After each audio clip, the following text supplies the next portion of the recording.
Chapter 35. Expiation. There's not so finely spun, but it cometh to the sun. Mr. Thornton sat on and on.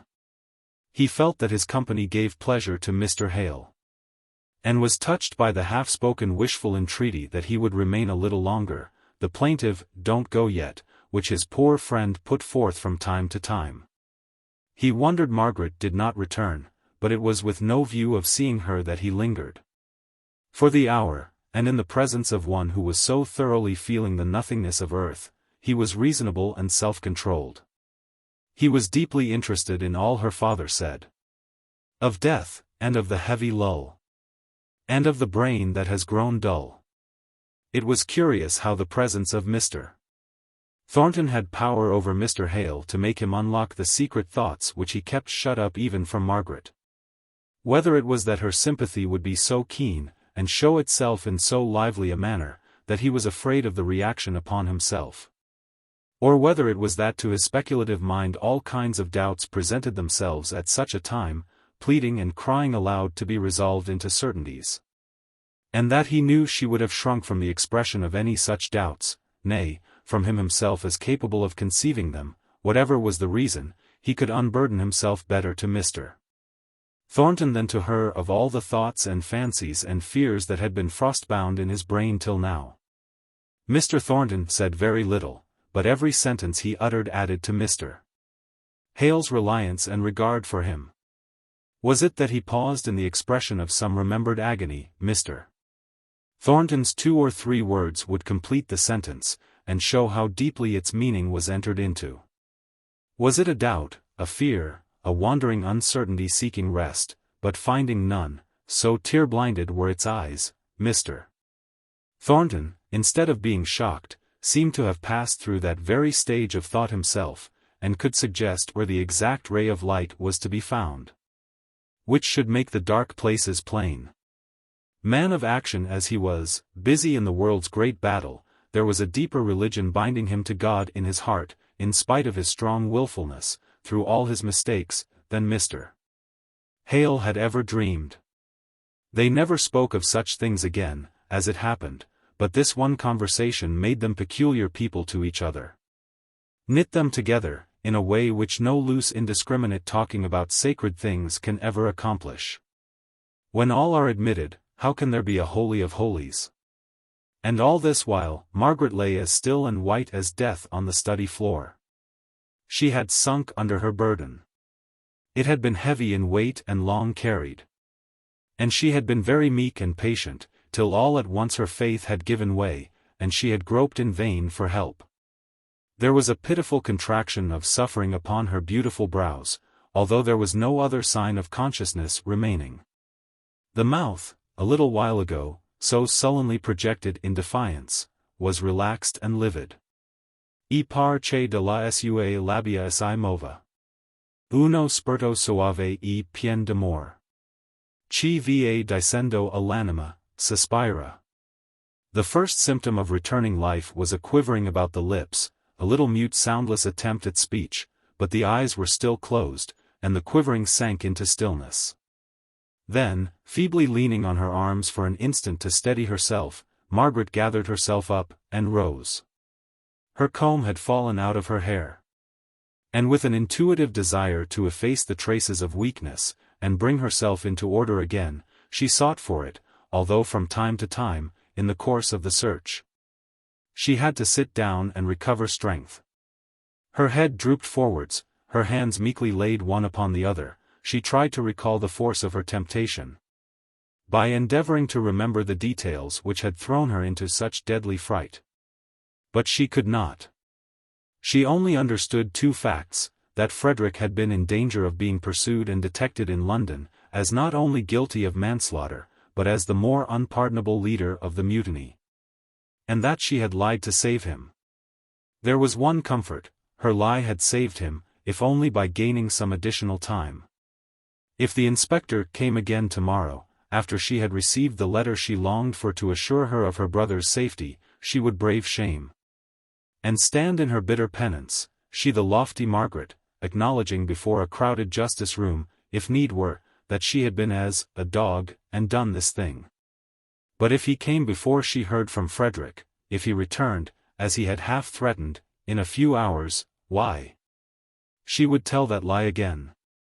Though how the words would come out, after all this terrible pause for reflection and self-reproach, without betraying her falsehood, she did not know, she could not tell.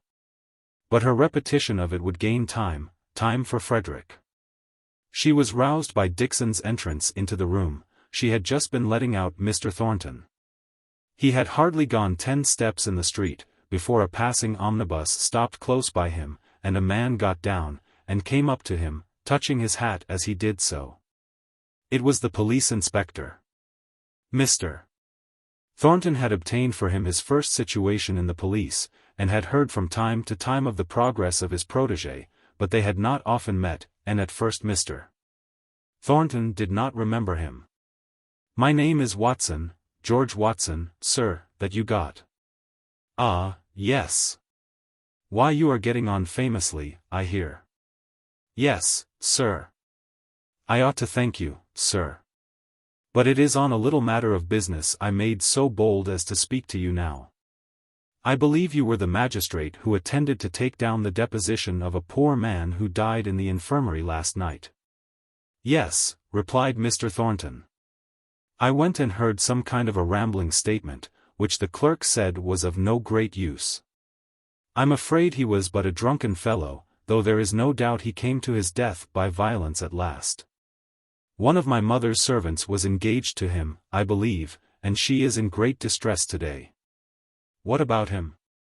"Why, sir, his death is oddly mixed up with somebody in the house I saw you coming out of just now. It was a Mr. Hales's, I believe." "Yes," said Mr. Thornton, turning sharp round and looking into the inspector's face with sudden interest. "What about it?" "Why, sir, it seems to me that I have got a pretty distinct chain of evidence, inculpating a gentleman who was walking with Miss Hale that night at the Outwood station, as the man who struck or pushed Leonards off the platform and so caused his death. But the young lady denies that she was there at the time." "Miss Hale denies she was there," repeated Mr. Thornton in an altered voice. "Tell me, what evening was it? What time?" "About 6 o'clock, on the evening of Thursday, the 26th. They walked on, side by side, in silence for a minute or two. The inspector was the first to speak.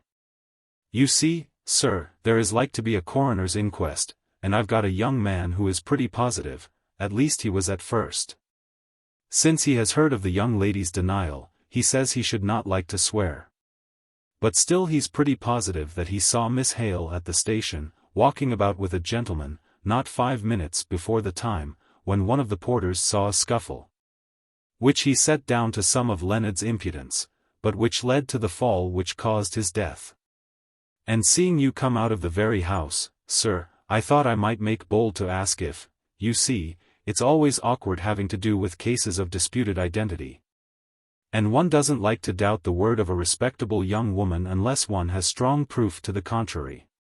"And she denied having been at the station that evening," repeated Mr. Thornton, in a low, brooding tone. "Yes, sir, twice over, as distinct as could be.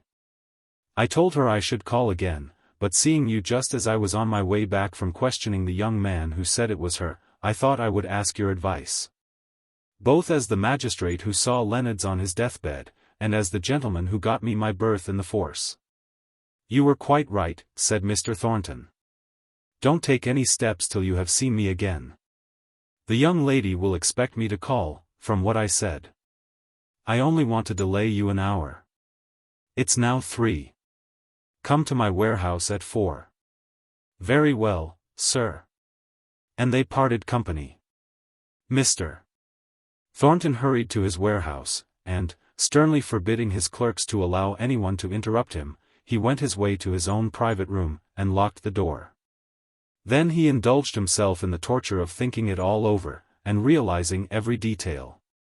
How could he have lulled himself into the unsuspicious calm in which her tearful image had mirrored itself not 2 hours before, till he had weakly pitied her and yearned towards her, and forgotten the savage, distrustful jealousy with which the sight of her, and that unknown to him, at such an hour, in such a place, had inspired him.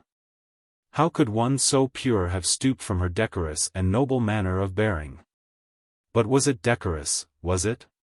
He hated himself for the idea that forced itself upon him, just for an instant, no more, and yet, while it was present, thrilled him with its old potency of attraction towards her image.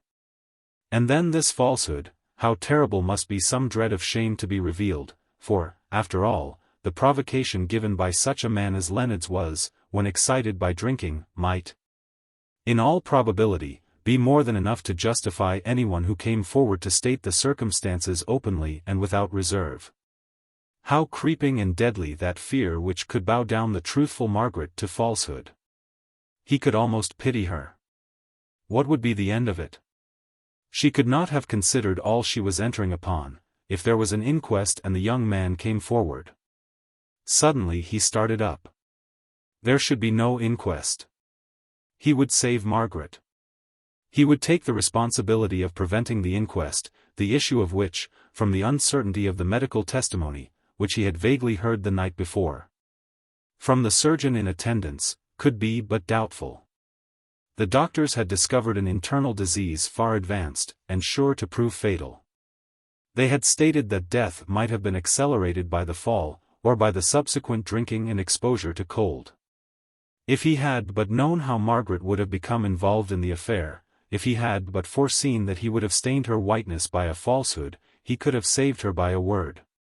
For the question, of inquest or no inquest, had hung trembling in the balance only the night before. Miss Hale might love another, was indifferent and contemptuous to him, but he would yet do her faithful acts of service of which she should never know. He might despise her, but the woman whom he had once loved should be kept from shame. And shame it would be to pledge herself to a lie in a public court, or otherwise to stand and acknowledge her reason for desiring darkness rather than light. Very grey and stern did Mr. Thornton look, as he passed out through his wondering clerks. He was away about half an hour, and scarcely less stern did he look when he returned, although his errand had been successful. He wrote 2 lines on a slip of paper, put it in an envelope, and sealed it up. This he gave to one of the clerks, saying, "I appointed Watson, he who was a packer in the warehouse, and who went into the police, to call on me at 4 o'clock. I have just met a gentleman from Liverpool who wishes to see me before he leaves town. Take care to give this note to Watson when he calls." The note contained these words: "There will be no inquest. Medical evidence not sufficient to justify it. Take no further steps. I have not seen the coroner, but I will take the responsibility." Well, thought Watson, it relieves me from an awkward job. None of my witnesses seemed certain of anything except the young woman. She was clear and distinct enough. The porter at the railroad had seen a scuffle. Or when he found it was likely to bring him in as a witness, then it might not have been a scuffle, only a little larking, and Leonard's might have jumped off the platform himself. He would not stick firm to anything. And Jennings, the grocer's shopman, well, he was not quite so bad, but I doubt if I could have got him up to an oath after he heard that Miss Hale flatly denied it. It would have been a troublesome job and no satisfaction. And now I must go and tell them they won't be wanted. He accordingly presented himself again at Mr. Hale's that evening. Her father and Dixon would fain have persuaded Margaret to go to bed, but they, neither of them, knew the reason for her low continued refusals to do so. Dixon had learnt part of the truth, but only part. Margaret would not tell any human being of what she had said, and she did not reveal the fatal termination to Leonard's fall from the platform. So Dixon's curiosity combined with her allegiance to urge Margaret to go to rest, which her appearance, as she lay on the sofa, showed but too clearly that she required. She did not speak except when spoken to. She tried to smile back in reply to her father's anxious looks and words of tender inquiry. But, instead of a smile, the wan lips resolved themselves into a sigh. He was so miserably uneasy that, at last, she consented to go into her own room, and prepare for going to bed. She was indeed inclined to give up the idea that the inspector would call again that night, as it was already past 9 o'clock. She stood by her father, holding on to the back of his chair. "You will go to bed soon, Papa, won't you? Don't sit up alone." What his answer was she did not hear. The words were lost in the far smaller sound that magnified itself to her fears, and filled her brain. There was a low ring at the doorbell. She kissed her father and glided downstairs, with a rapidity of motion of which no one would have thought her capable, who had seen her the minute before. She put aside Dixon. "Don't come. I will open the door. I know it is him, I must manage it all myself." "As you please, miss," said Dixon, testily, but in a moment afterwards, she added, "But you're not fit for it. You are more dead than alive." "Am I?" said Margaret, turning round and showing her eyes all aglow with strange fire, her cheeks flushed, though her lips were baked and livid still. She opened the door to the inspector, and preceded him into the study. She placed the candle on the table, and snuffed it carefully, before she turned round and faced him. "You are late," said she. "Well?" She held her breath for the answer. "I am sorry to have given any unnecessary trouble, ma'am, for, after all, they've given up all thoughts of holding an inquest. I have had other work to do and other people to see, or I should have been here before now." "Then it is ended," said Margaret. "There is to be no further inquiry. I believe I've got Mr. Thornton's note about me," said the inspector, fumbling in his pocketbook. "Mr. Thornton's," said Margaret. "Yes. He's a magistrate, ah. Here it is." She could not see to read it, no, not although she was close to the candle. The words swam before her. But she held it in her hand, and looked at it as if she were intently studying it. "I'm sure, ma'am, it's a great weight off my mind. For the evidence was so uncertain, you see, that the man had received any blow at all, and if any question of identity came in, it so complicated the case, as I told Mr. Thornton." "Mr. Thornton," said Margaret again. "I met him this morning, just as he was coming out of this house, and, as he's an old friend of mine, besides being the magistrate who saw Leonard's last night, I made bold to tell him of my difficulty." Margaret sighed deeply. She did not want to hear any more, she was afraid alike of what she had heard, and of what she might hear. She wished that the man would go. She forced herself to speak. "Thank you for calling. It is very late. I dare say it is past 10 o'clock. Oh. Here is the note," she continued, suddenly interpreting the meaning of the hand held out to receive it.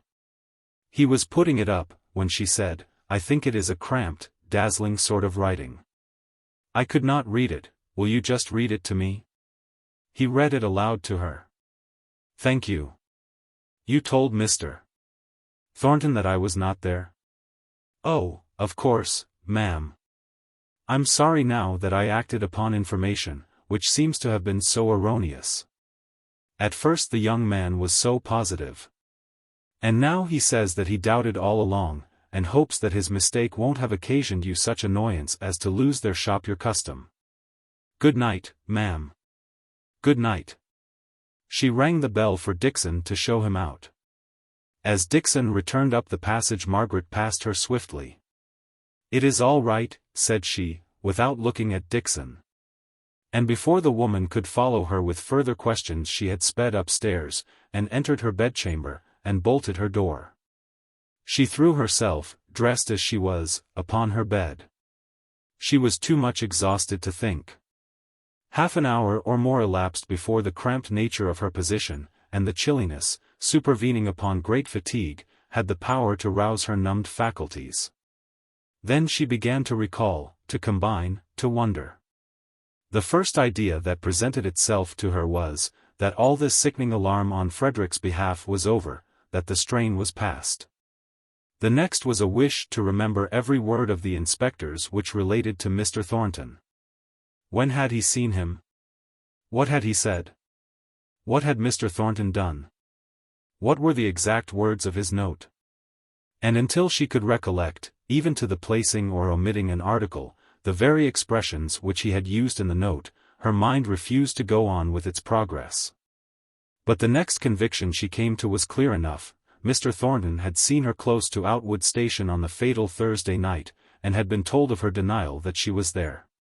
She stood a liar in his eyes. She was a liar. But she had no thought of penitence before God. Nothing but chaos and night surrounded the one lurid fact that, in Mr. Thornton's eyes, she was degraded. She cared not to think, even to herself, of how much of excuse she might plead. That had nothing to do with Mr. Thornton. She never dreamed that he, or anyone else, could find cause for suspicion in what was so natural as her accompanying her brother.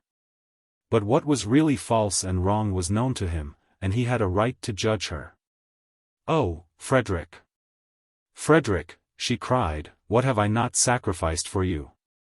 Even when she fell asleep her thoughts were compelled to travel the same circle, only with exaggerated and monstrous circumstances of pain. When she awoke a new idea flashed upon her with all the brightness of the morning. Mr. Thornton had learnt her falsehood before he went to the coroner. That suggested the thought, that he had possibly been influenced so to do with a view of sparing her the repetition of her denial. But she pushed this notion on one side with the sick willfulness of a child. If it were so, she felt no gratitude to him, as it only showed her how keenly he must have seen that she was disgraced already. Before he took such unwanted pains to spare her any further trial of truthfulness, which had already failed so signally. She would have gone through the whole. She would have perjured herself to save Frederick, rather, far rather, than Mr. Thornton should have had the knowledge that prompted him to interfere to save her. What ill fate brought him in contact with the inspector? What made him be the very magistrate sent for to receive Leonard's deposition? What had Leonard said? How much of it was intelligible to Mr. Thornton, who might already, for aught she knew, be aware of the old accusation against Frederick, through their mutual friend, Mr. Bell? If so, he had striven to save the son, who came in defiance of the law to attend his mother's deathbed. And under this idea she could feel grateful, not yet, if ever she should, if his interference had been prompted by contempt. Oh! Had anyone just cause to feel contempt for her? Mr. Thornton, above all people, on whom she had looked down from her imaginary heights till now. She suddenly found herself at his feet, and was strangely distressed at her fall. She shrank from following out the premises to their conclusion, and so acknowledging to herself how much she valued his respect and good opinion. Whenever this idea presented itself to her at the end of a long avenue of thoughts, she turned away from following that path. She would not believe in it. It was later than she fancied, for in the agitation of the previous night, she had forgotten to wind up her watch, and Mr. Hale had given especial orders that she was not to be disturbed by the usual awakening. By and by the door opened cautiously, and Dixon put her head in. Perceiving that Margaret was awake, she came forwards with a letter. "Here's something to do you good, miss. A letter from Master Frederick." "Thank you, Dixon. How late it is." She spoke very languidly, and suffered Dixon to lay it on the counterpane before her, without putting out a hand to take it. "You want your breakfast, I'm sure. I will bring it you in a minute. Master has got the tray all ready, I know." Margaret did not reply. She let her go. She felt that she must be alone before she could open that letter. She opened it at last. The first thing that caught her eye was the date 2 days earlier than she received it. He had then written when he had promised, and their alarm might have been spared. But she would read the letter and see. It was hasty enough, but perfectly satisfactory. He had seen Henry Lennox, who knew enough of the case to shake his head over it, in the first instance, and tell him he had done a very daring thing in returning to England, with such an accusation. Backed by such powerful influence, hanging over him. But when they had come to talk it over, Mr.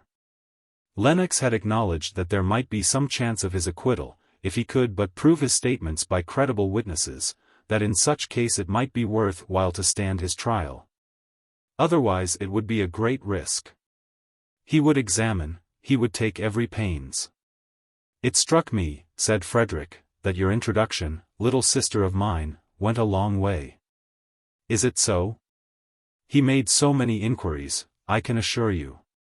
He seemed a sharp, intelligent fellow, and in good practice too, to judge from the signs of business and the number of clerks about him. But these may be only lawyers' dodges. I have just caught a packet on the point of sailing, I am off in 5 minutes.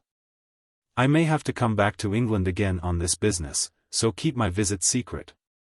I shall send my father some rare old sherry, such as you cannot buy in England, such stuff as I've got in the bottle before me.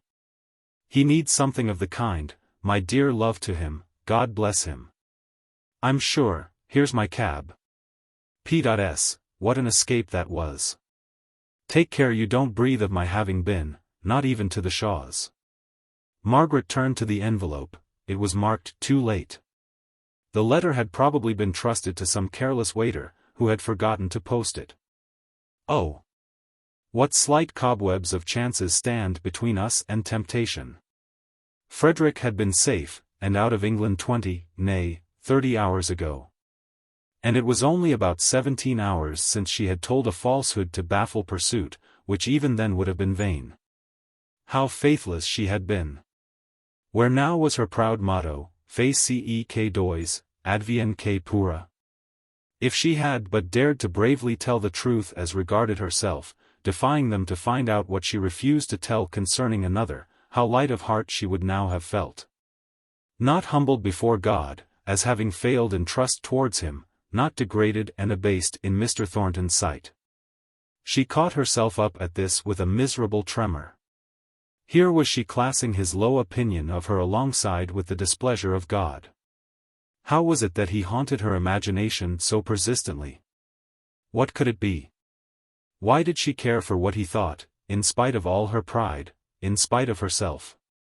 She believed that she could have borne the sense of almighty displeasure, because he knew all, and could read her penitence, and hear her cries for help in time to come. But Mr. Thornton, why did she tremble, and hide her face in the pillow? What strong feeling had overtaken her at last? She sprang out of bed and prayed long and earnestly. It soothed and comforted her so to open her heart. But as soon as she reviewed her position she found the sting was still there. That she was not good enough, nor pure enough to be indifferent to the lowered opinion of a fellow creature, that the thought of how he must be looking upon her with contempt stood between her and her sense of wrongdoing. She took her letter into her father as soon as she was dressed. There was so slight an allusion to their alarm at the railroad station, that Mr. Hale passed over it without paying any attention to it. Indeed, beyond the mere fact of Frederick having sailed undiscovered and unsuspected, he did not gather much from the letter at the time, he was so uneasy about Margaret's pallid looks. She seemed continually on the point of weeping. "You are sadly overdone, Margaret. It is no wonder. But you must let me nurse you now." He made her lie down on the sofa, and went for a shawl to cover her with. His tenderness released her tears, and she cried bitterly. "Poor child," said he, looking fondly at her, as she lay with her face to the wall, shaking with her sobs. After a while they ceased, and she began to wonder whether she durst give herself the relief of telling her father of all her trouble. But there were more reasons against it than for it. The only one for it was the relief to herself. And against it was the thought that it would add materially to her father's nervousness, if it were indeed necessary for Frederick to come to England again. That he would dwell on the circumstance of his son's having caused the death of a man, however unwittingly and unwillingly. That this knowledge would perpetually recur to trouble him, in various shapes of exaggeration and distortion from the simple truth. And about her own great fault, he would be distressed beyond measure at her want of courage and faith, yet perpetually troubled to make excuses for her. Formerly Margaret would have come to him as priest as well as father, to tell him of her temptation and her sin, but latterly they had not spoken much on such subjects. And she knew not how, in his change of opinions, he would reply if the depth of her soul called unto his. No, she would keep her secret, and bear the burden alone. Alone she would go before God, and cry for his absolution. Alone she would endure her disgraced position in the opinion of Mr. Thornton. She was unspeakably touched by the tender efforts of her father to think of cheerful subjects on which to talk, and so to take her thoughts away from dwelling on all that had happened of late. It was some months since he had been so talkative as he was this day. He would not let her sit up, and offended Dixon desperately by insisting on waiting upon her himself. At last she smiled. A poor, weak little smile, but it gave him the truest pleasure. It seems strange to think that what gives us most hope for the future should be called Dolores, said Margaret. The remark was more in character with her father than with her usual self, but today they seemed to have changed natures. Her mother was a Spaniard, I believe, that accounts for her religion. Her father was a stiff Presbyterian when I knew him. But it is a very soft and pretty name. How young she is, younger by 14 months than I am. Just the age that Edith was when she was engaged to Captain Lennox. Papa, we will go and see them in Spain. He shook his head. But he said, if you wish it, Margaret. Only let us come back here. It would seem unfair, unkind to your mother, who always, I'm afraid, disliked Milton so much, if we left it now she is lying here, and cannot go with us. No, dear. You shall go and see them, and bring me back a report of my Spanish daughter. No, Papa, I won't go without you. Who is to take care of you when I am gone? I should like to know which of us is taking care of the other. But if you went, I should persuade Mr. Thornton to let me give him double lessons. We would work up the classics famously. That would be a perpetual interest. You might go on, and see Edith at Corfu, if you liked. Margaret did not speak all at once. Then she said rather gravely, thank you, Papa. But I don't want to go. We will hope that Mr. Lennox will manage so well, that Frederick may bring Dolores to see us when they are married. And as for Edith, the regiment won't remain much longer in Corfu. Perhaps we shall see both of them here before another year is out. Mr. Hale's cheerful subjects had come to an end. Some painful recollections had stolen across his mind, and driven him into silence. By and by Margaret said, Papa, did you see Nicholas Higgins at the funeral? He was there, and Mary too. Poor fellow. It was his way of showing sympathy. He has a good warm heart under his bluff abrupt ways. I am sure of it, replied Mr. Hale. I saw it all along, even while you tried to persuade me that he was all sorts of bad things. We will go and see them tomorrow, if you are strong enough to walk so far. Oh yes. I want to see them. We did not pay Mary, or rather she refused to take it, Dixon says. We will go so as to catch him just after his dinner, and before he goes to his work. Towards evening Mr. Hale said. I half expected Mr. Thornton would have called.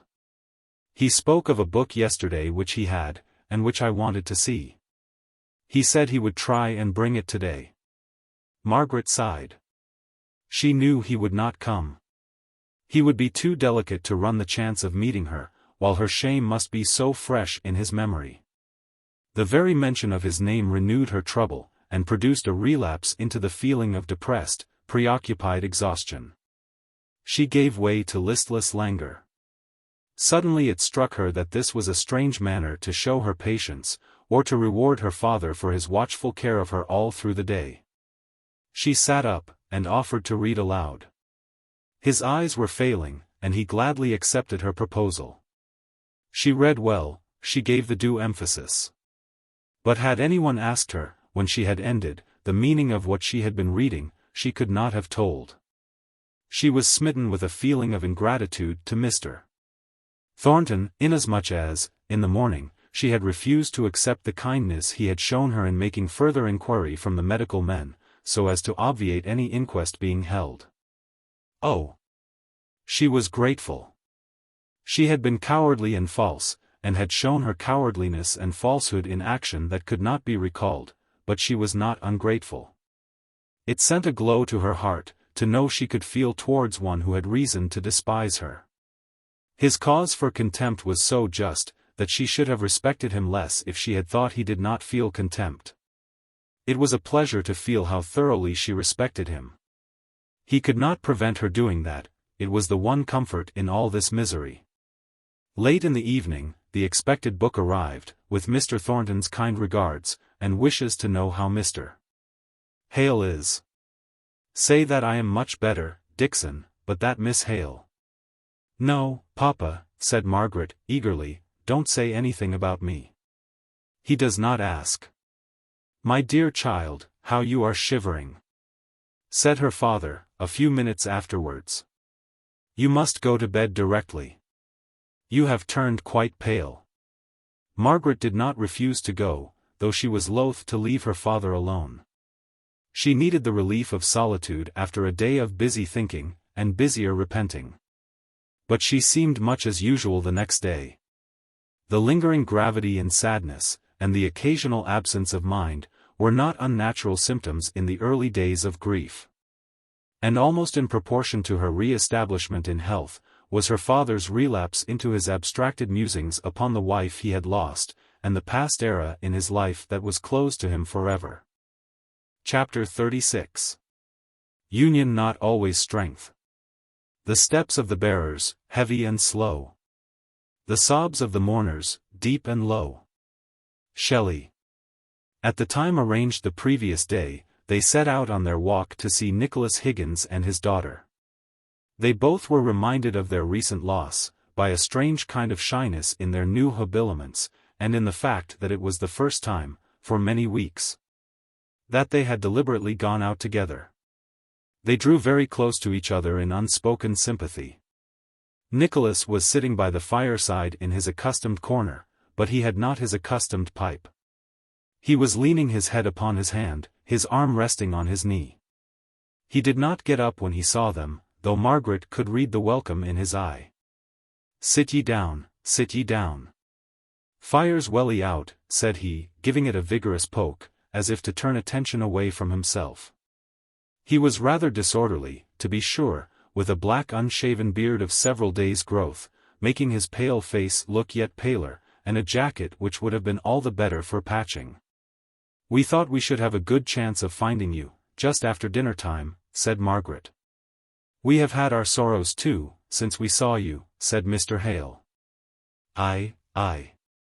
Sorrows is more plentiful than dinners just now, I reckon. My dinner hour stretches all o'er the day, you're pretty sure of finding me. Are you out of work? Asked Margaret. Aye, he replied shortly. Then, after a moment's silence, he added, looking up for the first time, I'm not wanting brass. Dunno yo think it. Bess, poor lass, had a little stock under her pillow, ready to slip into my hand, last moment, and Mary is fustian cutting. But I'm out of work of the same. We owe Mary some money, said Mr. Hale, before Margaret's sharp pressure on his arm could arrest the words. If who takes it, I'll turn her out o' doors. I'll bide inside these four walls, and she'll bide out. That's a dot. But we owe her many thanks for her kind service, began Mr. Hale again. I ne'er then ken your daughter thorough for her deeds o' love to my poor wench. I ne'er could find words. I have to begin to try now, if yo start making an ado about what little Mary could serve yo. Dot. Is it because of the strike you're out of work? Asked Margaret gently. Strike's ended. It's o'er for this time. I'm out o' work because I ne'er asked for it. And I ne'er asked for it, because good words is scarce, and bad words is plentiful. He was in a mood to take a surly pleasure in giving answers that were like riddles. But Margaret saw that he would like to be asked for the explanation. And good words are asking for work. I reckon them's almost the best words that men can say. Me work means, and I'll do it like a man. Them's good words. And bad words are refusing you work when you ask for it. Bad words is saying, aha, my fine chap. Yo've been true to your order, and I'll be true to mine. Yo did the best yo could for them as wanted help. That's yori way of being true to yori kind, and I'll be true to mine. Yo've been a poor fool, as knowed no better nor be a true faithful fool. So go and be d to yo. There's no work for yo here. Them's bad words. I'm not a fool, and if I was, folk ought to ha taught me how to be wise after their fashion. I could appen ha learnt, if anyone had tried to teach me. Would it not be worthwhile, said Mr. Hale, to ask your old master if he would take you back again?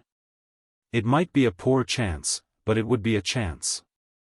He looked up again, with a sharp glance at the questioner, and then tittered a low and bitter laugh. Meester. If it's no offense, I'll ask yo a question or two in my turn. You're quite welcome, said Mr. Hale. I reckon yo and some way of earning your bread. Folk seldom lives I Milton just for pleasure, if they can live anywhere else. You are quite right. I have some independent property, but my intention in settling in Milton was to become a private tutor. To teach folk. Well. I reckon they pay yo for teaching them, done not they? Yes, replied Mr. Hale, smiling. I teach in order to get paid. And them that pays yo, done they tell yo what tend to do, or what tend not to do why, the money they gives you in just payment for your pains, in fair exchange like? No, to be sure not. They done not say, yo may have a brother, or a friend as dear as a brother, who wants this here brass for a purpose both yo and he think right, but yo mun promise not give it to him. Yo may see a good use, as yo think, to put yo our money to, but we don't think it good, and so if yo spend it Athadens will just leave off dealing with yo. They done not say that, done they? No, to be sure not. Would yo stand it if they did? It would be some very hard pressure that would make me even think of submitting to such dictation. There's not the pressure on all the broad earth that would make me, said Nicholas Higgins. Now Yovi got it. Yovi hit the bull's eye. Hampers, that's where I worked, makes their men pledge themselves they'll not give a penny to help Union or keep turnouts fro clemming. They may pledge and make pledge, continued he, scornfully. They nobbut make liars and hypocrites. And that's a less sin, to my mind, to make men's hearts so hard that they'll not do a kindness to them as needs it, or help on the right and just cause, though it goes again the strong hand. But I'll ne'er forswear missile for the work the king could gie me. I'm a member o' the Union, and I think it's the only thing to do the workmen any good. And I've been a turnout and known what it was to clem, so if I get a shilling, 6pence shall go to them if they axe it from me. Consequence is, I done not see where I'm to get a shilling. Is that rule about not contributing to the Union in force at all the mills? Asked Margaret. I cannot say. It's a new regulation at ours, and I reckon they'll find that they cannot stick to it. But it's in force now. By and by they'll find out, tyrants makes liars. There was a little pause. Margaret was hesitating whether she should say what was in her mind. She was unwilling to irritate one who was always gloomy and despondent enough. At last out it came. But in her soft tones, and with her reluctant manner, showing that she was unwilling to say anything unpleasant, it did not seem to annoy Higgins, only to perplex him. Do you remember poor Boucher saying that the Union was a tyrant? I think he said it was the worst tyrant of all. And I remember, at the time I agreed with him. It was a long while before he spoke. He was resting his head on his two hands, and looking down into the fire, so she could not read the expression on his face. I'll not deny but what Union finds it necessary to force a man into his own good. I'll speak truth. A man leads a dree life who's not Union. But once Union, his interests are taken care on better nor he could do it for himsel, or by himsel, for that matter. It's the only way working men can get their rights, by all joining together. More the members, more chance for each one separate man having justice done him. Government takes care o' fools and madmen, and if any man is inclined to do himself or his neighbor a hurt, it puts a bit of a check on him, whether he likes it or no. That's all we do, Union. We can't clap folk into prison, but we can make a man's life so heavy to be borne, that he's obliged to come in, and be wise and helpful in spite of himself. Boucher were a fool all along, and ne'er a worse fool than at last. He did you harm? Asked Margaret. Aye, that did he. We had public opinion on our side, till he and his sort began rioting and breaking laws. It were all o'er why, the strike then. Then would it not have been far better to have left him alone, and not forced him to join the Union? He did you no good, and you drove him mad. Margaret, said her father, in a low and warning tone, for he saw the cloud gathering on Higgins's face. I like her, said Higgins, suddenly. Who speaks plain out what's in her mind. Who doesn't comprehend Union for all that. It's a great power, it's our only power. I read a bit o' poetry about a plough going o'er a daisy, as made tears come into my eyes, afore I'd other cause for crying. But the chap ne'er stopped driving the plough, warrant, for all he was pitiful about the daisy. He'd too much mother wit for that. Union's the plough, making ready the land for harvest time.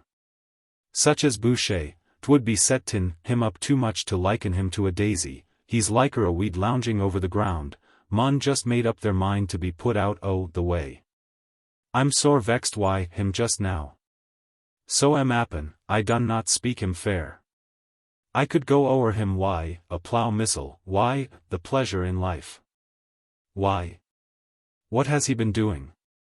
Anything fresh? Aye, to be sure. He's ne'er out o' mischief, that man.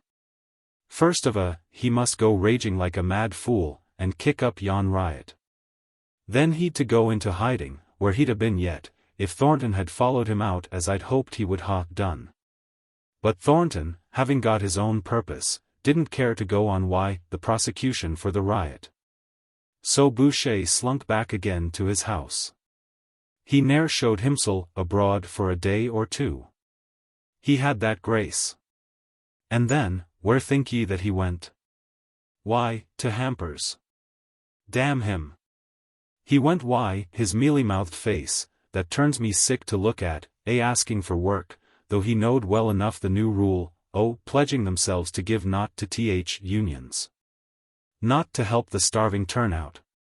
Why he'd a clem to death, if union had not helped him in his pinch.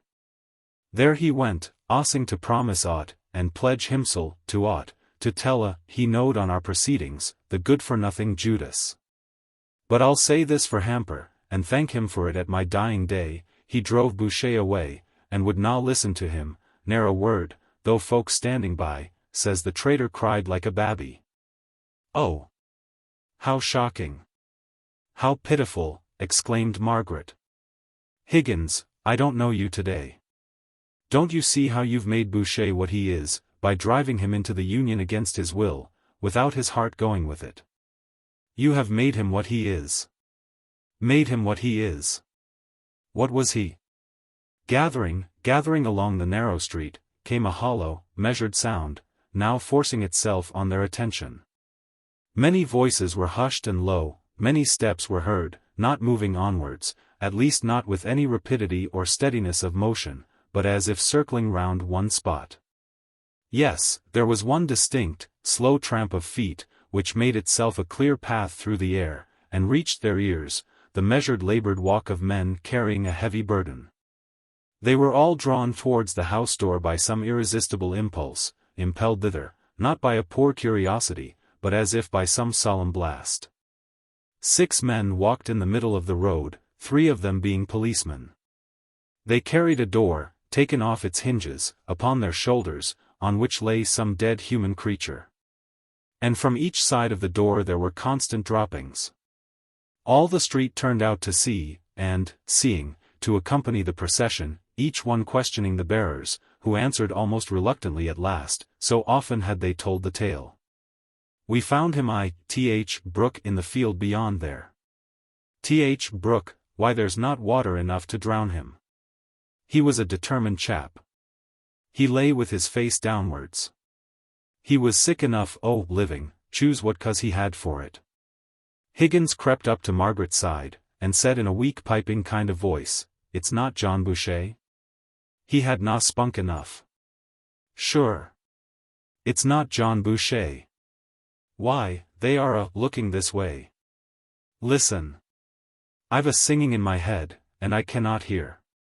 They put the door down carefully upon the stones, and all might see the poor drowned wretch, his glassy eyes, one half open, staring right upwards to the sky. Owing to the position in which he had been found lying, his face was swollen and discolored. Besides, his skin was stained by the water in the brook, which had been used for dyeing purposes. The forepart of his head was bald, but the hair grew thin and long behind, and every separate lock was a conduit for water. Through all these disfigurements, Margaret recognized John Boucher. It seemed to her so sacrilegious to be peering into that poor distorted, agonized face, that, by a flash of instinct, she went forwards and softly covered the dead man's countenance with her handkerchief. The eyes that saw her do this followed her, as she turned away from her pious office, and were thus led to the place where Nicholas Higgins stood, like one rooted to the spot.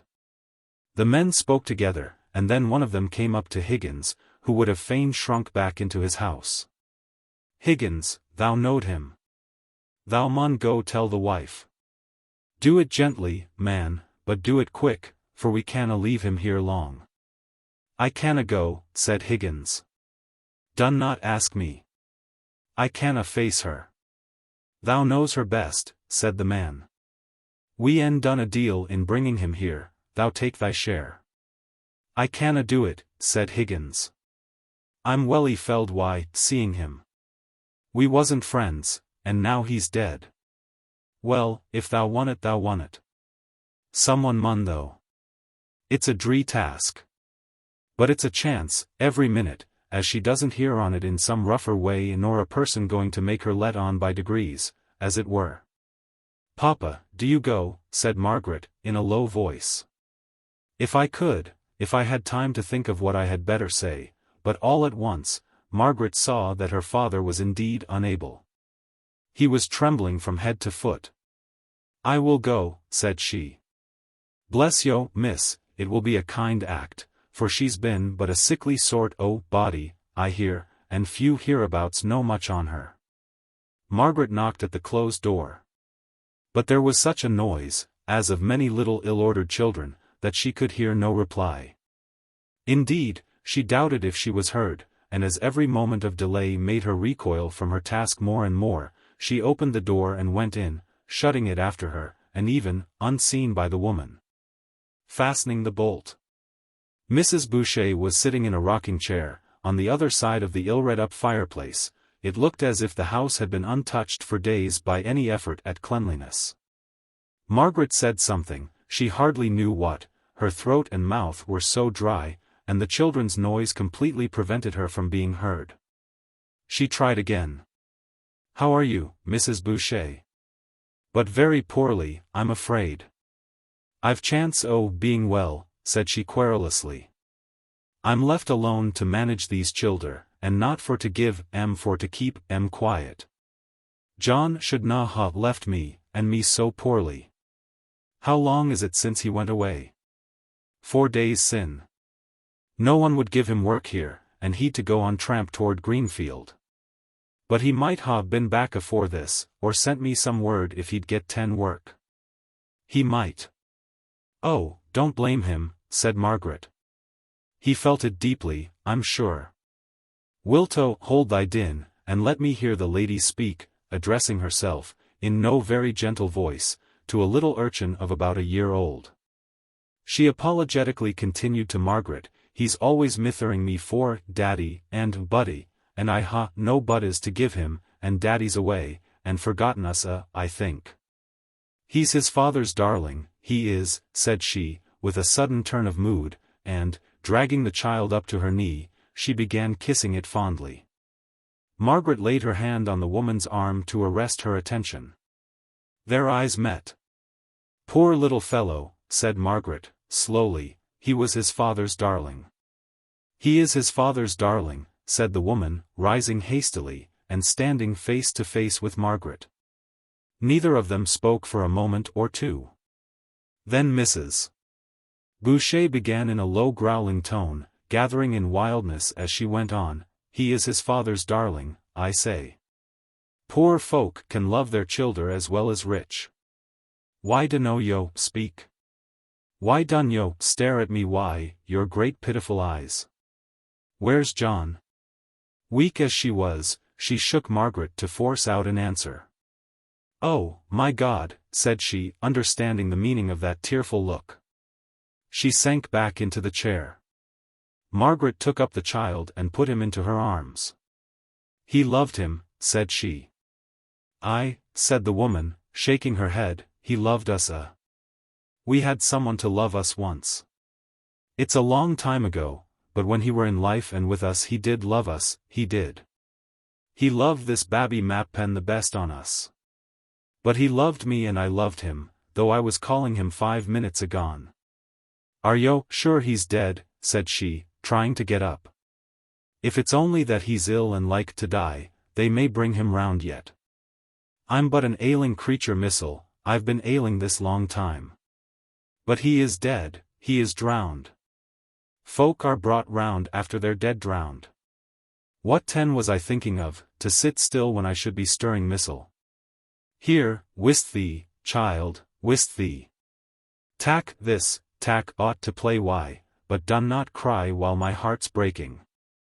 Oh, where is my strength gone to? Oh John, husband." Margaret saved her from falling by catching her in her arms. She sat down in the rocking chair, and held the woman upon her knees, her head lying on Margaret's shoulder. The other children, clustered together in affright, began to understand the mystery of the scene, but the ideas came slowly, for their brains were dull and languid of perception. They set up such a cry of despair as they guessed the truth, that Margaret knew not how to bear it. Johnny's cry was loudest of them all, though he knew not why he cried, poor little fellow. The mother quivered as she lay in Margaret's arms. Margaret heard a noise at the door. "Open it. Open it quick," said she to the eldest child. "It's bolted, make no noise, be very still." "Oh, Papa, let them go upstairs very softly and carefully, and perhaps she will not hear them. She has fainted, that's all." "It's as well for her, poor creature," said a woman following in the wake of the bearers of the dead. "But you're not fit to hold her. Stay, I'll run fetch a pillow, and we'll let her down easy on the floor." This helpful neighbor was a great relief to Margaret. She was evidently a stranger to the house, a newcomer in the district, indeed, but she was so kind and thoughtful that Margaret felt she was no longer needed. And that it would be better, perhaps, to set an example of clearing the house, which was filled with idle, if sympathizing gazers. She looked round for Nicholas Higgins. He was not there. So she spoke to the woman who had taken the lead in placing Mrs. Boucher on the floor. "Can you give all these people a hint that they had better leave in quietness? So that when she comes round, she could only find 1 or 2 that she knows about her. Papa, will you speak to the men, and get them to go away? She cannot breathe, poor thing, with this crowd about her." Margaret was kneeling down by Mrs. Boucher and bathing her face with vinegar.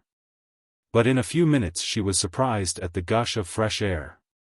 She looked round, and saw a smile pass between her father and the woman. "What is it?" asked she. "Only our good friend here," replied her father, hit on a capital expedient for clearing the place. "I did begone, and each take a child with and to mind that they were orphans, and their mother a widow. It was who could do most, and the childer are sure of a bellyful today, and of kindness too. Does who know how he died?" "No," said Margaret. "I could not tell her all at once." Who mun be told because of inquest. See. Who's coming round, shall you or I do it? Or map pen your father would be best. No, you, said Margaret.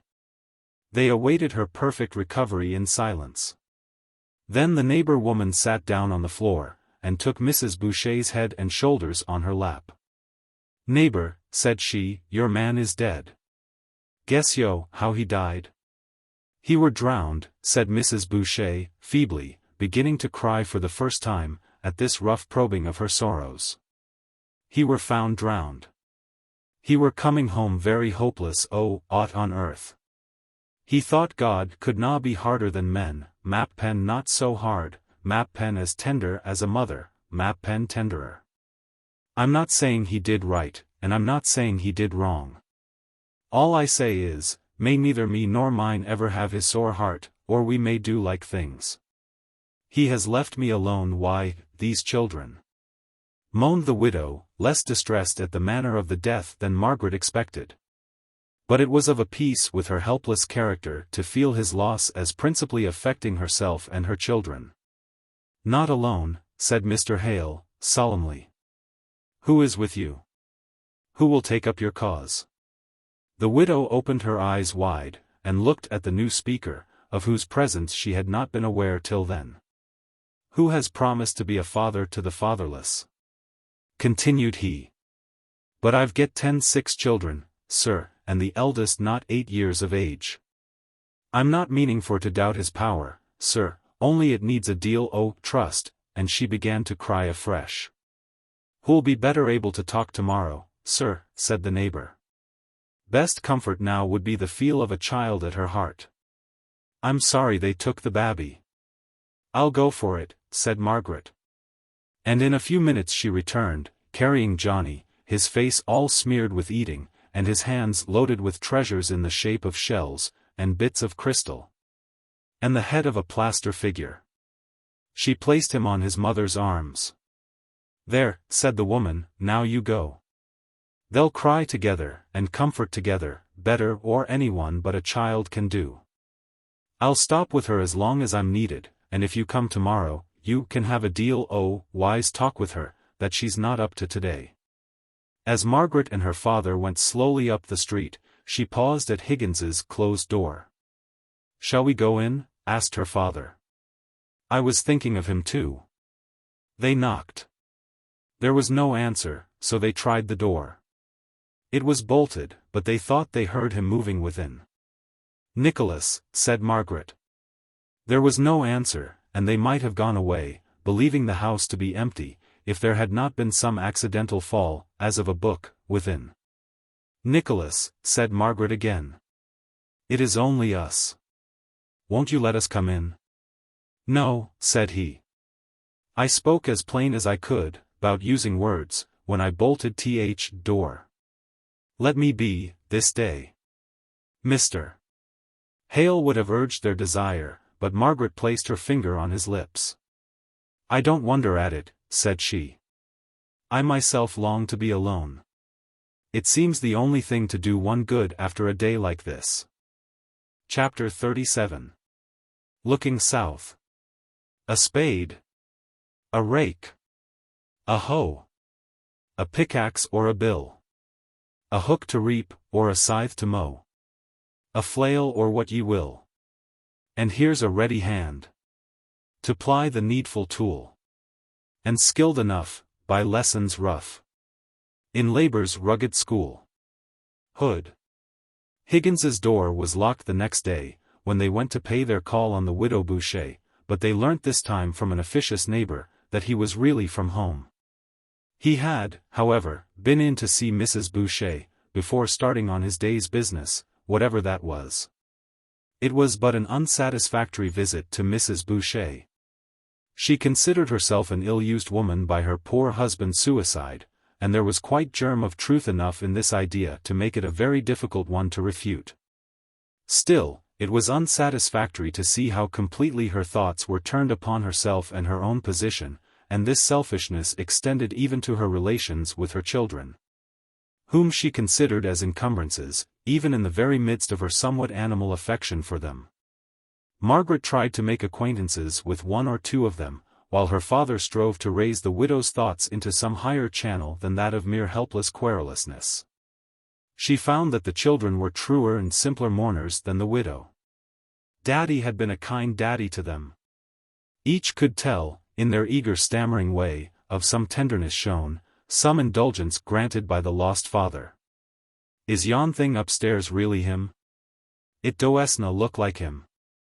I'm feared on it, and I never was feared, oh daddy. Margaret's heart bled to hear that the mother, in her selfish requirement of sympathy, had taken her children upstairs to see their dead disfigured father. It was intermingling the coarseness of horror with the profoundness of natural grief. She tried to turn their thoughts in some other direction, on what they could do for mother. On what, for this was a more efficacious way of putting it, what father would have wished them to do. Margaret was more successful than Mr. Hale in her efforts. The children, seeing their little duties lie in action close around them, began to try each one to do something that she suggested towards redding up the slatternly room. But her father set too high a standard, and too abstract a view, before the indolent invalid. She could not rouse her torpid mind into any vivid imagination of what her husband's misery might have been, before he had resorted to the last terrible step. She could only look upon it as it affected herself. She could not enter into the enduring mercy of the God who had not specially interposed to prevent the water from drowning her prostrate husband. And although she was secretly blaming her husband for having fallen into such drear despair, and denying that he had any excuse for his last rash act, she was inveterate in her abuse of all who could by any possibility be supposed to have driven him to such desperation. The masters, Mr. Thornton in particular, whose mill had been attacked by Boucher, and who, after the warrant had been issued for his apprehension on the charge of rioting, had caused it to be withdrawn, the Union, of which Higgins was a representative to the poor woman, the children so numerous, so hungry, and so noisy, all made up one great army of personal enemies, whose fault it was that she was now a helpless widow. Margaret heard enough of this unreasonableness to dishearten her, and when they came away she found it impossible to cheer her father. "It is the town life," said she. "Their nerves are quickened by the haste and bustle and speed of everything around them, to say nothing of the confinement in these pent-up houses, which of itself is enough to induce depression and worry of spirits. Now in the country, people live so much more out of doors, even children, and even in the winter. But people must live in towns. And in the country some get such stagnant habits of mind that they are almost fatalists. Yes, I acknowledge that. I suppose each mode of life produces its own trials and its own temptations. The dweller in towns must find it as difficult to be patient, as the country-bred man must find it to be active, and equal to unwanted emergencies. Both must find it hard to realize a future of any kind, the one because the present is so living and hurrying and close around him. The other because his life tempts him to revel in the mere sense of animal existence, not knowing of, and consequently not caring for any pungency of pleasure, for the attainment of which he can plan, and deny himself and look forward. And thus both the necessity for engrossment, and the stupid content in the present, produce the same effects. But this poor Mrs. Boucher! How little we can do for her! And yet we dare not leave her without our efforts, although they may seem so useless. Oh Papa! It's a hard world to live in. So it is, my child. We feel it so just now, at any rate. But we have been very happy, even in the midst of our sorrow. What a pleasure Frederick's visit was! Yes, that it was, said Margaret, brightly. It was such a charming, snatched, forbidden thing. But she suddenly stopped speaking. She had spoiled the remembrance of Frederick's visit to herself by her own cowardice. Of all faults the one she most despised in others was the want of bravery, the meanness of heart which leads to untruth. And here had she been guilty of it. Then came the thought of Mr. Thornton's cognizance of her falsehood. She wondered if she should have minded detection half so much from anyone else. She tried herself in imagination with her Aunt Shaw and Edith, with her father, with Captain and Mr. Lennox, with Frederick. The thought of the last knowing what she had done, even in his own behalf, was the most painful, for the brother and sister were in the first flush of their mutual regard and love. But even any fall in Frederick's opinion was as nothing to the shame, the shrinking shame she felt at the thought of meeting Mr. Thornton again. And yet she longed to see him, to get it over. To understand where she stood in his opinion. Her cheeks burnt as she recollected how proudly she had implied an objection to trade, in the early days of their acquaintance. Because it too often led to the deceit of passing off inferior for superior goods, in the one branch. Of assuming credit for wealth and resources not possessed, in the other. She remembered Mr. Thornton's look of calm disdain, as in few words he gave her to understand that, in the great scheme of commerce, all dishonorable ways of acting were sure to prove injurious in the long run. And that, testing such actions simply according to the poor standard of success, there was folly and not wisdom in all such, and every kind of deceit in trade, as well as in other things. She remembered, she, then strong in her own untempted truth, asking him, if he did not think that buying in the cheapest and selling in the dearest market proved some want of the transparent justice which is so intimately connected with the idea of truth, and she had used the word chivalric, and her father had corrected her with the higher word, Christian. And so drawn the argument upon himself, while she sat silent by with a slight feeling of contempt. No more contempt for her, no more talk about the chivalric. Henceforward she must feel humiliated and disgraced in his sight. But when should she see him? Her heart leaped up in apprehension at every ring of the doorbell. And yet, when it fell down to calmness, she felt strangely saddened and sick at heart at each disappointment. It was very evident that her father expected to see him, and was surprised that he did not come. The truth was, that there were points in their conversation the other night on which they had no time then to enlarge.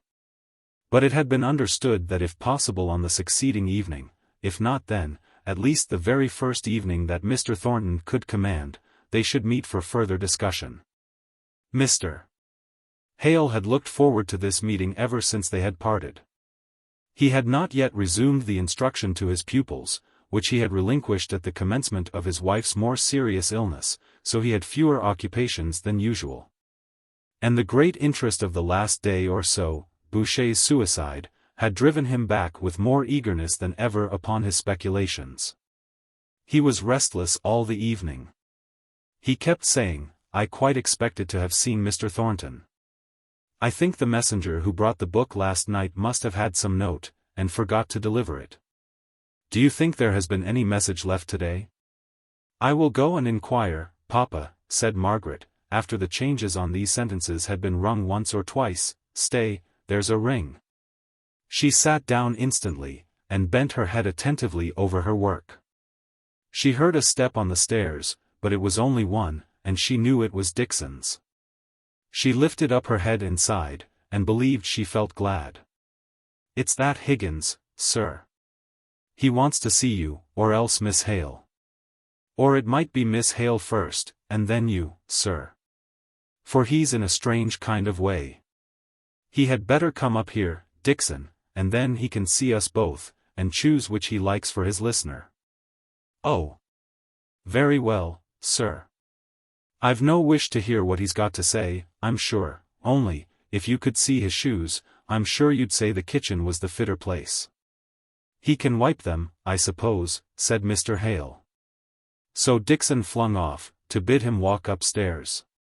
She was a little mollified, however, when he looked at his feet with a hesitating air. And then, sitting down on the bottom stair, he took off the offending shoes, and without a word walked upstairs. Sarvant, sir, said he, slicking his hair down when he came into the room, if who'll excuse me, looking at Margaret, for being my stockings, I been tramping a day, and streets is none cleanest. Margaret thought that fatigue might account for the change in his manner, for he was unusually quiet and subdued, and he had evidently some difficulty in saying what he came to say. Mr. Hale's ever-ready sympathy with anything of shyness or hesitation, or want of self-possession, made him come to his aid. "We shall have tea up directly, and then you'll take a cup with us, Mr. Higgins. I am sure you are tired, if you've been out much this wet relaxing day. Margaret, my dear, can't you hasten tea?" Margaret could only hasten tea by taking the preparation of it into her own hands, and so offending Dixon, who was emerging out of her sorrow for her late mistress into a very touchy, irritable state. But Martha, like all who came in contact with Margaret, even Dixon herself, in the long run, felt it a pleasure and an honor to forward any of her wishes. And her readiness, and Margaret's sweet forbearance, soon made Dixon ashamed of herself. "Why, master, and you must always be asking the lower classes upstairs, since we came to Milton, I cannot understand. Folk at Helstone were never brought higher than the kitchen. And I've let one or two of them know before now that they might think it an honor to be even there." Higgins found it easier to unburden himself to one than to two. After Margaret left the room, he went to the door and assured himself that it was shut. Then he came and stood close to Mr. Hale. "Master," said he, "yo'd not guess easy what I've been tramping after today. Special if yo'd remember my manner o' talk yesterday. I've been a-seeking work." "I have," said he. "I said to Missile, I'd keep a civil tongue in my head, let who would say what would.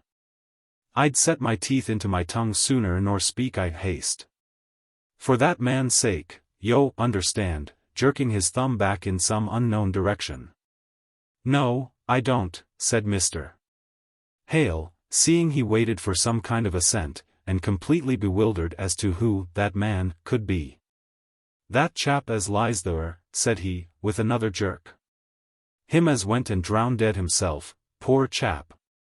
I did not think he'd got it in him to lie still and let the water creep o'er him till he died. Boucher, yo know." "Yes, I know now," said Mr. Hale. "Go back to what you were saying, you'd not speak in haste. For his sake. Yet not for his sake, for where'er he is, and whatever, he'll ne'er know other clemming or cold again. But for the wife's sake, and the bits o' childer." "God bless you," said Mr. Hale, starting up, then, calming down, he said, breathlessly, "What do you mean? Tell me out." "I have telled yo," said Higgins, a little surprised at Mr. Hale's agitation. "I would not ask for work for Missile, but them's left as a charge on me. I reckon, would ha' guided Boucher to a better end, but I set him off O.Th. road, and so I mun answer for him." Mr. Hale got hold of Higgins's hand and shook it heartily, without speaking. Higgins looked awkward and ashamed. There, master. There's ne'er a man, to call a man, amongst us, but what would do same, aye, and better too. For, belie me, is he ne'er got a stroke o' work, nor yet a sight of any. For all I telled Hamper that, let alone his pledge, which I would not sign, no, I could not e'en for this, he'd ne'er ha' such a worker on his mill as I would be, he'd ha' none o' me, no more would none o' others. I'm a poor black feckless sheep, childer may clem for aught I can do, unless, parson, yo'd help me? Help you? How? I would do anything, but what can I do? Miss there, for Margaret had re-entered the room, and stood silent, listening, has often talked grand o' the south, and the ways down there. Now I done not know how far off it is, but I been thinking if I could get down there, where food is cheap and wages good, and all the folk, rich and poor, master and man, friendly like. Yo, could, maybe, help me to work. I'm not 45, and I've a deal o' strength in me, meester. But what kind of work could you do, my man? Well, I reckon I could spade a bit. And for that, said Margaret, stepping forwards, for anything you could do, Higgins, with the best will in the world, you would, maybe, get 9 shillings a week. Maybe 10, at the outside. Food is much the same as here, except that you might have a little garden. The childer could work at that, said he. I'm sick o' Milton anyways, and Milton is sick o' me. You must not go the south, said Margaret, for all that. You could not stand it. You would have to be out all weathers. It would kill you with rheumatism. The mere bodily work at your time of life would break you down. The fare is far different to what you have been accustomed to. I see not particular about my meat, said he, as if offended. But you've reckoned on having butcher's meat once a day, if you're in work. Pay for that out of your 10 shillings, and keep those poor children if you can. I owe it to you, since it's my way of talking that has set you off on this idea, to put it all clear before you. You would not bear the dullness of the life, you don't know what it is, it would eat you away like rust. Those that have lived there all their lives, are used to soaking in the stagnant waters. They labor on from day to day, in the great solitude of steaming fields, never speaking or lifting up their poor, bent, downcast heads. The hard spade work robs their brain of life. The sameness of their toil deadens their imagination. They don't care to meet to talk over thoughts and speculations, even of the weakest, wildest kind, after their work is done. They go home brutishly tired, poor creatures. Caring for nothing but food and rest. You could not stir them up into any companionship, which you get in a town as plentiful as the air you breathe, whether it be good or bad, and that I don't know.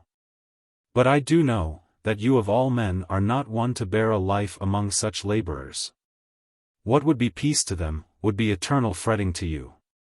Think no more of it, Nicholas, I beg. Besides, you could never pay to get mother and children all there, that's one good thing. I've reckoned for that. One house mun do for us and the furniture t'other would go a good way. And men there mun have their families to keep, mappen 6 or 7 childer. God help 'em. Said he, more convinced by his own presentation of the facts than by all Margaret had said, and suddenly renouncing the idea, which had but recently formed itself in a brain worn out by the day's fatigue and anxiety. God help 'em. North and South have each get 10 their own troubles. If work's sure and steady there, labor's paid at starvation wages. While here we en rucks money coming in 1 quarter, and ne'er a farthing next. For sure, world is in a confusion that passes me or any other man to understand. It needs fettling, and who's to fettle it if it's as yon folk say, and there's not but what we see. Mr. Hale was busy cutting bread and butter. Margaret was glad of this, for she saw that Higgins was better left to himself, that if her father began to speak ever so mildly on the subject of Higgins's thoughts, the latter would consider himself challenged to an argument, and would feel himself bound to maintain his own ground. She and her father kept up an indifferent conversation until Higgins, scarcely aware whether he ate or not, had made a very substantial meal. Then he pushed his chair away from the table, and tried to take an interest in what they were saying, but it was of no use, and he fell back into dreamy gloom. Suddenly, Margaret said, she had been thinking of it for some time, but the words had stuck in her throat, "Higgins, have you been to Marlborough Mills to seek for work?" "Thornton's?" asked he. I've been at Thornton's." "And what did he say?" "Such a chap as me is not like to see the meester. Ower Luker bid me go and be d. "I wish you had seen Mr. Thornton," said Mr. Hale. "He might not have given you work, but he would not have used such language. As to language, I'm welly used to it, it done not matter to me. I'm not nesh missile, when I'm put out. It were fact that I were na wanted there, no more nor ony other place, as I minded." "But I wish you had seen Mr. Thornton," repeated Margaret. "Would you go again? It's a good deal to ask, I know, but would you go tomorrow and try him?"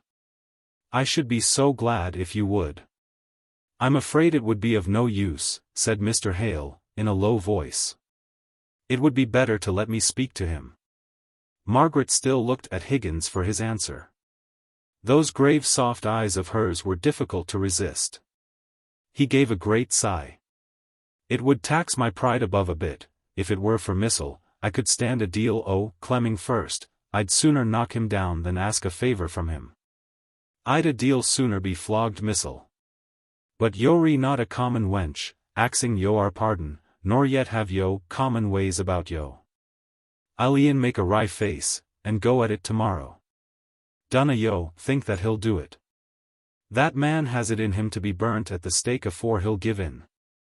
I'll do it for your sake, Miss Hale, and it's first time in my life as e'er I give way to a woman.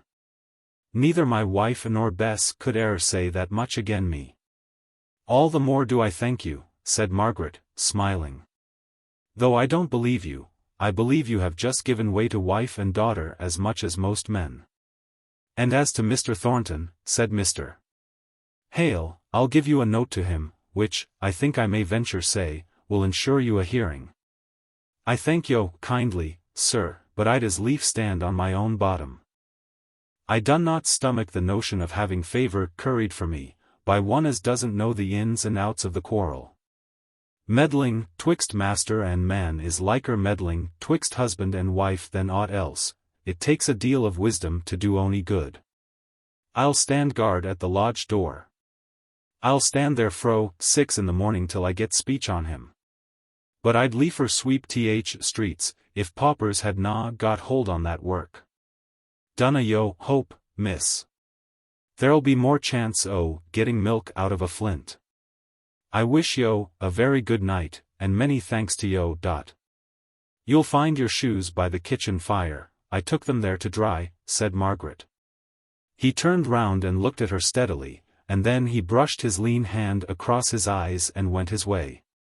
How proud that man is, said her father, who was a little annoyed at the manner in which Higgins had declined his intercession with Mr. Thornton.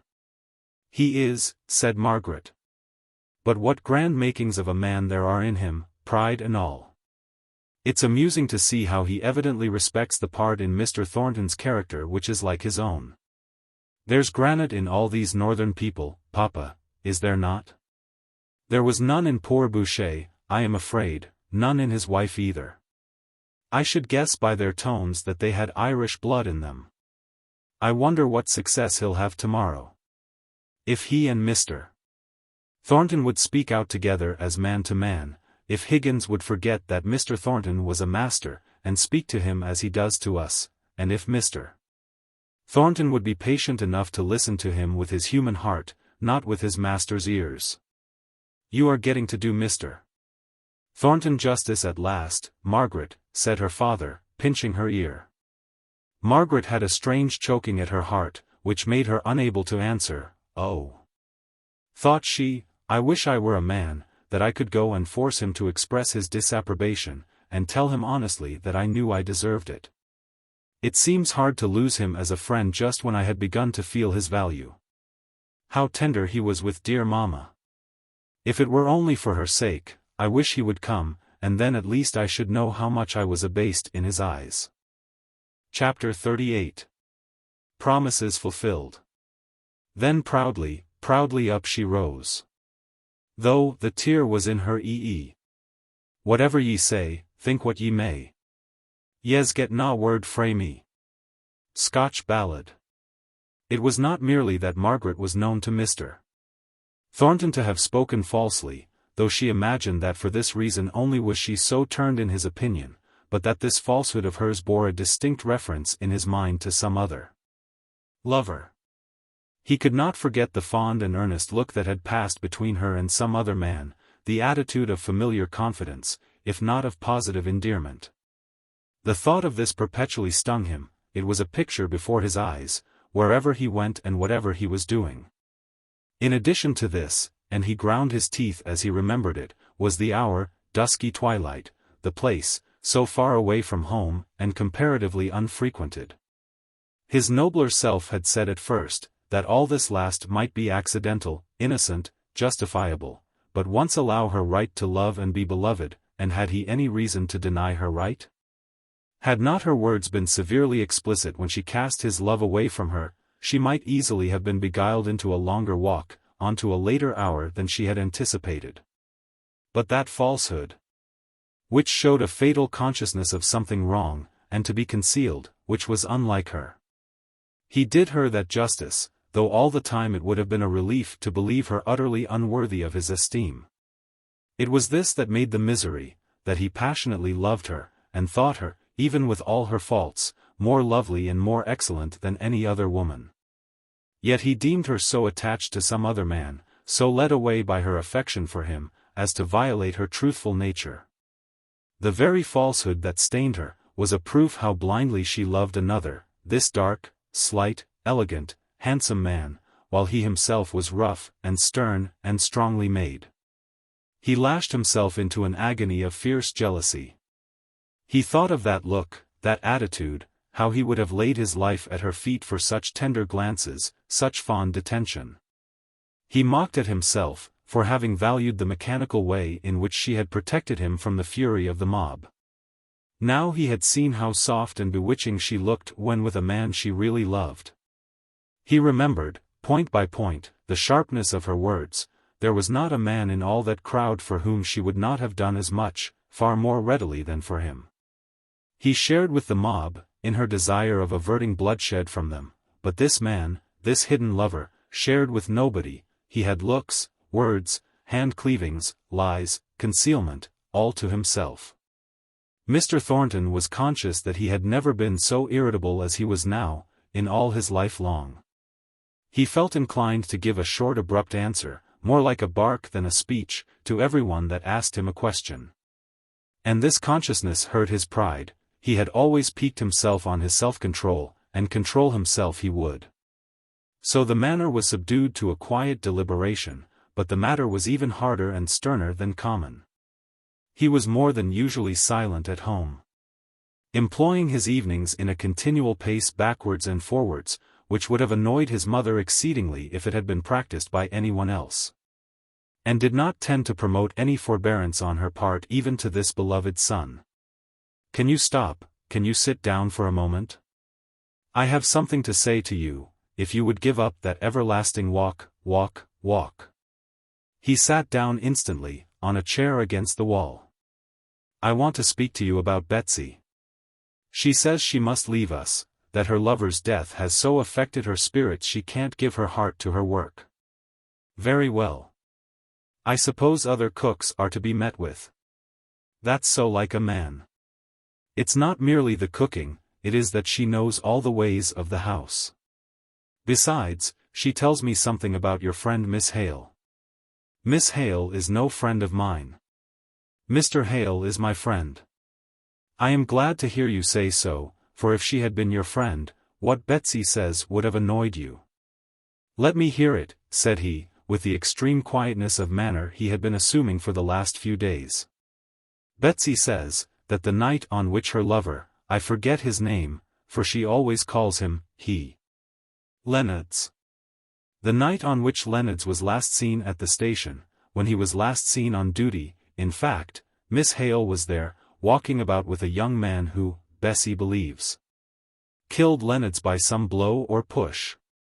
"Leonards was not killed by any blow or push." "How do you know?" "Because I distinctly put the question to the surgeon of the infirmary.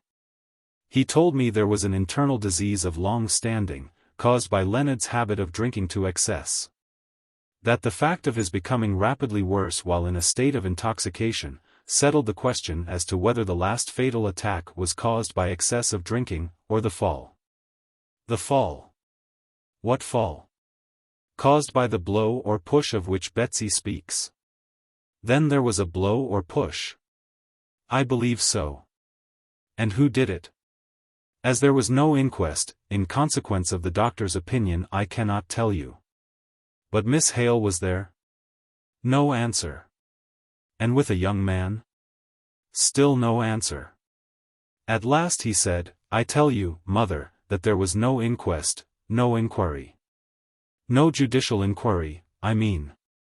Betsy says that Woolmere, some man she knows, who is in a grocer's shop out at Crampton, can swear that Miss Hale was at the station at that hour, walking backwards and forwards with a young man. I don't see what we have to do with that. Miss Hale is at liberty to please herself." "I'm glad to hear you say so," says Mrs. Thornton, eagerly. It certainly signifies very little to us, not at all to you, after what has passed. But I made a promise to Mrs. Hale, that I would not allow her daughter to go wrong without advising and remonstrating with her. I shall certainly let her know my opinion of such conduct. I do not see any harm in what she did that evening, said Mr. Thornton, getting up, and coming near to his mother. He stood by the chimney-piece with his face turned away from the room.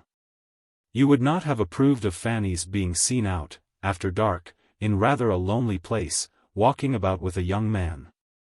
I say nothing of the taste which could choose the time, when her mother lay unburied, for such a promenade. Should you have liked your sister to have been noticed by a grocer's assistant for doing so? In the first place, as it is not many years since I myself was a draper's assistant, the mere circumstance of a grocer's assistant noticing any act does not alter the character of the act to me. And in the next place, I see a great deal of difference between Miss Hale and Fanny. I can imagine that the one may have weighty reasons, which may and ought to make her overlook any seeming impropriety in her conduct. I never knew Fanny have weighty reasons for anything. Other people must guard her. I believe Miss Hale is a guardian to herself. A pretty character of your sister, indeed. Really, John, one would have thought Miss Hale had done enough to make you clear-sighted. She drew you on to an offer, by a bold display of pretended regard for you, to play you off against this very young man, I've no doubt. Her whole conduct is clear to me now. You believe he is her lover, I suppose, you agree to that. He turned round to his mother, his face was very grey and grim. Yes, mother. I do believe he is her lover. When he had spoken, he turned round again, he writhed himself about, like one in bodily pain. He leant his face against his hand. Then before she could speak, he turned sharp again. Mother. He is her lover, whoever he is, but she may need help and womanly counsel, there may be difficulties or temptations which I don't know. I fear there are. I don't want to know what they are. But as you have ever been a good, and a tender mother to me, go to her, and gain her confidence, and tell her what is best to be done. I know that something is wrong. Some dread, which must be a terrible torture to her. For God's sake, John, said his mother, now really shocked, what do you mean? What do you mean? What do you know? He did not reply to her. John. I don't know what I shan't think unless you speak. You have no right to say what you have done against her. Not against her, mother. I could not speak against her. Well. You have no right to say what you have done, unless you say more. These half-expressions are what ruin a woman's character. Her character. Mother, you do not dare, he faced about, and looked into her face with his flaming eyes. Then, drawing himself up into determined composure and dignity, he said, I will not say any more than this, which is neither more nor less than the simple truth. And I am sure you believe me, I have good reason to believe, that Miss Hale is in some strait and difficulty connected with an attachment which, of itself, from my knowledge of Miss Hale's character, is perfectly innocent and right. What my reason is, I refuse to tell. But never let me hear anyone say a word against her, implying any more serious imputation than that she now needs the counsel of some kind and gentle woman. You promised Mrs. Hale to be that woman. No, said Mrs. Thornton. I am happy to say, I did not promise kindness and gentleness, for I felt at the time that it might be out of my power to render these to one of Miss Hale's character and disposition. I promised counsel and advice, such as I would give to my own daughter. I shall speak to her as I would do to Fanny, if she had gone gallivanting with a young man in the dusk. I shall speak with relation to the circumstances I know, without being influenced either one way or another by the strong reasons which you will not confide to me. Then I shall have fulfilled my promise, and done my duty. She will never bear it, said he passionately. She will have to bear it, if I speak in her dead mother's name. Well, said he, breaking away, don't tell me any more about it. I cannot endure to think of it. It will be better that you should speak to her anyway, than that she should not be spoken to at all. Oh. That look of love, continued he, between his teeth, as he bolted himself into his own private room. And that cursed lie, which showed some terrible shame in the background, to be kept from the light in which I thought she lived perpetually. Oh, Margaret, Margaret. Mother, how you have tortured me. Oh. Margaret, could you not have loved me? I am but uncouth and hard, but I would never have led you into any falsehood for me. The more Mrs. Thornton thought over what her son had said, in pleading for a merciful judgment for Margaret's indiscretion, the more bitterly she felt inclined towards her. She took a savage pleasure in the idea of speaking her mind to her, in the guise of fulfillment of a duty. She enjoyed the thought of showing herself untouched by the glamour, which she was well aware Margaret had the power of throwing over many people. She snorted scornfully over the picture of the beauty of her victim.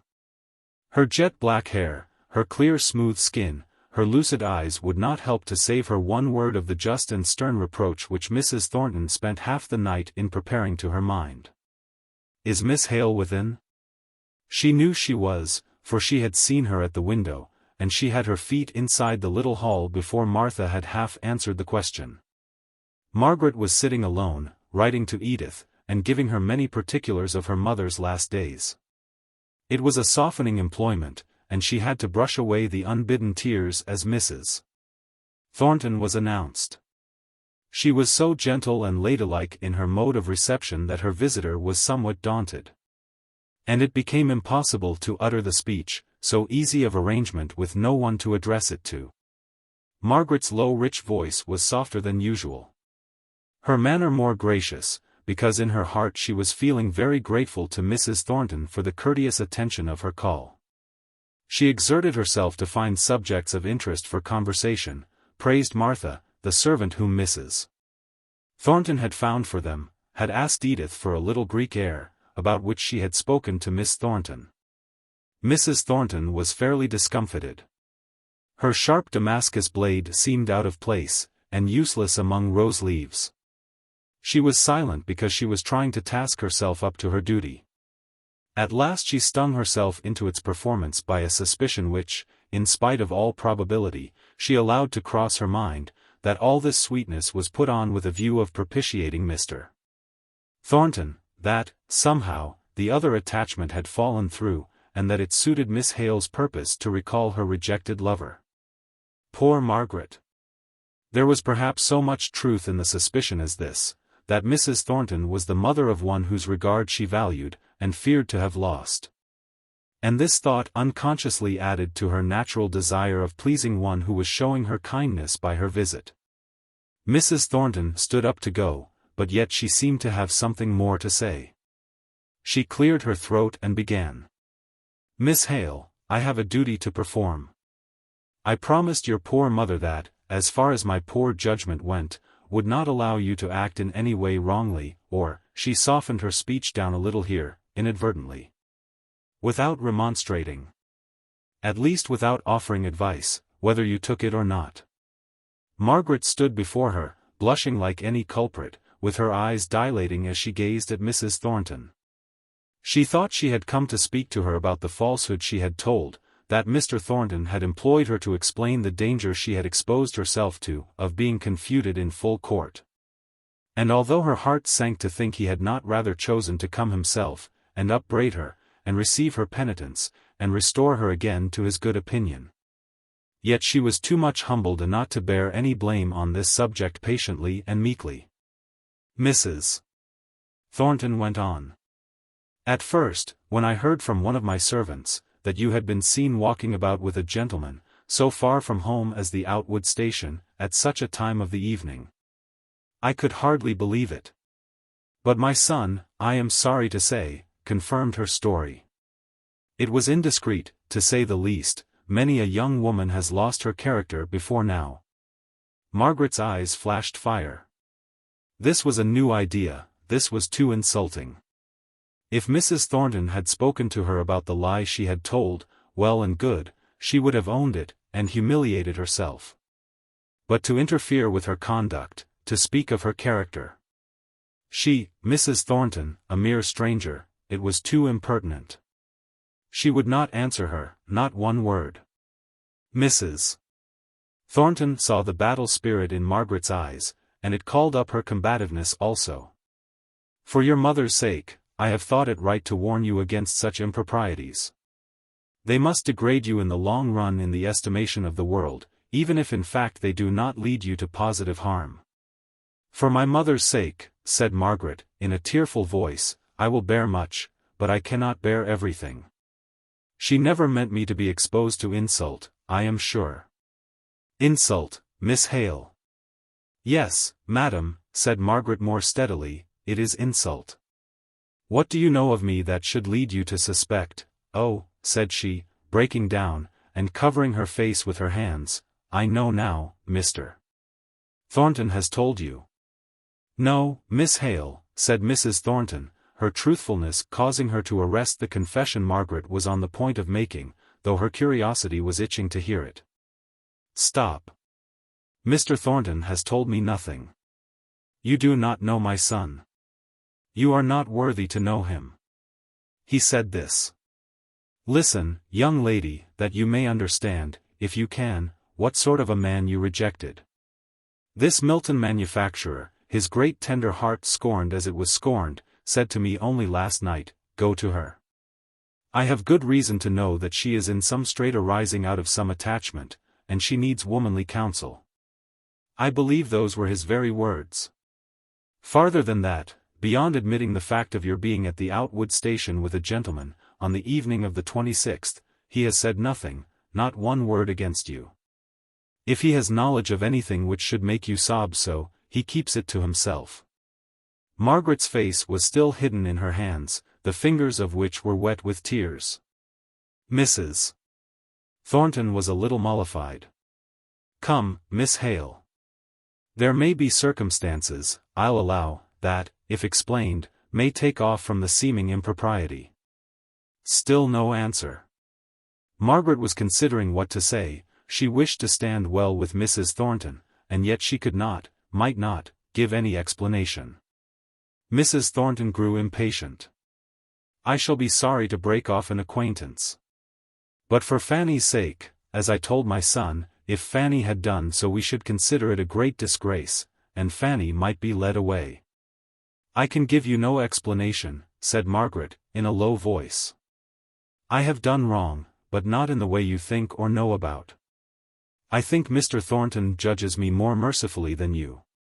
She had hard work to keep herself from choking with her tears, but, I believe, madam, you mean to do rightly. Thank you, said Mrs. Thornton, drawing herself up. I was not aware that my meaning was doubted. It is the last time I shall interfere. I was unwilling to consent to do it, when your mother asked me. I had not approved of my son's attachment to you, while I only suspected it. You did not appear to me worthy of him. But when you compromised yourself as you did at the time of the riot, and exposed yourself to the comments of servants and workpeople, I felt it was no longer right to set myself against my son's wish of proposing to you, a wish, by the way, which he had always denied entertaining until the day of the riot. Margaret winced, and drew in her breath with a long, hissing sound, of which, however, Mrs. Thornton took no notice. He came, you had apparently changed your mind. I told my son yesterday, that I thought it possible, short as was the interval, you might have heard or learnt something of this other lover. What must you think of me, madam? Asked Margaret, throwing her head back with proud disdain, till her throat curved outwards like a swan's. You can say nothing more, Mrs. Thornton. I decline every attempt to justify myself for anything. You must allow me to leave the room. And she swept out of it with the noiseless grace of an offended princess. Mrs. Thornton had quite enough of natural humor to make her feel the ludicrousness of the position in which she was left. There was nothing for it but to show herself out. She was not particularly annoyed at Margaret's way of behaving. She did not care enough for her for that. She had taken Mrs. Thornton's remonstrance to the full as keenly to heart as that lady expected, and Margaret's passion at once mollified her visitor, far more than any silence or reserve could have done. It showed the effect of her words. "My young lady," thought Mrs. Thornton to herself, "you've a pretty good temper of your own. If John and you had come together, he would have had to keep a tight hand over you, to make you know your place. But I don't think you will go a-walking again with your beau, at such an hour of the day, in a hurry. You've too much pride and spirit in you for that. I like to see a girl fly out at the notion of being talked about. It shows they're neither giddy nor bold by nature. As for that girl, she might be bold, but she'd never be giddy. I'll do her that justice. Now as to Fanny, she'd be giddy, and not bold. She's no courage in her, poor thing." Mr. Thornton was not spending the morning so satisfactorily as his mother. She, at any rate, was fulfilling her determined purpose. He was trying to understand where he stood, what damage the strike had done him. A good deal of his capital was locked up in new and expensive machinery, and he had also bought cotton largely, with a view to some great orders which he had in hand. The strike had thrown him terribly behindhand, as to the completion of these orders. Even with his own accustomed and skilled workpeople, he would have had some difficulty in fulfilling his engagements. As it was, the incompetence of the Irish hands, who had to be trained to their work, at a time requiring unusual activity, was a daily annoyance. It was not a favorable hour for Higgins to make his request. But he had promised Margaret to do it at any cost. So, though every moment added to his repugnance, his pride, and his sullenness of temper, he stood leaning against the dead wall, hour after hour, first on one leg, then on the other. At last the latch was sharply lifted, and out came Mr. Thornton. "I want for to speak to yo, sir. Can't stay now, my man. I'm too late as it is." "Well, sir, I reckon I can wait till yo come back." Mr. Thornton was halfway down the street. Higgins sighed. But it was no use. To catch him in the street, was his only chance of seeing the meester. If he had rung the lodge bell or even gone up to the house to ask for him, he would have been referred to the overlooker.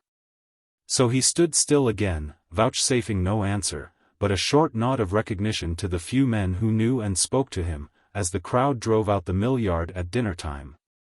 And scowling with all his might at the Irish knob sticks, who had just been imported. At last Mr. Thornton returned. "What? You there still?" "Aye, sir, I mun speak to yo. Come in here, then." "Stay, we'll go across the yard. The men are not come back, and we shall have it to ourselves. These good people, I see, are at dinner," said he, closing the door of the porter's lodge. He stopped to speak to the overlooker. The latter said in a low tone, "I suppose you know, sir, that man is Higgins, one of the leaders of the Union, he that made that speech in Hustfield." "No, I didn't," said Mr. Thornton, looking round sharply at his follower. Higgins was known to him by name as a turbulent spirit. "Come along," said he, and his tone was rougher than before. "It is men such as this," thought he, "who interrupt commerce and injure the very town they live in, mere demagogues, lovers of power at whatever cost to others." "Well, sir. What do you want with me?" said Mr. Thornton, facing round at him, as soon as they were in the counting-house of the mill. "My name is Higgins." "I know that," broke in Mr. Thornton. "What do you want, Mr. Higgins?" "That's the question." "I want work." "Work? You're a pretty chap to come asking me for work. You don't want impudence, that's very clear. I've get 10 enemies and backbiters, like my betters, but I ne'er heerd o' ony of them calling me o'er modest," said Higgins. His blood was a little roused by Mr. Thornton's manner, more than by his words. Mr. Thornton saw a letter addressed to himself on the table. He took it up and read it through. At the end, he looked up and said, "What are you waiting for?" "An answer to question I asked. I gave it you before." don't waste any more of your time. Yo made a remark, sir, on my impudence, but I were taught that it was manners to say either yes or no, when I were asked a civil question. I should be thankful to yo if yo'd give me work. Hamper will speak to my being a good hand. I've a notion you'd better not send me to Hamper to ask for a character, my man. I might hear more than you'd like. I'd take risk. Worst they could say of me is, that I did what I thought best, even to my own wrong. You'd better go and try them, then, and see whether they'll give you work. I've turned off upwards of 100 of my best hands, for no other fault than following you and such as you, and ye think I'll take you on? I might as well put a firebrand into the midst of the cotton waste. Higgins turned away, then the recollection of Boucher came over him, and he faced round with the greatest concession he could persuade himself to make. I'd promise yo, meester, I'd not speak a word as could do harm, if so be yo did right by us. And I'd promise more, I'd promise that when I seed yo going wrong, and acting unfair, I'd speak to yo in private first, and that would be a fair warning. If yo and I did na agree in our opinion o your conduct, yo might turn me off at an hour's notice. Upon my word, you don't think small beer of yourself. Hamper has had a loss of you. How came he to let you and your wisdom go? Well, we parted by mutual dissatisfaction. I wouldn't give the pledge they were asking, and they wouldn't have me at no rate.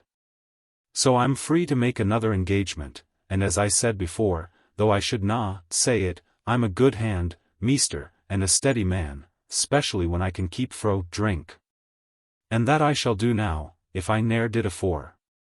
That you may have more money laid up for another strike, I suppose? No.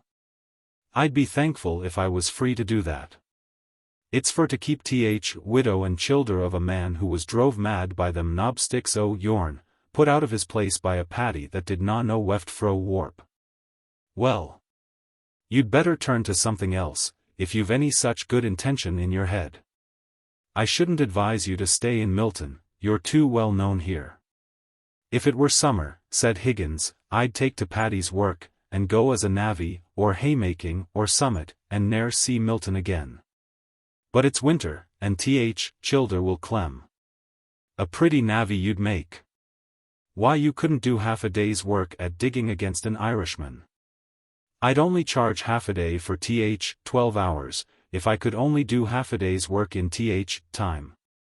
Yori not knowing of any place, where they could to me a trial, away fro the mills, if I'm such a firebrand? I'd take any wage they thought I was worth, for the sake of those childer. Don't you see what you would be? You'd be a knobstick. You'd be taking less wages than the other laborers, all for the sake of another man's children. Think how you'd abuse any poor fellow who was willing to take what he could get to keep his own children. You and your union would soon be down upon him. No. No. If it's only for the recollection of the way in which you've used the poor knobsticks before now, I say no. To your question. I'll not give you work. I won't say, I don't believe your pretext for coming and asking for work, I know nothing about it. It may be true, or it may not. It's a very unlikely story, at any rate. Let me pass. I'll not give you work. There's your answer. I hear, sir. I would na ha troubled you, but that I were bid to come, by one as seemed to think you'd get some place in your heart. Who were mistook, and I were misled. But I'm not the first man as is misled by a woman. Tell her to mind her own business the next time, instead of taking up your time and mine too. I believe women are at the bottom of every plague in this world. Be off with you. I'm obleeged to you for your kindness, meester, and most of for your civil way saying goodbye. Mr. Thornton did not deign a reply. But, looking out of the window a minute later, he was struck with the lean, bent figure going out of the yard. The heavy walk was in strange contrast with the resolute, clear determination of the man to speak to him. He crossed to the porter's lodge. How long has that man Higgins been waiting to speak to me? He was outside the gate before 8 o'clock, sir. I think he's been there ever since. And it is now? Just 1, sir. 5 hours, thought Mr. Thornton. It's a long time for a man to wait, doing nothing but first hoping and then fearing. Chapter 39. Making friends. Nay, I have done, you get no more of me. And I am glad, yea glad with all my heart, that thus so clearly I myself am free. Drayton. Margaret shut herself up in her own room, after she had quitted Mrs. Thornton. She began to walk backwards and forwards, in her old habitual way of showing agitation. But then, remembering that in that slightly built house every step was heard from one room to another, she sat down until she heard Mrs. Thornton go safely out of the house. She forced herself to recollect all the conversation that had passed between them, speech by speech, she compelled her memory to go through with it. At the end, she rose up, and said to herself, in a melancholy tone, "At any rate, her words do not touch me, they fall off from me, for I am innocent of all the motives she attributes to me. But still, it is hard to think that anyone, any woman, can believe all this of another so easily. It is hard and sad.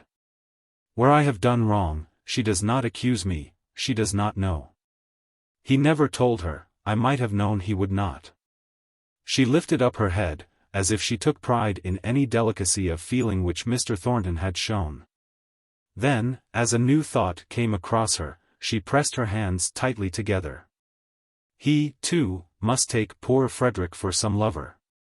She blushed as the word passed through her mind. I see it now. It is not merely that he knows of my falsehood, but he believes that someone else cares for me, and that oh dear, oh dear. What shall I do? What do I mean? Why do I care what he thinks, beyond the mere loss of his good opinion as regards my telling the truth or not? I cannot tell. But I am very miserable. Oh, how unhappy this last year has been. I have passed out of childhood into old age. I have had no youth, no womanhood, the hopes of womanhood have closed for me, for I shall never marry. And I anticipate cares and sorrows just as if I were an old woman, and with the same tearful spirit. I am weary of this continual call upon me for strength. I could bear up for Papa, because that is a natural, pious duty. And I think I could bear up against, at any rate, I could have the energy to resent, Mrs. Thornton's unjust, impertinent suspicions. But it is hard to feel how completely he must misunderstand me. What has happened to make me so morbid today? I do not know. I only know I cannot help it. I must give way sometimes.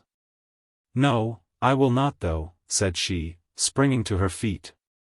I will not think of myself and my own position. I won't examine into my own feelings. It would be of no use now. Some time, if I live to be an old woman, I may sit over the fire, and looking into the embers, see the life that might have been. All this time she was hastily putting on her things to go out, only stopping from time to time to wipe her eyes, with an impatience of gesture at the tears that would come again. In spite of all her bravery.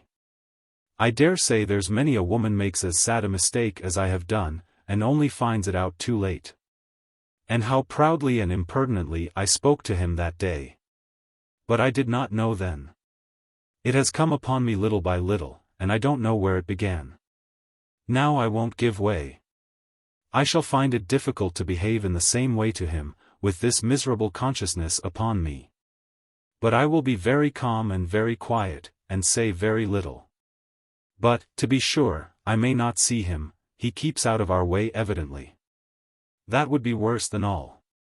And yet no wonder that he avoids me, believing what he must about me. She went out, going rapidly towards the country, and trying to drown reflection by swiftness of motion. As she stood on the doorstep, at her return, her father came up. "Good girl," said he. "You've been to Mrs. Boucher's." "I was just meaning to go there, if I had time, before dinner." "No, Papa. "I have not," said Margaret, reddening. "I never thought about her. But I will go directly after dinner. I will go while you are taking your nap." Accordingly Margaret went. Mrs. Boucher was very ill, really ill, not merely ailing. The kind and sensible neighbor, who had come in the other day, seemed to have taken charge of everything. Some of the children were gone to the neighbors. Mary Higgins had come for the 3 youngest at dinner time, and since then Nicholas had gone for the doctor. He had not come as yet. Mrs. Boucher was dying, and there was nothing to do but wait. Margaret thought that she should like to hear his opinion, and that she could not do better than go and see the Higginses in the meantime. She might then possibly hear whether Nicholas had been able to make his application to Mr. Thornton. She found Nicholas busily engaged in making a penny spin on the dresser, for the amusement of 3 little children, who were clinging to him in a fearless manner. He, as well as they, was smiling at a good long spin, and Margaret thought that the happy look of interest in his occupation was a good sign. When the penny stopped spinning, Lil Johnny began to cry. "Come to me," said Margaret, taking him off the dresser, and holding him in her arms. She held her watch to his ear, while she asked Nicholas if he had seen Mr. Thornton. The look on his face changed instantly. "I," said he. "I've seen and heard too much on him." "He refused you, then?" said Margaret, sorrowfully. "To be sure. I knew he'd do it all along. It's no good expecting marcy at the hands o' them meesters. Yo are a stranger and a foreigner, and aren't likely to know their ways, but I knowed it. I am sorry I asked you." "Was he angry? He did not speak to you as Hamper did he?" "He weren't o'er civil," said Nicholas, spinning the penny again, as much for his own amusement as for that of the children. "Never yo fret, I'm only where I was. I'll go on tramp tomorrow. I gave him as good as I got. I telled him I'd not that good opinion on him that I'd ha come a second time of missile, but yo'd advised me for to come, and I were beholden to yo. You told him I sent you?" "I dunno, if I see'd yo by your name. I done not think I did. I said a woman who knew no better had advised me for to come and see if there was a soft place in his heart." "And he?" asked Margaret. "Said I were to tell yo to mind yo our own business. That's the longest spin yet, my lads, and them civil words to what he used to me. But ne'er mind. We're but where we was, and I'll break stones on the road afore I let these little uns clem." Margaret put the struggling Johnny out of her arms, back into his former place on the dresser. "I am sorry I asked you to go to Mr. Thornton's. I am disappointed in him." There was a slight noise behind her. Both she and Nicholas turned round at the same moment, and there stood Mr. Thornton, with a look of displeased surprise upon his face. Obeying her swift impulse, Margaret passed out before him, saying not a word, only bowing low to hide the sudden paleness that she felt had come over her face. He bent equally low in return, and then closed the door after her. As she hurried to Mrs. Boucher's, she heard the clang, and it seemed to fill up the measure of her mortification. He too was annoyed to find her there. He had tenderness in his heart, a soft place, as Nicholas Higgins called it, but he had some pride in concealing it. He kept it very sacred and safe, and was jealous of every circumstance that tried to gain admission. But if he dreaded exposure of his tenderness, he was equally desirous that all men should recognize his justice. And he felt that he had been unjust in giving so scornful a hearing to anyone who had waited, with humble patience, for 5 hours, to speak to him. That the man had spoken saucily to him when he had the opportunity, was nothing to Mr. Thornton. He rather liked him for it. And he was conscious of his own irritability of temper at the time, which probably made them both quits. It was the 5 hours of waiting that struck Mr. Thornton. He had not 5 hours to spare, himself. But 1 hour, 2 hours, of his hard penetrating intellectual, as well as bodily labor, did he give up to going about collecting evidence as to the truth of Higgins's story. The nature of his character, the tenor of his life. He tried not to be, but was convinced that all that Higgins had said was true. And then the conviction went in, as if by some spell, and touched the latent tenderness of his heart. The patience of the man, the simple generosity of the motive, for he had learnt about the quarrel between Boucher and Higgins, made him forget entirely the mere reasonings of justice, and overleap them by a diviner instinct. He came to tell Higgins he would give him work, and he was more annoyed to find Margaret there than by hearing her last words.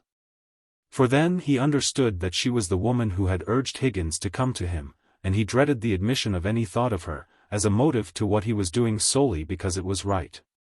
"So that was the lady you spoke of as a woman," said he indignantly to Higgins. "You might have told me who she was. And then, maybe, yo'd have spoken of her more civil than yo' did. Yo'd get ten a mother who might ha' kept yo'r tongue in check when yo' were talking o' women being at the root of all the plagues. Of course you told that to Miss Hale?" "In course I did. Leastways, I reckon I did. I telled her she weren't to meddle again in aught that concerned yo'. Whose children are those, yours?" Mr. Thornton had a pretty good notion whose they were, from what he had heard, but he felt awkward in turning the conversation round from this unpromising beginning. "They're not mine, and they are mine. They are the children you spoke of to me this morning?" "When yo' said," replied Higgins, turning round, with ill-smothered fierceness, "that my story might be true or might not, but it were a very unlikely one. Meester, I've not forgotten." Mr. Thornton was silent for a moment, then he said, "No more have I. I remember what I said. I spoke to you about those children in a way I had no business to. I did not believe you. I could not have taken care of another man's children myself, if he had acted towards me as I hear Boucher did towards you. But I know now you spoke truth. I beg your pardon." Higgins did not turn round, or immediately respond to this. But when he did speak, it was in a softened tone, although the words were gruff enough. "You've no business to go prying into what happened between Boucher and me. He's dead, and I'm sorry. That's enough." "So it is. Will you take work with me? That's what I came to ask." Higgins's obstinacy wavered, recovered strength, and stood firm. He would not speak. Mr. Thornton would not ask again. Higgins's eye fell on the children. "You've called me impudent, and a liar, and a mischief-maker, and yo' might ha' said why, some truth, as I were now and then given to drink. And I ha' called you a tyrant, an ood bulldog, and a hard, cruel master, that's where it stands. But for childer, meester, do yo' think we can e'er get on together?" "Well," said Mr. Thornton, half laughing, "it was not my proposal that we should go together. But there's one comfort on your own showing. We neither of us can think much worse of the other than we do now." "That's true," said Higgins, reflectively. "I've been thinking ever sin' I saw you, what a marcy it were yo' did not take me on, for that I ne'er saw a man whom I could less abide. But that's maybe been a hasty judgment, and work's work to such as me. So, meester, I'll come, and what's more, I thank yo'. And that's a deal fro me," said he, more frankly, suddenly turning round and facing Mr. Thornton fully for the first time. "And this is a deal from me," said Mr. Thornton, giving Higgins's hand a good grip. "Now mind you come sharp to your time," continued he, resuming the master. "I'll have no laggards at my mill. What fines we have, we keep pretty sharply. And the first time I catch you making mischief, off you go. So now you know where you are. Yo' spoke of my wisdom this morning. I reckon I may bring it with me. Or would yo' rather have me 'bout my brains?" "'Bout your brains if you use them for meddling with my business, with your brains if you can keep to your own. I shall need a deal o' brains to settle where my business ends and yours begins. Your business has not begun yet, and mine stands still for me. So good afternoon." Just before Mr. Thornton came up to Mrs. Boucher's door, Margaret came out of it. She did not see him, and he followed her for several yards, admiring her light and easy walk, and her tall and graceful figure. But, suddenly, this simple emotion of pleasure was tainted, poisoned by jealousy. He wished to overtake her, and speak to her, to see how she would receive him. Now she must know he was aware of some other attachment. He wished too, but of this wish he was rather ashamed, that she should know that he had justified her wisdom in sending Higgins to him to ask for work, and had repented him of his morning's decision. He came up to her. She started. "Allow me to say, Miss Hale, that you were rather premature in expressing your disappointment. I have taken Higgins on." "I am glad of it," said she coldly. "He tells me, he repeated to you, what I said this morning about—" Mr. Thornton hesitated. Margaret took it up. "About women not meddling. You had a perfect right to express your opinion, which was a very correct one, I have no doubt. But," she went on a little more eagerly, "Higgins did not quite tell you the exact truth." The word truth reminded her of her own untruth, and she stopped short, feeling exceedingly uncomfortable. Mr. Thornton at first was puzzled to account for her silence. And then he remembered the lie she had told, and all that was foregone. "The exact truth," said he.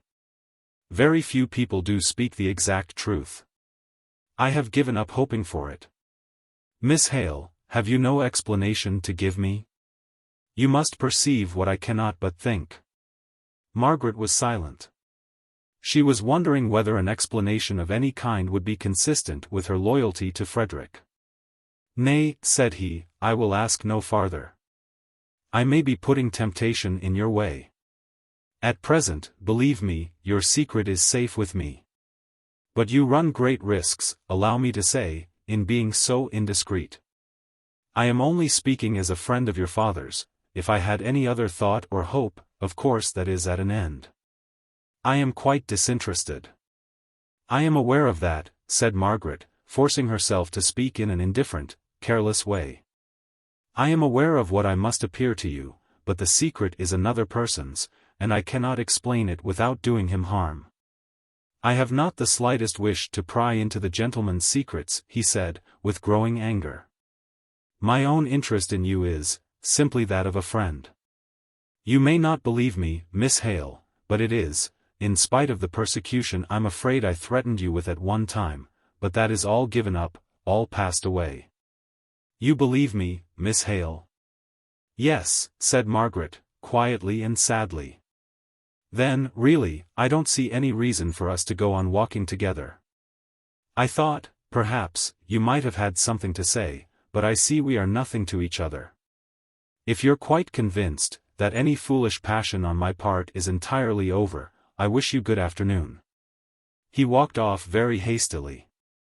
"What can he mean?" thought Margaret. "What could he mean by speaking so, as if I were always thinking that he cared for me, when I know he does not, he cannot. His mother will have said all those cruel things about me to him. But I won't care for him. I surely am mistress enough of myself to control this wild, strange, miserable feeling, which tempted me even to betray my own dear Frederick. So that I might but regain his good opinion, the good opinion of a man who takes such pains to tell me that I am nothing to him. Come. Poor little heart. Be cheery and brave. We'll be a great deal to one another, if we are thrown off and left desolate." Her father was almost startled by her merriment this morning. She talked incessantly, and forced her natural humor to an unusual pitch, and if there was a tinge of bitterness in much of what she said. If her accounts of the old Harley Street set were a little sarcastic, her father could not bear to check her, as he would have done at another time, for he was glad to see her shake off her cares. In the middle of the evening, she was called down to speak to Mary Higgins, and when she came back, Mr. Hale imagined that he saw traces of tears on her cheeks. But that could not be, for she brought good news, that Higgins had got work at Mr. Thornton's mill. Her spirits were damped, at any rate, and she found it very difficult to go on talking at all, much more in the wild way that she had done. For some days her spirits varied strangely. And her father was beginning to be anxious about her, when news arrived from 1 or 2 quarters that promised some change and variety for her. Mr. Hale received a letter from Mr. Bell, in which that gentleman volunteered a visit to them, and Mr. Hale imagined that the promised society of his old Oxford friend would give as agreeable a turn to Margaret's ideas as it did to his own. Margaret tried to take an interest in what pleased her father, but she was too languid to care about any Mr. Bell, even though he were 20 times her godfather. She was more roused by a letter from Edith, full of sympathy about her aunt's death, full of details about herself, her husband, and child. And at the end saying, that as the climate did not suit the baby, and as Mrs. Shaw was talking of returning to England, she thought it probable that Captain Lennox might sell out, and that they might all go and live again in the old Harley Street house. Which, however, would seem very incomplete without Margaret. Margaret yearned after that old house, and the placid tranquillity of that well-ordered, monotonous life. She had found it occasionally tiresome while it lasted. But since then she had been buffeted about, and felt so exhausted by this recent struggle with herself, that she thought that even stagnation would be a rest and a refreshment. So she began to look towards a long visit to the Lennoxes, on their return to England, as to a point, no, not of hope, but of leisure, in which she could regain her power and command over herself. At present it seemed to her as if all subjects tended towards Mr. Thornton, as if she could not forget him with all her endeavors. If she went to see the Higginses, she heard of him there. Her father had resumed their readings together, and quoted his opinions perpetually. Even Mr. Bell's visit brought his tenant's name upon the tapis. For he wrote word, that he believed he must be occupied some great part of his time with Mr. Thornton, as a new lease was in preparation, and the terms of it must be agreed upon. Chapter 40. Out of tune. I have no wrong, where I can claim no right. Naught tame me fro, where I have nothing had. Yet of my woe I cannot so be quite. Namely, since that another may be glad. With that thus in sorrow makes me sad. Wyatt. Margaret had not expected much pleasure to herself from Mr. Bell's visit. She had only looked forward to it on her father's account, but when her godfather came, she at once fell into the most natural position of friendship in the world. He said she had no merit in being what she was, a girl so entirely after his own heart. It was an hereditary power which she had, to walk in and take possession of his regard. While she, in reply, gave him much credit for being so fresh and young under his fellow's cap and gown. Fresh and young in warmth and kindness, I mean. I'm afraid I must own, that I think your opinions are the oldest and mustiest I have met with this long time. Hear this daughter of yours, Hale. Her residence in Milton has quite corrupted her. She's a Democrat, a Red Republican, a member of the Peace Society, a Socialist. Papa, it's all because I'm standing up for the progress of commerce. Mr. Bell would have had it keep still at exchanging wild beast skins for acorns. No, no. I'd dig the ground and grow potatoes. And I'd shave the wild beast skin and make the wool into broadcloth. Don't exaggerate, missy.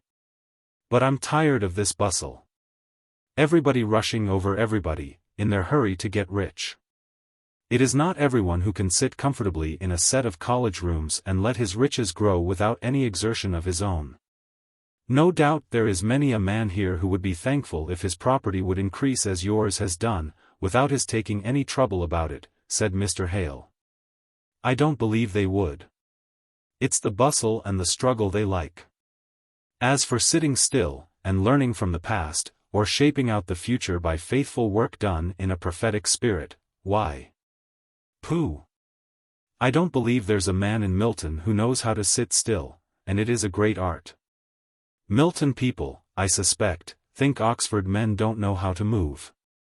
It would be a very good thing if they mixed a little more.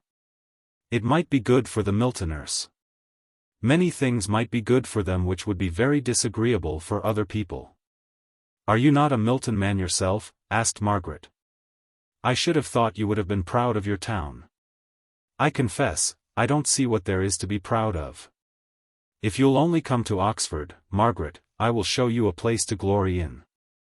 Well, said Mr. Hale, Mr. Thornton is coming to drink tea with us tonight, and he is as proud of Milton as you of Oxford. You two must try and make each other a little more liberal-minded. I don't want to be more liberal-minded, thank you, said Mr. Bell. Is Mr. Thornton coming to tea, Papa? Asked Margaret in a low voice. Either to tea or soon after. He could not tell. He told us not to wait. Mr. Thornton had determined that he would make no inquiry of his mother as to how far she had put her project into execution of speaking to Margaret about the impropriety of her conduct.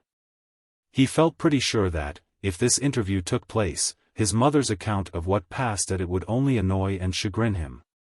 Though he would all the time be aware of the coloring which it received by passing through her mind. He shrank from hearing Margaret's very name mentioned. While he blamed her, while he was jealous of her, while he renounced her, he loved her sorely, in spite of himself. He dreamt of her. He dreamt she came dancing towards him with outspread arms, and with a lightness and gaiety which made him loathe her, even while it allured him. But the impression of this figure of Margaret, with all Margaret's character taken out of it, as completely as if some evil spirit had got possession of her form, was so deeply stamped upon his imagination, that when he wakened he felt hardly able to separate the una from the duessa. And the dislike he had to the latter seemed to envelop and disfigure the former. Yet he was too proud to acknowledge his weakness by avoiding the sight of her. He would neither seek an opportunity of being in her company nor avoid it. To convince himself of his power of self-control, he lingered over every piece of business this afternoon. He forced every movement into unnatural slowness and deliberation, and it was consequently past 8 o'clock before he reached Mr. Hale's. Then there were business arrangements to be transacted in the study with Mr. Bell. And the latter kept on, sitting over the fire, and talking wearily, long after all business was transacted, and when they might just as well have gone upstairs. But Mr. Thornton would not say a word about moving their quarters. He chafed, and thought Mr. Bell a most prosy companion, while Mr. Bell returned the compliment in secret, by considering Mr. Thornton about as brusque and curt a fellow as he had ever met with, and terribly gone off both in intelligence and manner. At last some slight noise in the room above suggested the desirableness of moving there. They found Margaret with a letter open before her, eagerly discussing its contents with her father. On the entrance of the gentleman, it was immediately put aside, but Mr. Thornton's eager senses caught some few words of Mr. Hale's to Mr. Bell. A letter from Henry Lennox. It makes Margaret very hopeful. Mr. Bell nodded. Margaret was red as a rose when Mr. Thornton looked at her. He had the greatest mind in the world to get up and go out of the room that very instant, and never set foot in the house again. We were thinking, said Mr. Hale, that you and Mr. Thornton had taken Margaret's advice, and were each trying to convert the other. You were so long in the study. And you thought there would be nothing left of us but an opinion, like the Kilkenny cat's tail. Pray, whose opinion did you think would have the most obstinate vitality? Mr. Thornton had not a notion what they were talking about, and disdained to inquire. Mr. Hale politely enlightened him. Mr. Thornton, we were accusing Mr. Bell this morning of a kind of Oxonian medieval bigotry against his native town, and we, Margaret, I believe, suggested that it would do him good to associate a little with Milton manufacturers. I beg your pardon. Margaret thought it would do the Milton manufacturers good to associate a little more with Oxford men. Now wasn't it so, Margaret? I believe I thought it would do both good to see a little more of the other. I did not know it was my idea any more than Papa's. And so you see, Mr. Thornton, we ought to have been improving each other downstairs, instead of talking over vanished families of Smiths and Harrisons. However, I am willing to do my part now. I wonder when you Milton men intend to live. All your lives seem to be spent in gathering together the materials for life. By living, I suppose you mean enjoyment. Yes, enjoyment, I don't specify of what, because I trust we should both consider mere pleasure as very poor enjoyment. I would rather have the nature of the enjoyment defined. Well, enjoyment or leisure, enjoyment of the power and influence which money gives. You are all striving for money. What do you want it for? Mr. Thornton was silent. Then he said, I really don't know. But money is not what I strive for. What then? It is a home question. I shall have to lay myself open to such a catechist, and I am not sure that I am prepared to do it. No, said Mr. Hale. Don't let us be personal in our catechism. You are neither of you representative men, you are each of you too individual for that.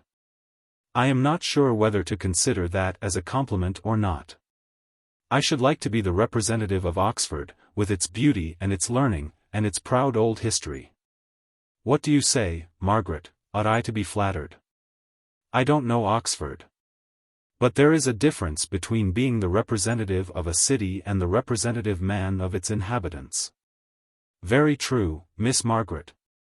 Now I remember, you were against me this morning, and were quite Miltonian and manufacturing in your preferences. Margaret saw the quick glance of surprise that Mr. Thornton gave her, and she was annoyed at the construction which he might put on this speech of Mr. Bell's. Mr. Bell went on. Ah! I wish I could show you our High Street, our Radcliffe Square. I am leaving out our colleges, just as I give Mr. Thornton leave to omit his factories in speaking of the charms of Milton. I have a right to abuse my birthplace. Remember, I am a Milton man. Mr. Thornton was annoyed more than he ought to have been at all that Mr. Bell was saying. He was not in a mood for joking. At another time, he could have enjoyed Mr. Bell's half-testy condemnation of a town where the life was so at variance with every habit he had formed. But now, he was galled enough to attempt to defend what was never meant to be seriously attacked. I don't set up Milton as a model of a town. Not in architecture, slyly asked Mr. Bell. No. We've been too busy to attend to mere outward appearances. Don't say mere outward appearances, said Mr. Hale, gently. They impress us all, from childhood upward, every day of our life. Wait a little while, said Mr. Thornton. Remember, we are of a different race from the Greeks, to whom beauty was everything, and to whom Mr.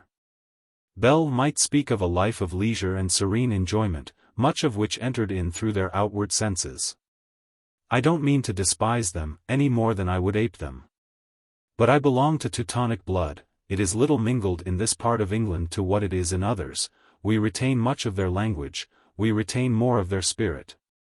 We do not look upon life as a time for enjoyment, but as a time for action and exertion. Our glory and our beauty arise out of our outward strength, which makes us victorious over material resistance, and over greater difficulties still. We are Teutonic up here in Darkshire in another way. We hate to have laws made for us at a distance. We wish people would allow us to write ourselves, instead of continually meddling with their imperfect legislation. We stand up for self-government, and oppose centralization. In short, you would like the heptarchy back again. Well, at any rate, I revoke what I said this morning, that you Milton people did not reverence the past. You are regular worshippers of Thor. If we do not reverence the past as you do in Oxford, it is because we want something which can apply to the present more directly. It is fine when the study of the past leads to a prophecy of the future. But to men groping in new circumstances, it would be finer if the words of experience could direct us how to act in what concerns us most intimately and immediately. Which is full of difficulties to be encountered, and upon the mode in which they are met and conquered, not merely pushed aside for the time, depends our future. But no! People can speak of utopia much more easily than of the next day's duty, and yet when that duty is all done by others, who's so ready to cry, fie, for shame. And all this time I don't see what you are talking about. Would you Milton men condescend to send up your today's difficulty to Oxford? You have not tried us yet. Mr. Thornton laughed outright at this. I believe I was talking with reference to a good deal that has been troubling us of late. I was thinking of the strikes we have gone through, which are troublesome and injurious things enough, as I am finding to my cost. And yet this last strike, under which I am smarting, has been respectable. A respectable strike, said Mr. Bell. That sounds as if you were far gone in the worship of Thor. Margaret felt, rather than saw, that Mr. Thornton was chagrined by the repeated turning into jest of what he was feeling as very serious. She tried to change the conversation from a subject about which one party cared little, while, to the other, it was deeply, because personally, interesting. She forced herself to say something. Edith says she finds the printed calicos in Corfu better and cheaper than in London. Does she? Said her father. I think that must be one of Edith's exaggerations. Are you sure of it, Margaret? I am sure she says so, Papa. Then I am sure of the fact, said Mr. Bell. Margaret, I go so far in my idea of your truthfulness, that it shall cover your cousin's character. I don't believe a cousin of yours could exaggerate. Is Miss Hale so remarkable for truth? Said Mr. Thornton, bitterly. The moment he had done so, he could have bitten his tongue out. What was he? And why should he stab her with her shame in this way? How evil he was tonight, possessed by ill humor at being detained so long from her, irritated by the mention of some name, because he thought it belonged to a more successful lover. Now ill-tempered because he had been unable to cope, with a light heart, against one who was trying, by gay and careless speeches, to make the evening pass pleasantly away, the kind old friend to all parties, whose manner by this time might be well known to Mr. Thornton, who had been acquainted with him for many years. And then to speak to Margaret as he had done. She did not get up and leave the room, as she had done in former days, when his abruptness or his temper had annoyed her. She sat quite still, after the first momentary glance of grieved surprise, that made her eyes look like some child's who has met with an unexpected rebuff. They slowly dilated into mournful, reproachful sadness, and then they fell, and she bent over her work, and did not speak again. But he could not help looking at her, and he saw a sigh tremble over her body, as if she quivered in some unwonted chill. He felt as the mother would have done, in the midst of her rocking it, and rating it, had she been called away before her slow confiding smile, implying perfect trust in mother's love, had proved the renewing of its love. He gave short sharp answers. He was uneasy and cross, unable to discern between jest and earnest, anxious only for a look, a word of hers, before which to prostrate himself in penitent humility. But she neither looked nor spoke. Her round taper fingers flew in and out of her sewing, as steadily and swiftly as if that were the business of her life. She could not care for him, he thought, or else the passionate fervor of his wish would have forced her to raise those eyes, if but for an instant, to read the late repentance in his. He could have struck her before he left, in order that by some strange overt act of rudeness, he might earn the privilege of telling her the remorse that gnawed at his heart. It was well that the long walk in the open air wound up this evening for him. It sobered him back into grave resolution that henceforth he would see as little of her as possible, since the very sight of that face and form, the very sounds of that voice, like the soft winds of pure melody, had such power to move him from his balance. Well, he had known what love was, a sharp pang, a fierce experience, in the midst of whose flames he was struggling. But, through the furnace he would fight his way out into the serenity of middle age, all the richer and more human for having known this great passion. When he had somewhat abruptly left the room, Margaret rose from her seat, and began silently to fold up her work. The long seams were heavy, and had an unusual weight for her languid arms. The round lines in her face took a lengthened, straighter form, and her whole appearance was that of one who had gone through a day of great fatigue. As the three prepared for bed, Mr. Bell muttered a little condemnation of Mr. Thornton. I never saw a fellow so spoiled by success. He can't bear a word, a jest of any kind. Everything seems to touch on the soreness of his high dignity. Formerly, he was as simple and noble as the open day, you could not offend him, because he had no vanity. "He is not vain now," said Margaret, turning round from the table, and speaking with quiet distinctness. "Tonight he has not been like himself. Something must have annoyed him before he came here." Mr. Bell gave her one of his sharp glances from above his spectacles. She stood it quite calmly, but, after she had left the room, he suddenly asked, "Hale, did it ever strike you that Thornton and your daughter have what the French call a tendresse for each other?" "Never," said Mr. Hale, first startled and then flurried by the new idea. "No, I am sure you are wrong, I am almost certain you are mistaken. If there is anything, it is all on Mr. Thornton's side. Poor fellow. I hope and trust he is not thinking of her, for I am sure she would not have him. Well, I'm a bachelor, and have steered clear of love affairs all my life. So perhaps my opinion is not worth having. Or else I should say there were very pretty symptoms about her." "Then I am sure you are wrong," said Mr. Hale. "He may care for her, though she really has been almost rude to him at times. But why, Margaret would never think of him, I'm sure. Such a thing has never entered her head. Entering her heart would do. But I merely threw out a suggestion of what might be. I dare say I was wrong. And whether I was wrong or right, I'm very sleepy. So, having disturbed your night's rest, as I can see, with my untimely fancies, I'll betake myself with an easy mind to my own." But Mr. Hale resolved that he would not be disturbed by any such nonsensical idea, so he lay awake, determining not to think about it. Mr. Bell took his leave the next day, bidding Margaret look to him as one who had a right to help and protect her in all her troubles, of whatever nature they might be. To Mr. Hale he said, "That Margaret of yours has gone deep into my heart. Take care of her, for she is a very precious creature, a great deal too good for Milton, only fit for Oxford, in fact. The town, I mean, not the men. I can't match her yet. When I can, I shall bring my young man to stand side by side with your young woman, just as the genii in the Arabian Nights brought Prince Caeralmazan to match with the fairies Princess Badoura. I beg you'll do no such thing. Remember the misfortunes that ensued, and besides, I can't spare Margaret. No. On second thoughts, we'll have her to nurse us 10 years hence, when we shall be 2 cross old invalids. Seriously, Hale. I wish you'd leave Milton. Which is a most unsuitable place for you, though it was my recommendation in the first instance. If you would, I'd swallow my shadows of doubts, and take a college living.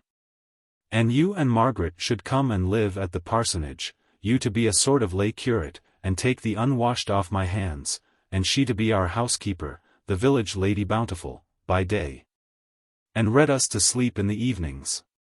I could be very happy in such a life. What do you think of it?"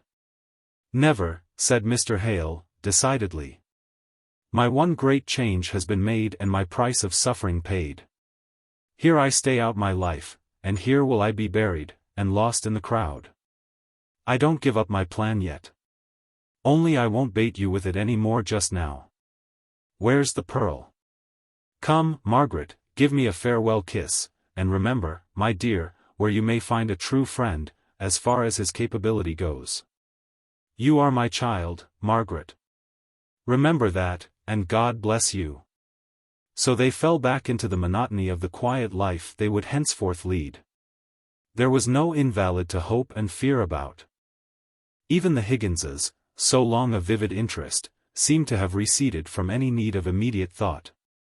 The Boucher children, left motherless orphans, claimed what of Margaret's care she could bestow, and she went pretty often to see Mary Higgins, who had charge of them. The 2 families were living in one house, the elder children were at humble schools, the younger ones were tended, in Mary's absence at her work, by the kind neighbor whose good sense had struck Margaret at the time of Boucher's death. Of course she was paid for her trouble. And, indeed, in all his little plans and arrangements for these orphan children, Nicholas showed a sober judgment, and regulated method of thinking. which were at variance with his former more eccentric jerks of action. He was so steady at his work, that Margaret did not often see him during these winter months. But when she did, she saw that he winced away from any reference to the father of those children, whom he had so fully and heartily taken under his care. He did not speak easily of Mr. Thornton. "To tell the truth," said he fairly bamboozles me. He's two chaps. One chap I knowed of old as were meester all o'er. T'other chap hasn't an ounce of meester's flesh about him. How them two chaps is bound up in one body, is a craddy for me to find out. I'll not be beat by it, though. Meanwhile he comes here pretty often. That's how I know the chap that's a man, not a meester. And I reckon he's taken aback by me pretty much as I am by him. For he sits and listens and stares, as if I were some strange beast newly caught in some of the zones. But I'm none daunted. It would take a deal to daunt me in my own house, as he sees. And I tell him some of my mind that I reckon he'd ha' been the better of hearing when he were a younger man." "And does he not answer you?" asked Mr. Hale. "Well, I'll not say advantage is all on his side, for all I take credit for improving him above a bit. Sometimes he says a rough thing or two, which is not agreeable to look at first, but has a queer smack o' truth in it when yo come to chew it. He'll be coming tonight, I reckon, about them childer's schooling. He's not satisfied why the make of it, and wants for examine them." "What are they?" began Mr. Hale. But Margaret, touching his arm, showed him her watch. "It is nearly 7, she said. "The evenings are getting longer now. Come, Papa." She did not breathe freely till they were some distance from the house. Then, as she became more calm, she wished that she had not been in so great a hurry, for, somehow, they saw Mr. Thornton but very seldom now, and he might have come to see Higgins, and for the old friendship's sake she should like to have seen him tonight. Yes. He came very seldom, even for the dull cold purpose of lessons. Mr. Hale was disappointed in his pupil's lukewarmness about Greek literature, which had but a short time ago so great an interest for him. And now it often happened that a hurried note from Mr. Thornton would arrive, just at the last moment, saying that he was so much engaged that he could not come to read with Mr. Hale that evening. And though other pupils had taken more than his place as to time, no one was like his first scholar in Mr. Hale's heart. He was depressed and sad at this partial cessation of an intercourse which had become dear to him, and he used to sit pondering over the reason that could have occasioned this change. He startled Margaret, one evening as she sat at her work, by suddenly asking, "Margaret, had you ever any reason for thinking that Mr. Thornton cared for you?" He almost blushed as he put this question, but Mr. Bell's scouted idea recurred to him, and the words were out of his mouth before he well knew what he was about. Margaret did not answer immediately, but by the bent drooping of her head, he guessed what her reply would be. "Yes, I believe, oh, Papa, I should have told you." And she dropped her work, and hid her face in her hands. "No, dear, don't think that I am impertinently curious. I am sure you would have told me if you had felt that you could return his regard. Did he speak to you about it?" No answer at first, but by and by a little gentle reluctant yes. "And you refused him?" A long sigh, a more helpless, nerveless attitude, and another yes. But before her father could speak, Margaret lifted up her face, rosy with some beautiful shame, and, fixing her eyes upon him, said, "Now, Papa, I have told you all this, and I cannot tell you more. And then the whole thing is so painful to me, every word and action connected with it is so unspeakably bitter, that I cannot bear to think of it. Oh, Papa, I am sorry to have lost you this friend, but I could not help it, but oh! I am very sorry." She sat down on the ground, and laid her head on his knees. "I, too, am sorry, my dear. Mr. Bell quite startled me when he said, some idea of the kind." "Mr. Bell. Oh, did Mr. Bell see it?" "A little, but he took it into his head that you, how shall I say it? That you were not ungraciously disposed towards Mr. Thornton. I knew that could never be. I hoped the whole thing was but an imagination. But I knew too well what your real feelings were to suppose that you could ever like Mr. Thornton in that way. But I am very sorry. They were very quiet and still for some minutes. But, on stroking her cheek in a caressing way soon after, he was almost shocked to find her face wet with tears. As he touched her, she sprang up, and smiling with forced brightness, began to talk of the Lennoxes with such a vehement desire to turn the conversation, that Mr. Hale was too tender-hearted to try to force it back into the old channel. Tomorrow, yes, tomorrow they will be back in Harley Street. Oh, how strange it will be. I wonder what room they will make into the nursery. Aunt Shaw will be happy with the baby. Fancy Edith a mamma. And Captain Lennox, I wonder what he will do with himself now he has sold out. I'll tell you what, said her father, anxious to indulge her in this fresh subject of interest, I think I must spare you for a fortnight just to run up to town and see the travellers. You could learn more by half an hour's conversation with Mr. Henry Lennox about Frederick's chances, than in a dozen of these letters of his, so it would, in fact, be uniting business with pleasure. No, Papa, you cannot spare me, and what's more, I won't be spared. Then after a pause, she added, I am losing hope sadly about Frederick, he is letting us down gently, but I can see that Mr. Lennox himself has no hope of hunting up the witnesses under years and years of time.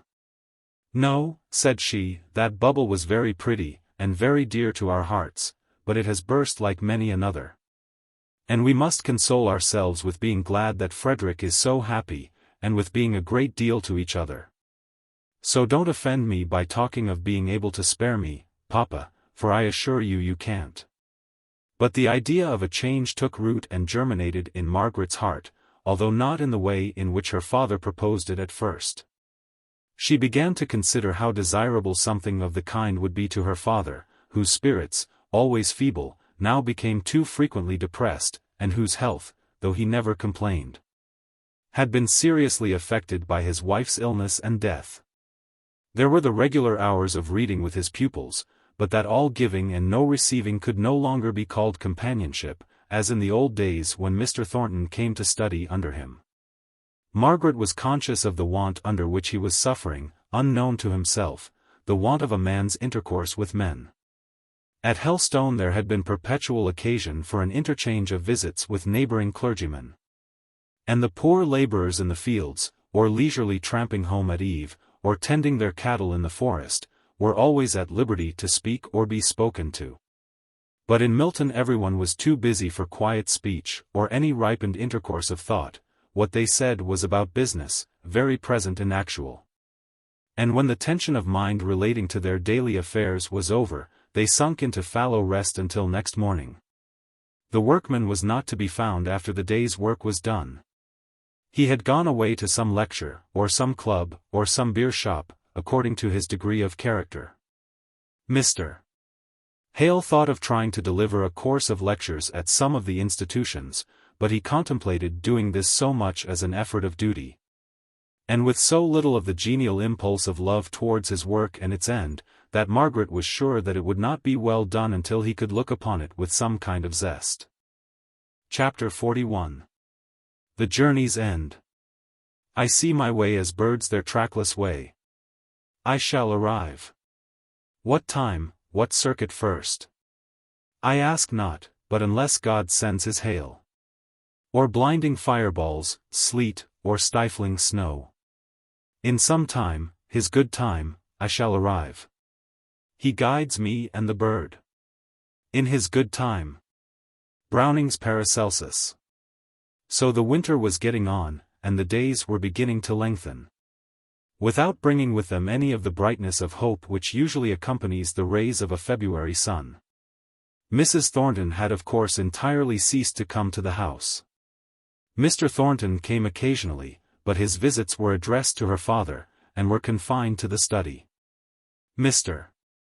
Hale spoke of him as always the same, indeed, the very rarity of their intercourse seemed to make Mr. Hale set only the higher value on it. And from what Margaret could gather of what Mr. Thornton had said, there was nothing in the cessation of his visits which could arise from any umbrage or vexation. His business affairs had become complicated during the strike, and required closer attention than he had given to them last winter. Nay, Margaret could even discover that he spoke from time to time of her, and always, as far as she could learn, in the same calm friendly way. Never avoiding and never seeking any mention of her name. She was not in spirits to raise her father's tone of mind. The dreary peacefulness of the present time had been preceded by so long a period of anxiety and care, even intermixed with storms, that her mind had lost its elasticity.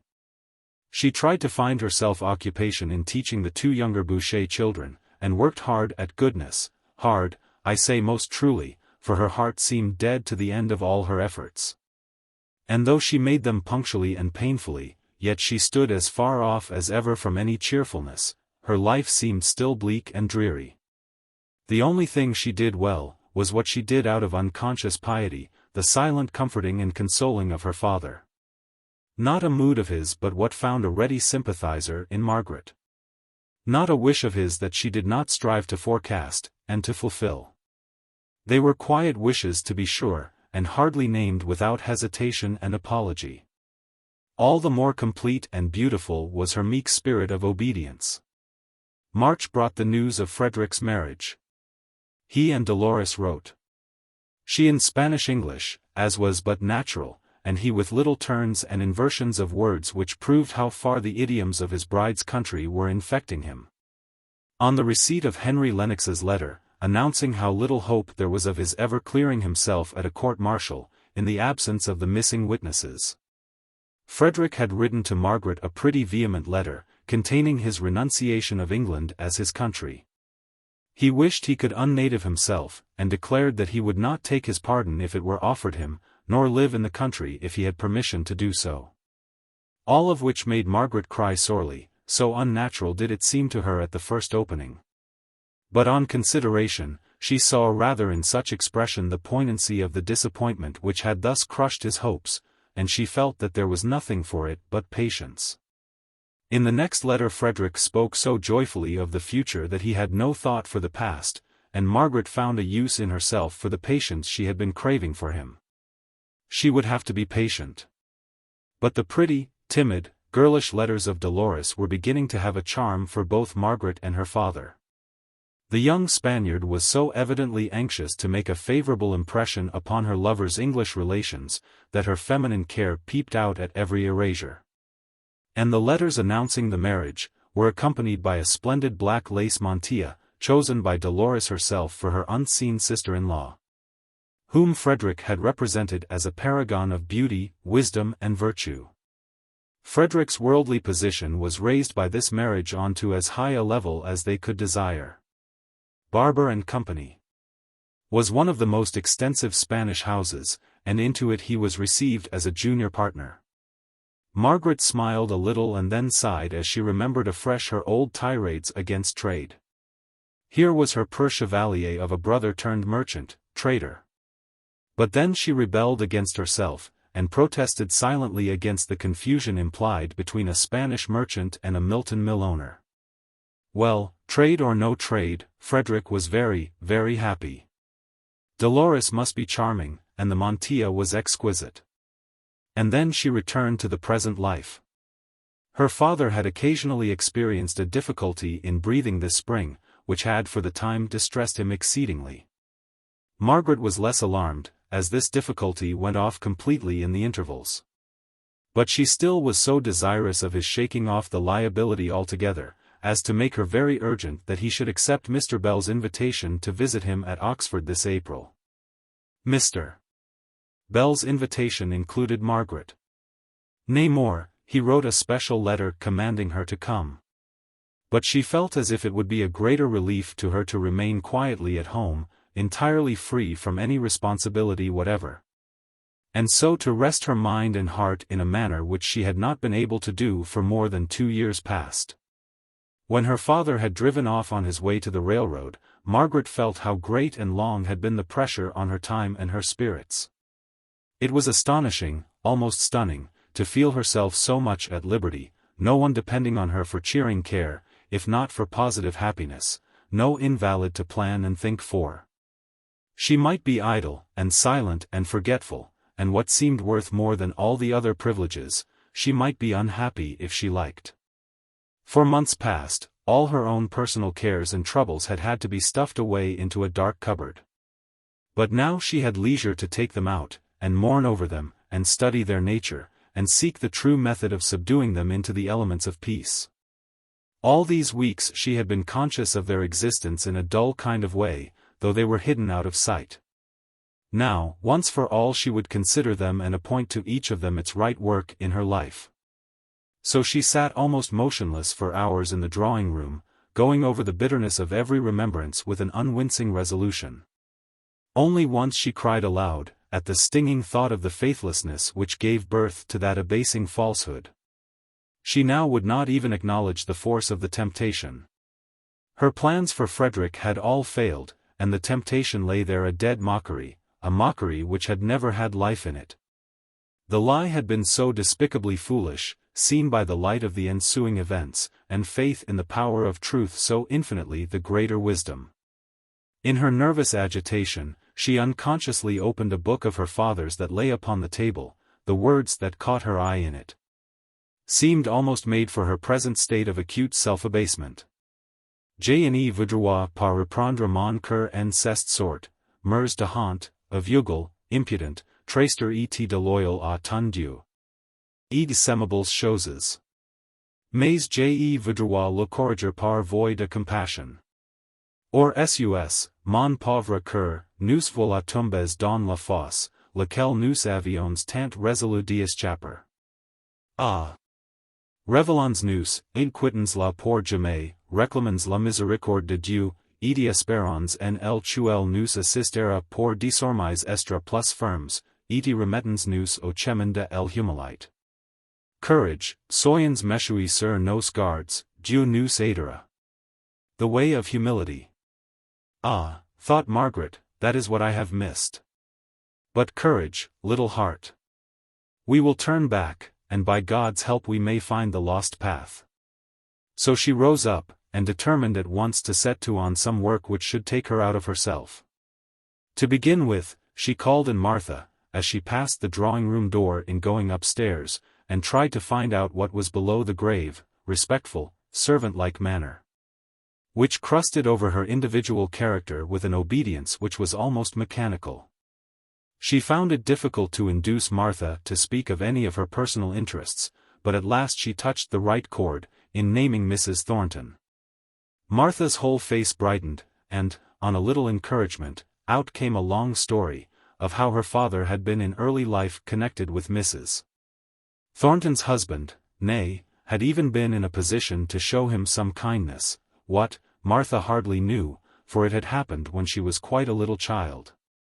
And circumstances had intervened to separate the two families until Martha was nearly grown up, when, her father having sunk lower and lower from his original occupation as clerk in a warehouse, and her mother being dead, she and her sister, to use Martha's own expression, would have been lost, but for Mrs. Thornton, who sought them out, and thought for them, and cared for them. I had had the fever, and was but delicate, and Mrs. Thornton and Mr. Thornton too, they never rested till they had nursed me up in their own house, and sent me to the sea and all.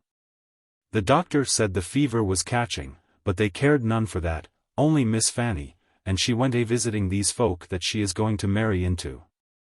So though she was afraid at the time, it has all ended well. Miss Fanny going to be married, exclaimed Margaret. Yes, and to a rich gentleman, too, only he's a deal older than she is.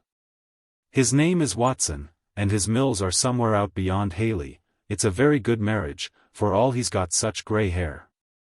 At this piece of information, Margaret was silent long enough for Martha to recover her propriety, and, with it, her habitual shortness of answer. She swept up the hearth, asked at what time she should prepare tea, and quitted the room with the same wooden face with which she had entered it. Margaret had to pull herself up from indulging a bad trick, which she had lately fallen into, of trying to imagine how every event that she heard of in relation to Mr. Thornton would affect him, whether he would like it or dislike it. The next day she had the little Boucher children for their lessons, and took a long walk, and ended by a visit to Mary Higgins. Somewhat to Margaret's surprise, she found Nicholas already come home from his work.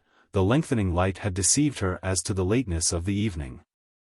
He too seemed, by his manners, to have entered a little more on the way of humility. He was quieter, and less self-asserting. "So good gentleman's away on his travels, is he?" said he. "Little uns telled me so."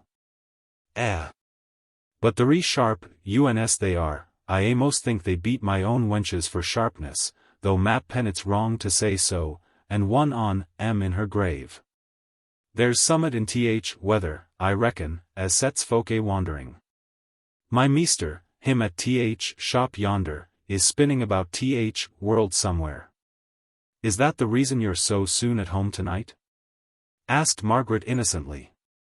Thou know'st not about it, that's all, said he, contemptuously. I'm not one two faces, one for my meester, and t'other for his back. I counted a clocks in the town striking afore I'd leave my work. No. Yon Thornton's good enough for to fight but too good for to be cheated. It were you as get me the place, and I thank yo for it. Thornton's is not a bad mill, as times go. Stand down, lad, and say yo are pretty him to Miss Margaret. That's right. Steady on thy legs, and right arm out as straight as a skewer. 1 to stop, 2 to stay, 3 Mac ready, and 4 away. The little fellow repeated a Methodist hymn, far above his comprehension in point of language, but of which the swinging rhythm had caught his ear. And which he repeated with all the developed cadence of a member of Parliament. When Margaret had duly applauded, Nicholas called for another, and yet another, much to her surprise. As she found him thus oddly and unconsciously led to take an interest in the sacred things which he had formerly scouted. It was past the usual tea time when she reached home, but she had the comfort of feeling that no one had been kept waiting for her. And of thinking her own thoughts while she rested, instead of anxiously watching another person to learn whether to be grave or gay. After tea she resolved to examine a large packet of letters, and pick out those that were to be destroyed. Among them she came to 4 or 5 of Mr. Henry Lennox's, relating to Frederick's affairs.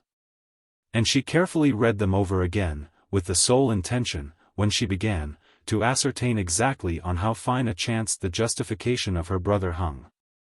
But when she had finished the last, and weighed the pros and cons, the little personal revelation of character contained in them forced itself on her notice. It was evident enough, from the stiffness of the wording, that Mr. Lennox had never forgotten his relation to her in any interest he might feel in the subject of the correspondence. They were clever letters, Margaret saw that in a twinkling, but she missed out of them all hearty and genial atmosphere. They were to be preserved, however, as valuable. So she laid them carefully on one side. When this little piece of business was ended, she fell into a reverie, and the thought of her absent father ran strangely in Margaret's head that night. She almost blamed herself for having felt her solitude, and consequently his absence, as a relief, but these 2 days had set her up afresh, with new strength and brighter hope. Plans which had lately appeared to her in the guise of tasks, now appeared like pleasures. The morbid scales had fallen from her eyes, and she saw her position and her work more truly. If only Mr. Thornton would restore her the lost friendship, nay, if he would only come from time to cheer her father as in former days, though she should never see him.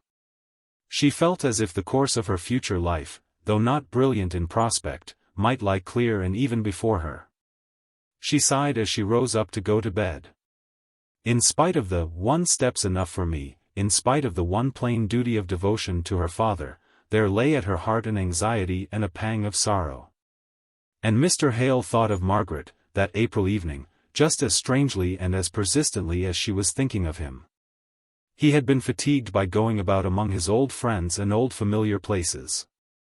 He had had exaggerated ideas of the change which his altered opinions might make in his friends' reception of him. But although some of them might have felt shocked or grieved, or indignant at his falling off in the abstract, as soon as they saw the face of the man whom they had once loved, they forgot his opinions in himself.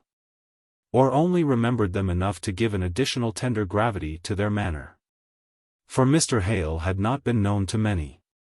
He had belonged to one of the smaller colleges, and had always been shy and reserved. But those who in youth had cared to penetrate to the delicacy of thought and feeling that lay below his silence and indecision, took him to their hearts with something of the protecting kindness which they would have shown to a woman. And the renewal of this kindliness, after the lapse of years, and an interval of so much change, overpowered him more than any roughness or expression of disapproval could have done. "I'm afraid we've done too much," said Mr. Bell. "You're suffering now from having lived so long in that Milton air." "I am tired," said Mr. Hale. "But it is not Milton air. I'm 55 years of age, and that little fact of itself accounts for any loss of strength." "Nonsense. I'm upwards of 60, and feel no loss of strength, either bodily or mental."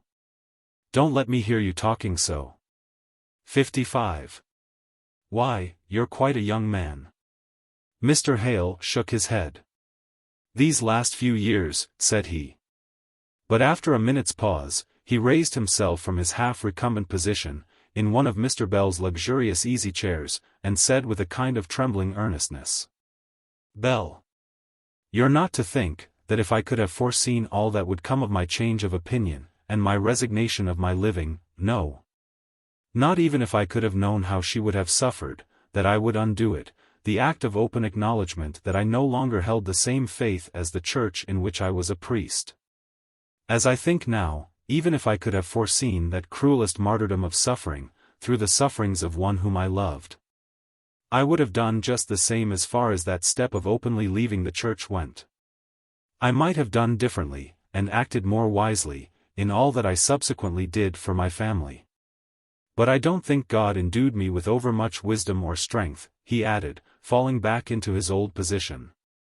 Mr. Bell blew his nose ostentatiously before answering.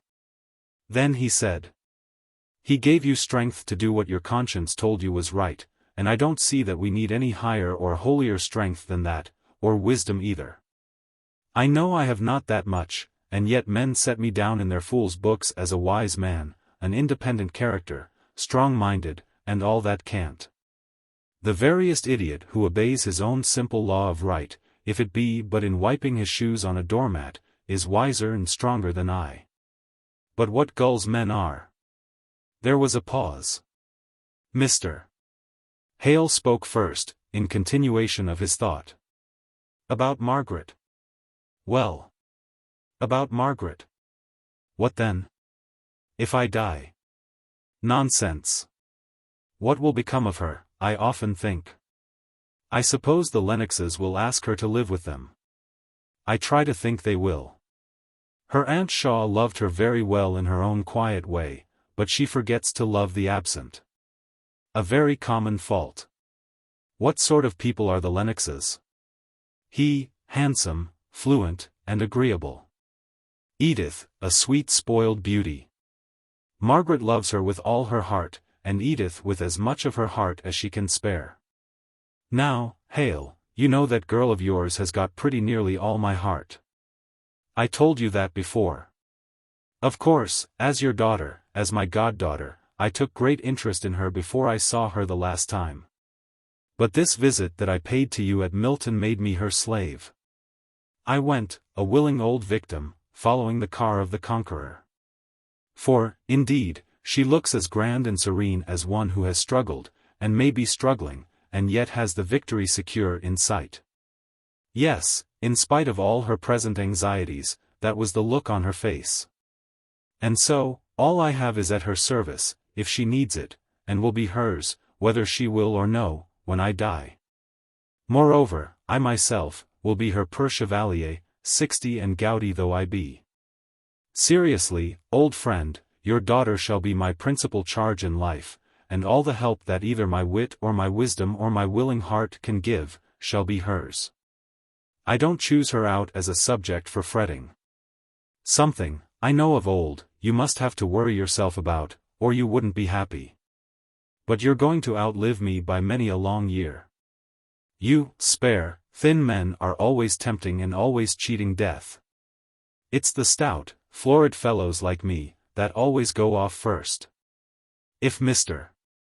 Bell had had a prophetic eye, he might have seen the torch all but inverted, and the angel with the grave and composed face standing very nigh, beckoning to his friend. That night Mr.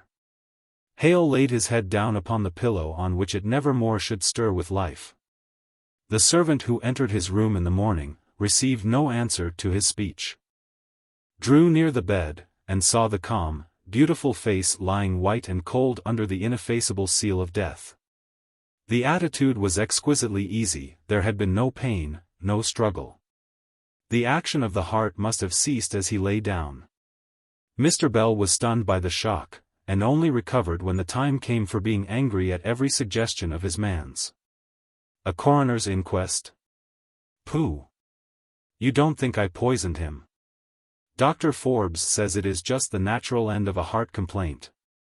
Poor old Hale. You wore out that tender heart of yours before its time. Poor old friend. How he talked of his, Wallace, pack up a carpetbag for me in 5 minutes. Here have I been talking. Pack it up, I say. I must go to Milton by the next train. The bag was packed, the cab ordered, the railway reached, in 20 minutes from the time of this decision. The London train whizzed by, drew back some yards, and in Mr. Bell was hurried by the impatient guard. He threw himself back in his seat, to try, with closed eyes, to understand how one in life yesterday could be dead today. And shortly tears stole out between his grizzled eyelashes, at the feeling of which he opened his keen eyes, and looked as severely cheerful as his set determination could make him. He was not going to blubber before a set of strangers. Not he. There was no set of strangers, only one sitting far from him on the same side. By and by Mr. Bell peered at him, to discover what manner of man it was that might have been observing his emotion, and behind the great sheet of the outspread Times, he recognized Mr. Thornton. "Why, Thornton! Is that you?" said he, removing hastily to a closer proximity. He shook Mr. Thornton vehemently by the hand, until the grip ended in a sudden relaxation, for the hand was wanted to wipe away tears. He had last seen Mr. Thornton in his friend Hale's company. "I'm going to Milton, bound on a melancholy errand. Going to break to Hale's daughter the news of his sudden death." "Death? Mr. Hale dead? I keep saying it to myself, Hale is dead, but it doesn't make it any the more real. Hale is dead for all that. He went to bed well, to all appearance, last night, and was quite cold this morning when my servant went to call him." "Where?" "I don't understand." "At Oxford. He came to stay with me, hadn't been in Oxford this 17 years, and this is the end of it." Not one word was spoken for above a quarter of an hour. Then Mr. Thornton said, "And she?" and stopped full short. "Margaret, you mean?" "Yes. I am going to tell her." Poor fellow! How full his thoughts were of her all last night. Good God! Last night only. And how immeasurably distant he is now. But I take Margaret as my child for his sake. I said last night I would take her for her own sake. Well, I take her for both. Mr. Thornton made 1 or 2 fruitless attempts to speak, before he could get out the words. "What will become of her? I rather fancy there will be 2 people waiting for her, myself for one. I would take a live dragon into my house to live, if by hiring such a chaperone, and setting up an establishment of my own, I could make my old age happy with having Margaret for a daughter. But there are those Lennoxes." "Who are they?" asked Mr. Thornton with trembling interest. "Oh, smart London people, who very likely will think that they've the best right to her. Captain Lennox married her cousin, the girl she was brought up with. Good enough people, I dare say. And there's her aunt, Mrs. Shaw. There might be a way open, perhaps, by my offering to marry that worthy lady. But that would be quite a piece aller. And then there's that brother. What brother? A brother of her aunt's?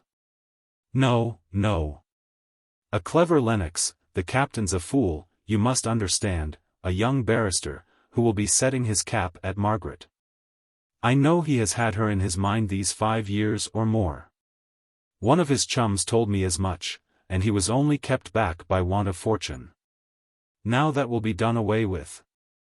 How? Asked Mr. Thornton, too earnestly curious to be aware of the impertinence of his question. Why, she'll have my money at my death. And if this Henry Lennox is half good enough for her, and she likes him, well, I might find another way of getting a home through a marriage. I'm dreadfully afraid of being tempted, at an unguarded moment, by her aunt. Neither Mr. Bell nor Mr. Thornton was in a laughing humor. So the oddity of any of the speeches which the former made was unnoticed by them. Mr. Bell whistled, without emitting any sound beyond a long hissing breath. Changed his seat, without finding comfort or rest, while Mr. Thornton sat immovably still, his eyes fixed on one spot in the newspaper, which he had taken up in order to give himself leisure to think. "Where have you been?" asked Mr. Bell, at length. "To have her." Trying to detect the secret of the great rise in the price of cotton. Ugh! Cotton, and speculations, and smoke, well-cleansed and well-cared-for machinery, and unwashed and neglected hands. Poor old Hale! Poor old Hale! If you could have known the change which it was to him from Helstone. Do you know the New Forest at all? Yes. Very shortly. Then you can fancy the difference between it and Milton. What part were you in? Were you ever at Helstone? A little picturesque village, like some in the Odenwald? You know Helstone? I have seen it. It was a great change to leave it and come to Milton. He took up his newspaper with a determined air, as if resolved to avoid further conversation, and Mr. Bell was fain to resort to his former occupation of trying to find out how he could best break the news to Margaret. She was at an upstairs window, she saw him alight. She guessed the truth with an instinctive flash. She stood in the middle of the drawing-room, as if arrested in her first impulse to rush downstairs, and as if by the same restraining thought she had been turned to stone. So white and immovable was she. "Oh! Don't tell me. I know it from your face. You would have sent, you would not have left him, if he were alive." "Oh, Papa, Papa." Chapter 42. Alone. Alone. When some beloved voice that was to you, both sound and sweetness, faileth suddenly. And silence, against which you dare not cry, aches round you like a strong disease and new. What hope? What help? What music will undo that silence to your sense? Mrs. Browning. The shock had been great. Margaret fell into a state of prostration, which did not show itself in sobs and tears, or even find the relief of words. She lay on the sofa with her eyes shut, never speaking but when spoken to, and then replying in whispers. Mr. Bell was perplexed. He dared not leave her. He dared not ask her to accompany him back to Oxford, which had been one of the plans he had formed on the journey to Milton. Her physical exhaustion was evidently too complete for her to undertake any such fatigue, putting the sight that she would have to encounter out of the question. Mr. Bell sat over the fire, considering what he had better do. Margaret lay motionless, and almost breathless by him. He would not leave her, even for the dinner which Dixon had prepared for him downstairs, and, with sobbing hospitality, would fain have tempted him to eat. He had a plateful of something brought up to him. In general, he was particular and dainty enough, and knew well each shade of flavor in his food, but now the Deville chicken tasted like sawdust. He minced up some of the fowl for Margaret, and peppered and salted it well. But when Dixon, following his directions, tried to feed her, the languid shake of head proved that in such a state as Margaret was in, food would only choke, not nourish her. Mr. Bell gave a great sigh, lifted up his stout old limbs, stiff with traveling, from their easy position, and followed Dixon out of the room. "I can't leave her. I must write to them at Oxford, to see that the preparations are made. They can be getting on with these till I arrive. Can't Mrs. Lennox come to her? I'll write and tell her she must. The girl must have some woman friend about her, if only to talk her into a good fit of crying." Dixon was crying, enough for two. But, after wiping her eyes and steadying her voice, she managed to tell Mr. Bell that Mrs. Lennox was too near her confinement to be able to undertake any journey at present. "Well, I suppose we must have Mrs. Shaw. She's come back to England, isn't she?" "Yes, sir, she's come back, but I don't think she will like to leave Mrs. Lennox at such an interesting time," said Dixon, who did not much approve of a stranger entering the household, to share with her in her ruling care of Margaret. "Interesting time be." Mr. Bell restricted himself by coughing over the end of his sentence. "She could be content to be at Venice or Naples, or some of those popish places, at the last, interesting time, which took place in Corfu, I think. And what does that little prosperous woman's interesting time signify, in comparison with that poor creature there, that helpless, homeless, friendless Margaret, lying as still on that sofa as if it were an altar tomb, and she the stone statue on it? I tell you, Mrs. Shaw shall come. See that a room, or whatever she wants, is got ready for her by tomorrow night. I'll take care she comes." Accordingly Mr. Bell wrote a letter, which Mrs. Shaw declared, with many tears, to be so like one of the dear generals when he was going to have a fit of the gout, that she should always value and preserve it. If he had given her the option, by requesting or urging her, as if a refusal were possible, she might not have come, true and sincere as was her sympathy with Margaret. It needed the sharp uncourteous command to make her conquer her vis inertia and allow herself to be packed by her maid, after the latter had completed the boxes. Edith, all cap, shawl, and tears, came out to the top of the stairs, as Captain Lennox was taking her mother down to the carriage. "Don't forget, Mamma, Margaret must come and live with us. Sholto will go to Oxford on Wednesday, and you must send word by Mr. Bell to him when we're to expect you. And if you want Sholto, he can go on from Oxford to Milton. Don't forget, Mamma. You are to bring back Margaret." Edith re-entered the drawing-room. Mr. Henry Lennox was there, cutting open the pages of a new review.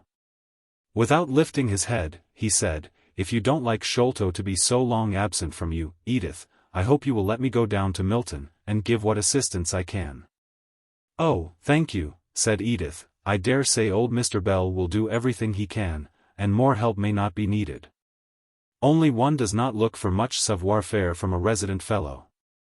Dear, darling Margaret, won't it be nice to have her here, again? You were both great allies, years ago." "Were we?" asked he indifferently, with an appearance of being interested in a passage in the review. "Well, perhaps not, I forget. I was so full of Sholto. But doesn't it fall out well, that if my uncle was to die, it should be just now, when we are come home, and settled in the old house, and quite ready to receive Margaret? Poor thing! What a change it will be to her from Milton!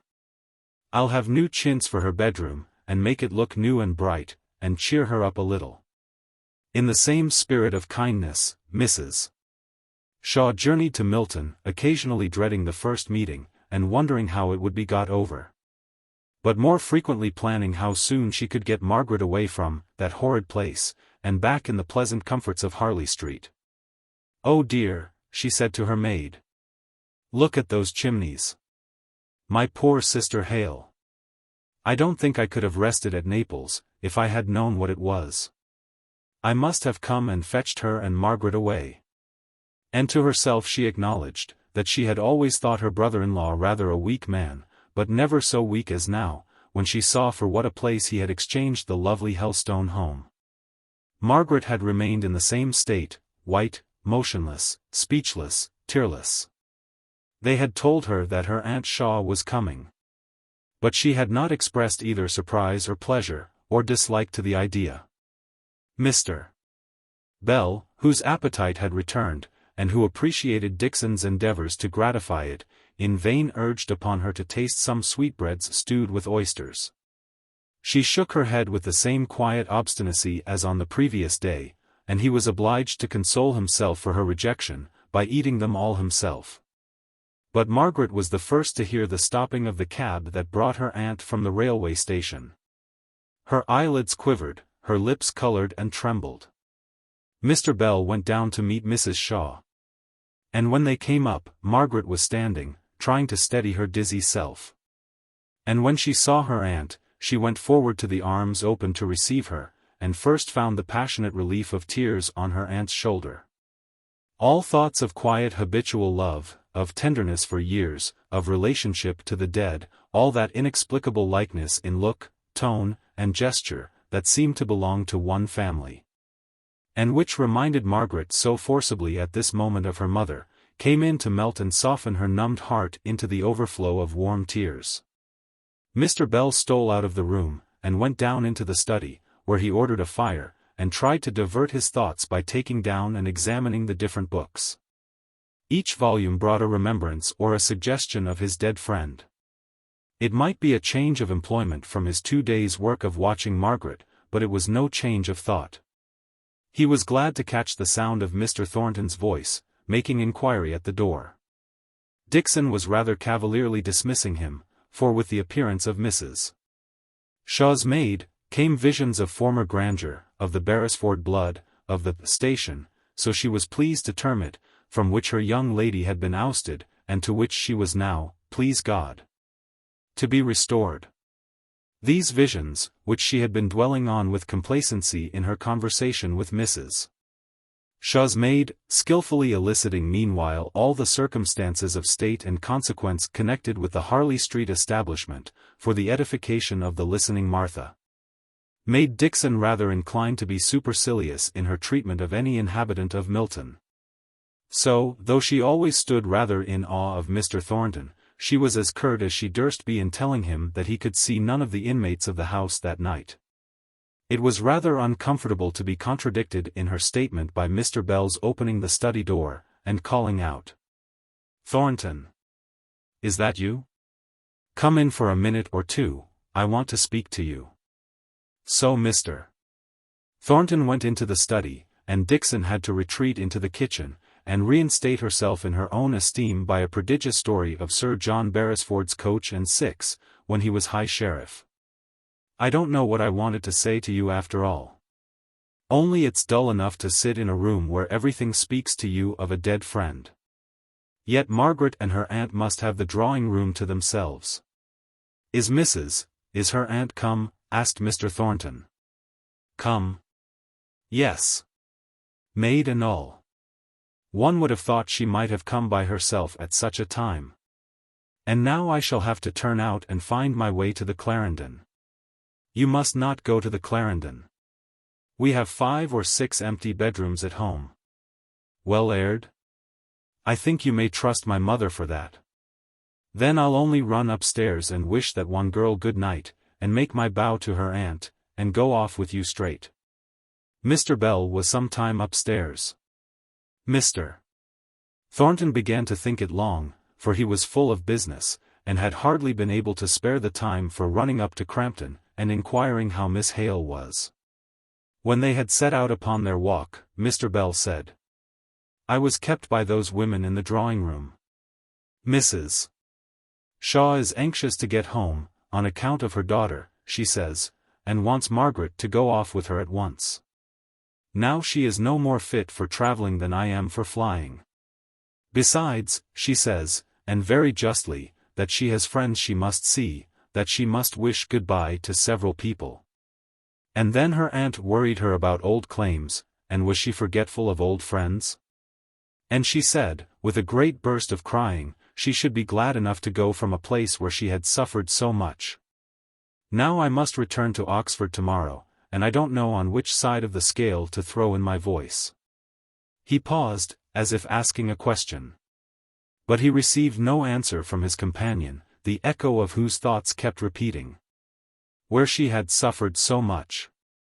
Alas! And that was the way in which this 18 months in Milton, to him so unspeakably precious, down to its very bitterness, which was worth all the rest of life's sweetness, would be remembered. Neither loss of father, nor loss of mother, dear as she was to Mr. Thornton, could have poisoned the remembrance of the weeks, the days, the hours, when a walk of 2 miles, every step of which was pleasant, as it brought him nearer and nearer to her. Took him to her sweet presence, every step of which was rich, as each recurring moment that bore him away from her made him recall some fresh grace in her demeanor. Or pleasant pungency in her character. Yes. Whatever had happened to him, external to his relation to her, he could never have spoken of that time, when he could have seen her every day, when he had her within his grasp. As it were, as a time of suffering. It had been a royal time of luxury to him, with all its stings and contumelies, compared to the poverty that crept round and clipped the anticipation of the future down to sordid fact. And life without an atmosphere of either hope or fear. Mrs. Thornton and Fanny were in the dining-room. The latter in a flutter of small exultation, as the maid held up one glossy material after another, to try the effect of the wedding dresses by candlelight. Her mother really tried to sympathize with her, but could not. Neither taste nor dress were in her line of subjects, and she heartily wished that Fanny had accepted her brother's offer of having the wedding clothes provided by some first-rate London dressmaker. Without the endless troublesome discussions, and unsettled waverings, that arose out of Fanny's desire to choose and superintend everything herself. Mr. Thornton was only too glad to mark his grateful approbation of any sensible man, who could be captivated by Fanny's second-rate airs and graces. By giving her ample means for providing herself with the finery, which certainly rivaled, if it did not exceed, the lover in her estimation. When her brother and Mr. Bell came in, Fanny blushed and simpered, and fluttered over the signs of her employment, in a way which could not have failed to draw attention from anyone else but Mr. Bell. If he thought about her and her silks and satins at all, it was to compare her and them with the pale sorrow he had left behind him, sitting motionless, with bent head and folded hands. In a room where the stillness was so great that you might almost fancy the rush in your straining ears was occasioned by the spirits of the dead, yet hovering round their beloved. For when Mr. Bell had first gone upstairs, Mrs. Shaw lay asleep on the sofa, and no sound broke the silence. Mrs. Thornton gave Mr. Bell her formal, hospitable welcome. She was never so gracious as when receiving her son's friends in her son's house, and the more unexpected they were, the more honor to her admirable housekeeping preparations for comfort. "How is Miss Hale?" she asked. "About as broken down by this last stroke as she can be. I am sure it is very well for her that she has such a friend as you." "I wish I were her only friend, madam. I dare say it sounds very brutal, but here have I been displaced, and turned out of my post of comforter and adviser by a fine lady aunt. And there are cousins and what not claiming her in London, as if she were a lapdog belonging to them. And she is too weak and miserable to have a will of her own."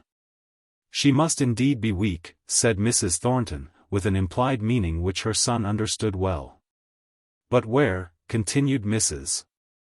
Thornton, "have these relations been all this time that Miss Hale has appeared almost friendless, and has certainly had a good deal of anxiety to bear?" But she did not feel interest enough in the answer to her question to wait for it. She left the room to make her household arrangements. "They have been living abroad. They have some kind of claim upon her. I will do them that justice. The aunt brought her up, and she and the cousin have been like sisters.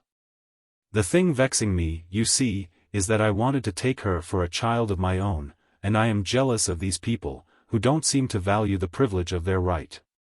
Now it would be different if Frederick claimed her. "Frederick," exclaimed Mr. Thornton. "Who is he? What right?" He stopped short in his vehement question. "Frederick," said Mr. Bell in surprise. "Why, don't you know? He's her brother. Have you not heard? I never heard his name before. Where is he? Who is he? Surely I told you about him, when the family first came to Milton, the son who was concerned in that mutiny. I never heard of him till this moment. Where does he live? In Spain. He's liable to be arrested the moment he sets foot on English ground. Poor fellow. He will grieve at not being able to attend his father's funeral. We must be content with Captain Lennox. For I don't know of any other relation. I hope I may be allowed to go." "Certainly, thankfully. You're a good fellow, after all, Thornton. Hale liked you. He spoke to me, only the other day, at Oxford. He regretted he had seen so little of you lately. I am obliged to you for wishing to show him respect. But about Frederick. Does he never come to England?" "Never. He was not over here about the time of Mrs. Hale's death?" "No. Why, I was here then. I hadn't seen Hale for years and years, and, if you remember, I came, no, it was some time after that that I came. But poor Frederick Hale was not here then." "What made you think he was?" "I saw a young man walking with Miss Hale one day," replied Mr. Thornton, "and I think it was about that time." "Oh, that would be this young Lennox, the captain's brother. He's a lawyer, and they were in pretty constant correspondence with him, and I remember Mr. Hale told me he thought he would come down." "Do you know," said Mr. Bell, wheeling round, and shutting one eye, the better to bring the forces of the other to bear with keen scrutiny on Mr. Thornton's face, "that I once fancied you had a little tenderness for Margaret?" No answer. No change of countenance.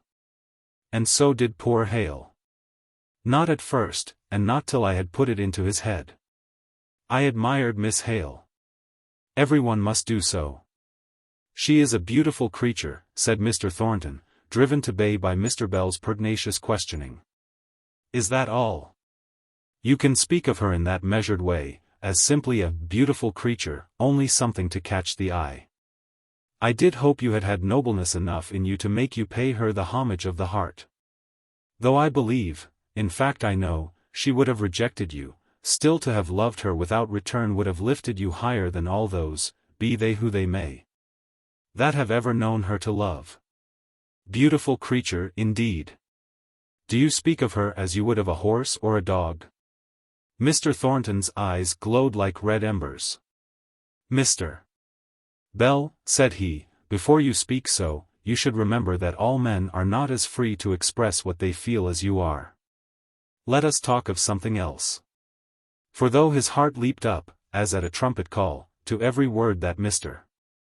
Bell had said, and though he knew that what he had said would henceforward bind the thought of the old Oxford fellow closely up with the most precious things of his heart, yet he would not be forced into any expression of what he felt towards Margaret. He was no mockingbird of praise to try, because another extolled what he reverenced and passionately loved, to outdo him in laudation. So he turned to some of the dry matters of business that lay between Mr. Bell and him, as landlord and tenant. "What is that heap of brick and mortar we came against in the yard? Any repairs wanted?" "No, none, thank you." "Are you building on your own account?" "If you are, I'm very much obliged to you." "I'm building a dining room, for the men I mean, the hands. I thought you were hard to please, if this room wasn't good enough to satisfy you, a bachelor. I've got acquainted with a strange kind of chap, and I put 1 or 2 children in whom he is interested to school. So, as I happened to be passing near his house one day, I just went there about some trifling payment to be made. And I saw such a miserable black frizzle of a dinner, a greasy cinder of meat, as first set me a-thinking. But it was not till provisions grew so high this winter that I bethought me how, by buying things wholesale, and cooking a good quantity of provisions together, much money might be saved. and much comfort gained. So I spoke to my friend, or my enemy, the man I told you of, and he found fault with every detail of my plan. And in consequence I laid it aside, both as impracticable, and also because if I forced it into operation I should be interfering with the independence of my men. When, suddenly, this Higgins came to me and graciously signified his approval of a scheme so nearly the same as mine, that I might fairly have claimed it. And, moreover, the approval of several of his fellow workmen, to whom he had spoken. I was a little riled, I confess, by his manner, and thought of throwing the whole thing overboard to sink or swim. But it seemed childish to relinquish a plan which I had once thought wise and well laid, just because I myself did not receive all the honor and consequence due to the originator. So I coolly took the part assigned to me, which is something like that of a steward to a club. I buy in the provisions wholesale, and provide a fitting matron or cook. I hope you give satisfaction in your new capacity. Are you a good judge of potatoes and onions? But I suppose Mrs. Thornton assists you in your marketing. Not a bit, replied Mr. Thornton. She disapproves of the whole plan, and now we never mention it to each other. But I manage pretty well, getting in great stocks from Liverpool, and being served in butcher's meat by our own family butcher. I can assure you, the hot dinners the matron turns out are not to be despised. Do you taste each dish as it goes in virtue of your office? I hope you have a white wand. I was very scrupulous, at first, in confining myself to the mere purchasing part, and even in that I rather obeyed the men's orders, conveyed through the housekeeper, than went by my own judgment. At one time, the beef was too large, at another the mutton was not fat enough. I think they saw how careful I was to leave them free, and not to intrude my own ideas upon them. So, one day, 2 or 3 of the men, my friend Higgins among them, asked me if I would not come in and take a snack.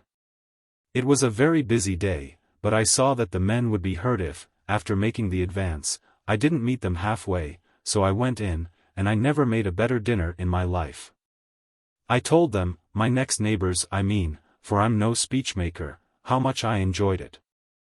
And for some time, whenever that especial dinner recurred in their dietary, I was sure to be met by these men, with a "Master, there's hot pot for dinner today, will yo come in?" If they had not asked me, I would no more have intruded on them than I'd have gone to the mess at the barracks without invitation. I should think you were rather a restraint on your host's conversation. They can't abuse the masters while you're there.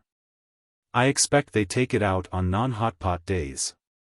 Well, hitherto we've steered clear of all vexed questions. But if any of the old disputes came up again, would certainly speak out my mind next hot pot day. But you are hardly acquainted with our Darkshire fellows, for all you're a Darkshire man yourself.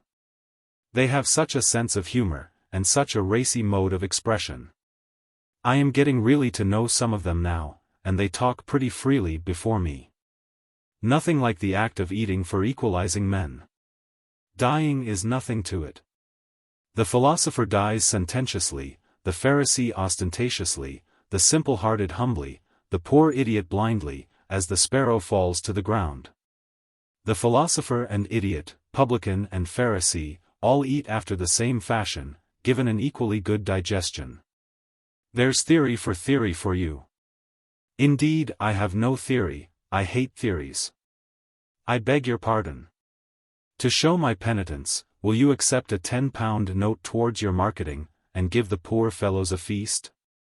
Thank you, but I'd rather not. They pay me rent for the oven and cooking places at the back of the mill, and will have to pay more for the new dining room. I don't want it to fall into a charity. I don't want donations.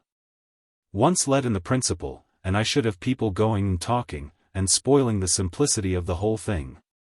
People will talk about any new plan. You can't help that. My enemies, if I have any, may make a philanthropic fuss about this dinner scheme, but you are a friend, and I expect that you will now pay my experiment the respect of silence. It is but a new broom at present, and sweeps clean enough. But by and by we shall meet with plenty of stumbling blocks, no doubt. Chapter 43. Margaret's Flittin. The meanest thing to which we bid adieu loses its meanness in the parting hour. Eliot. Mrs.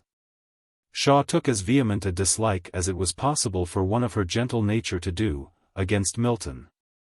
It was noisy, and smoky, and the poor people whom she saw in the streets were dirty, and the rich ladies overdressed, and not a man that she saw, high or low, had his clothes made to fit him.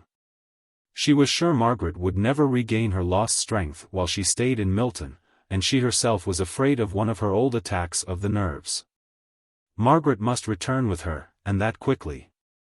This, if not the exact force of her words, was at any rate the spirit of what she urged on Margaret, till the latter, weak, weary, and broken-spirited, yielded a reluctant promise that, as soon as Wednesday was over, she would prepare to accompany her aunt back to town, leaving Dixon in charge of all the arrangements for paying bills, disposing of furniture, and shutting up the house.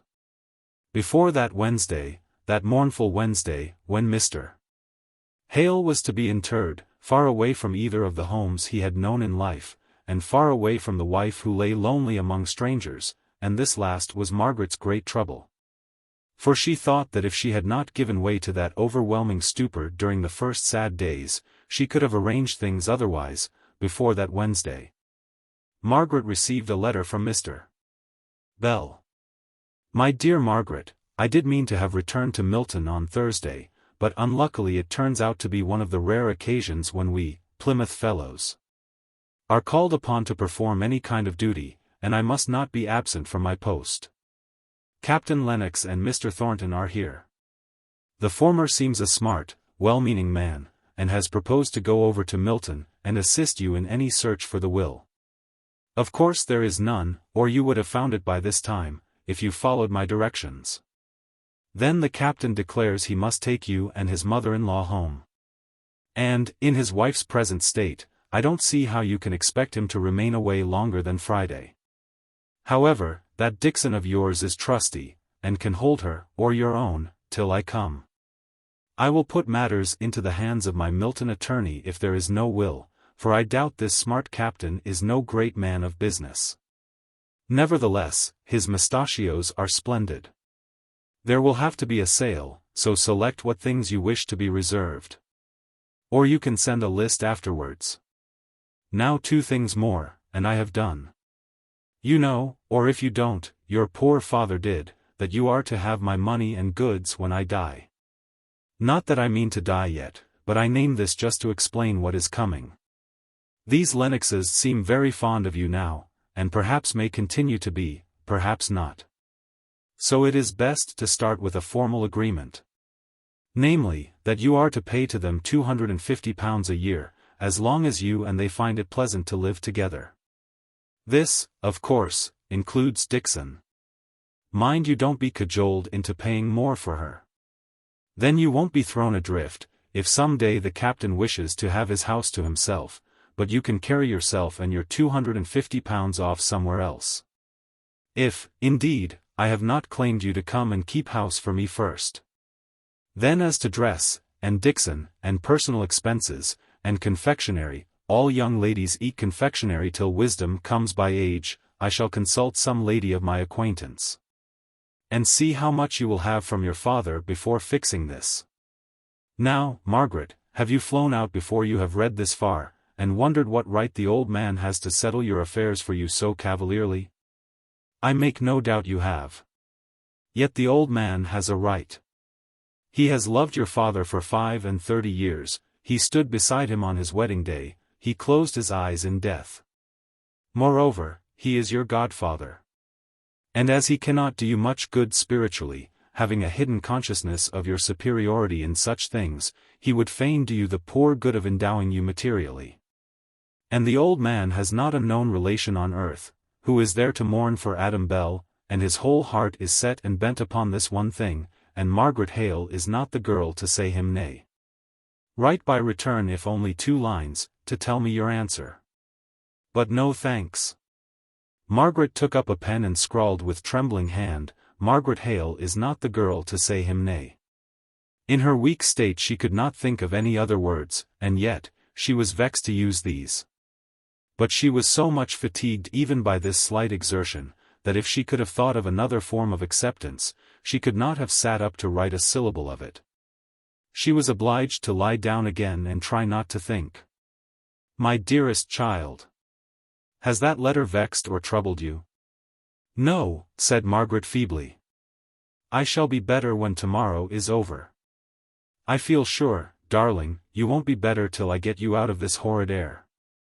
How you can have borne it these 2 years I can't imagine. Where could I go to? I could not leave Papa and Mamma." "Well, don't distress yourself, my dear.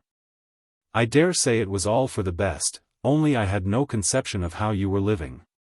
Our butler's wife lives in a better house than this. It is sometimes very pretty, in summer, you can't judge by what it is now. I have been very happy here," and Margaret closed her eyes by way of stopping the conversation. The house teemed with comfort now, compared to what it had been. The evenings were chilly, and by Mrs. Shaw's directions fires were lighted in every bedroom. She petted Margaret in every possible way, and bought every delicacy, or soft luxury in which she herself would have burrowed and sought comfort. But Margaret was indifferent to all these things. Or, if they forced themselves upon her attention, it was simply as causes for gratitude to her aunt, who was putting herself so much out of the way to think of her. She was restless, though so weak. All the day long, she kept herself from thinking of the ceremony which was going on at Oxford, by wandering from room to room, and languidly setting aside such articles as she wished to retain. Dixon followed her by Mrs. Shaw's desire, ostensibly to receive instructions, but with a private injunction to soothe her into repose as soon as might be. "These books, Dixon, I will keep. All the rest will you send to Mr. Bell? They are of a kind that he will value for themselves, as well as for Papa's sake. This, I should like you to take this to Mr. Thornton, after I am gone. Stay. I will write a note with it." And she sat down hastily, as if afraid of thinking, and wrote. "Dear Sir, the accompanying book I am sure will be valued by you for the sake of my father, to whom it belonged. Yours sincerely, Margaret Hale." She set out again upon her travels through the house, turning over articles, known to her from her childhood, with a sort of caressing reluctance to leave them, old-fashioned, worn and shabby, as they might be. But she hardly spoke again, and Dixon's report to Mrs. Shaw was, that, she doubted whether Miss Hale heard a word of what she said, though she talked the whole time, in order to divert her intention. The consequence of her being on her feet all day was excessive bodily weariness in the evening, and a better night's rest than she had had since she heard of Mr. Hale's death. At breakfast time the next day, she expressed her wish to go and bid 1 or 2 friends good-bye. Mrs. Shaw objected. "I am sure, my dear, you can have no friends here with whom you are sufficiently intimate to justify you in calling upon them so soon, before you have been at church. But today is my only day, if Captain Lennox comes this afternoon, and if I must really go tomorrow." "Oh, yes, we shall go tomorrow. I am more and more convinced that this air is bad for you, and makes you look so pale and ill. Besides, Edith expects us, and she may be waiting for me. And you cannot be left alone, my dear, at your age. No, if you must make these calls, I will go with you. Dixon can get us a coach, I suppose?" So Mrs. Shaw went to take care of Margaret and took her maid with her to take care of the shawls and air cushions. Margaret's face was too sad to lighten up into a smile at all this preparation for paying 2 visits, that she had often made by herself at all hours of the day. She was half afraid of owning that one place to which she was going was Nicholas Higgins. All she could do was to hope her aunt would be indisposed to get out of the coach and walk up the court, and at every breath of wind have her face slapped by wet clothes, hanging out to dry on ropes stretched from house to house. There was a little battle in Mrs. Shaw's mind between ease and a sense of matronly propriety, but the former gained the day. And with many an injunction to Margaret to be careful of herself, and not to catch any fever, such as was always lurking in such places, Her aunt permitted her to go where she had often been before without taking any precaution or requiring any permission. Nicholas was out, only Mary and one or two of the Boucher children at home. Margaret was vexed with herself for not having timed her visit better. Mary had a very blunt intellect, although her feelings were warm and kind. And the instant she understood what Margaret's purpose was in coming to see them, she began to cry and sob with so little restraint that Margaret found it useless to say any of the thousand little things which had suggested themselves to her as she was coming along in the coach. She could only try to comfort her a little by suggesting the vague chance of their meeting again, at some possible time, in some possible place, and bid her tell her father how much she wished, if he could manage it, that he should come to see her when he had done his work in the evening. As she was leaving the place, she stopped and looked around, then hesitated a little before she said, "I should like to have some little thing to remind me of Bessie." Instantly Mary's generosity was keenly alive. What could they give? And on Margaret singling out a little common drinking cup, which she remembered as the one always standing by Bessie's side with a drink for her feverish lips, Mary said, "Oh, take somewhat better. That only cost 4 pence." "That will do, thank you," said Margaret, and she went quickly away, while the light caused by the pleasure of having something to give yet lingered on Mary's face. Now to Mrs. Thornton's, thought she to herself. It must be done. But she looked rather rigid and pale at the thoughts of it, and had hard work to find the exact words in which to explain to her aunt who Mrs. Thornton was, and why she should go to bid her farewell. They, for Mrs. Shaw alighted here, were shown into the drawing-room, in which a fire had only just been kindled. Mrs. Shaw huddled herself up in her shawl and shivered. "What an icy room," she said. They had to wait for some time before Mrs. Thornton entered. There was some softening in her heart towards Margaret, now that she was going away out of her sight. She remembered her spirit, as shown at various times and places, even more than the patience with which she had endured long and wearing cares. Her countenance was blander than usual, as she greeted her. There was even a shade of tenderness in her manner, as she noticed the white, tear-swollen face, and the quiver in the voice which Margaret tried to make so steady.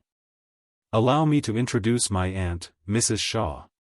I am going away from Milton tomorrow. I do not know if you are aware of it, but I wanted to see you once again, Mrs.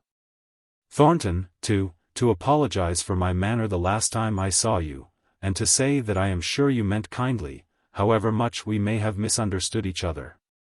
Mrs. Shaw looked extremely perplexed by what Margaret had said. "Thanks for kindness. And apologies for failure in good manners." But Mrs. Thornton replied, "Miss Hale, I am glad you do me justice. I did no more than I believe to be my duty in remonstrating with you as I did. I have always desired to act the part of a friend to you. I am glad you do me justice. And," said Margaret, blushing excessively as she spoke, "will you do me justice, and believe that though I cannot, I do not choose, to give explanations of my conduct, I have not acted in the unbecoming way you apprehended?" Margaret's voice was so soft, and her eyes so pleading, that Mrs. Thornton was for once affected by the charm of manner to which she had hitherto proved herself invulnerable. "Yes, I do believe you. Let us say no more about it. Where are you going to reside, Miss Hale? I understood from Mr. Bell that you were going to leave Milton." "You never liked Milton, you know," said Mrs. Thornton, with a sort of grim smile, "but for all that, you must not expect me to congratulate you on quitting it. Where shall you live?" "With my aunt," replied Margaret, turning towards Mrs. Shaw. "My niece will reside with me in Harley Street. She is almost like a daughter to me," said Mrs. Shaw, looking fondly at Margaret. "And I am glad to acknowledge my own obligation for any kindness that has been shown to her. If you and your husband ever come to the town, my son and daughter, Captain and Mrs. Lennox, will, I am sure, join with me in wishing to do anything in our power to show you attention." Mrs. Thornton thought in her own mind, that Margaret had not taken much care to enlighten her aunt as to the relationship between the Mr. and Mrs. Thornton, towards whom the fine lady aunt was extending her soft patronage, so she answered shortly. My husband is dead. Mr. Thornton is my son. I never go to London. So I am not likely to be able to avail myself of your polite offers. At this instant Mr. Thornton entered the room. He had only just returned from Oxford. His morning suit spoke of the reason that had called him there. John, said his mother, this lady is Mrs. Shaw, Miss Hale's aunt. I am sorry to say, that Miss Hale's call is to wish us goodbye. You are going then, said he in a low voice. Yes, said Margaret. We leave tomorrow. My son-in-law comes this evening to escort us, said Mrs. Shaw. Mr. Thornton turned away. He had not sat down, and now he seemed to be examining something on the table, almost as if he had discovered an unopened letter, which had made him forget the present company. He did not even seem to be aware when they got up to take leave. He started forwards, however, to hand Mrs. Shaw down to the carriage. As it drove up, he and Margaret stood close together on the doorstep, and it was impossible but that the recollection of the day of the riot should force itself into both their minds. Into his it came associated with the speeches of the following day. Her passionate declaration that there was not a man in all that violent and a desperate crowd, for whom she did not care as much as for him. And at the remembrance of her taunting words, his brow grew stern, though his heart beat thick with longing love. No, said he, I put it to the touch once, and I lost it all. Let her go, with her stony heart, and her beauty, how set and terrible her look is now, for all her loveliness of feature. She is afraid I shall speak what will require some stern repression. Let her go. Beauty and heiress as she may be, she will find it hard to meet with a truer heart than mine. Let her go. And there was no tone of regret, or emotion of any kind in the voice with which he said goodbye. And the offered hand was taken with a resolute calmness, and dropped as carelessly as if it had been a dead and withered flower. But none in his household saw Mr. Thornton again that day. He was busily engaged, or so he said. Margaret's strength was so utterly exhausted by these visits, that she had to submit to much watching and petting, and sighing, I told you so's, from her aunt. Dixon said she was quite as bad as she had been on the first day she heard of her father's death, and she and Mrs. Shaw consulted as to the desirableness of delaying the morrow's journey. But when her aunt reluctantly proposed a few days' delay to Margaret, the latter writhed her body as if in acute suffering, and said, Oh! Let us go. I cannot be patient here. I shall not get well here. I want to forget. So the arrangements went on, and Captain Lennox came, and with him news of Edith and the little boy. And Margaret found that the indifferent, careless conversation of one who, however kind, was not too warm and anxious a sympathizer, did her good. She roused up. And by the time that she knew she might expect Higgins, she was able to leave the room quietly, and await in her own chamber the expected summons. Said he, as she came in, to think of the gentleman dropping off as he did. Yo, might ha knocked me down a straw when they telled me. Mr. Hale, said I, him as was parson. Aye, said they. Then, said I, there's as good a man gone as ever lived on this earth, let who will be t'other. And I came to see yo, and tell yo how grieved I were, but them women in kitchen wouldn't tell yo I were there. They said yo were ill, and butter me, but yo done not look like the same wench. And yo're going to be a grand lady up Lunnon, aren't yo? Not a grand lady, said Margaret, half smiling. Well. Thornton said, says he, a day or two ago, Higgins, have yo seen Miss Hale? No, says I, there's a pack o' women who won't let me at her. But I can bide my time, if she's ill. She and I knows each other pretty well. And who'll not go doubting that I'm main sorry for gentleman's death, just because I can't get at her and tell her so. And says he, you'll not have much time for to try and see her, my fine chap. She's not for staying with us a day longer nor she can help. She's got grand relations, and they're carrying her off. And we shan't see her no more. Measter, said I, if I done not see her afore who goes, I'll strive to get up to Lunnon next Whitsuntide, that I will. I'll not be balked of saying her goodbye by any relations whatsomdever. But bless yo, I knowed yo'd come. It were only for to humour the measter, I let on as if I thought yo'd map pen leave Milton without seeing me. You're quite right, said Margaret. You only do me justice. And you'll not forget me, I'm sure.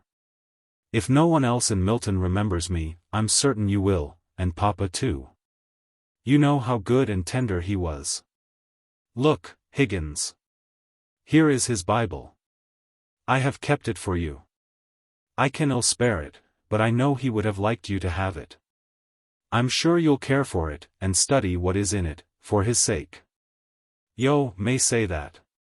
If it were the deuce's own scribble, and yo axed me to read in it for yo'r sake and the ood gentleman's, I'd do it. Whatten's this, wench? I'm not going for to take your brass, so done not think it.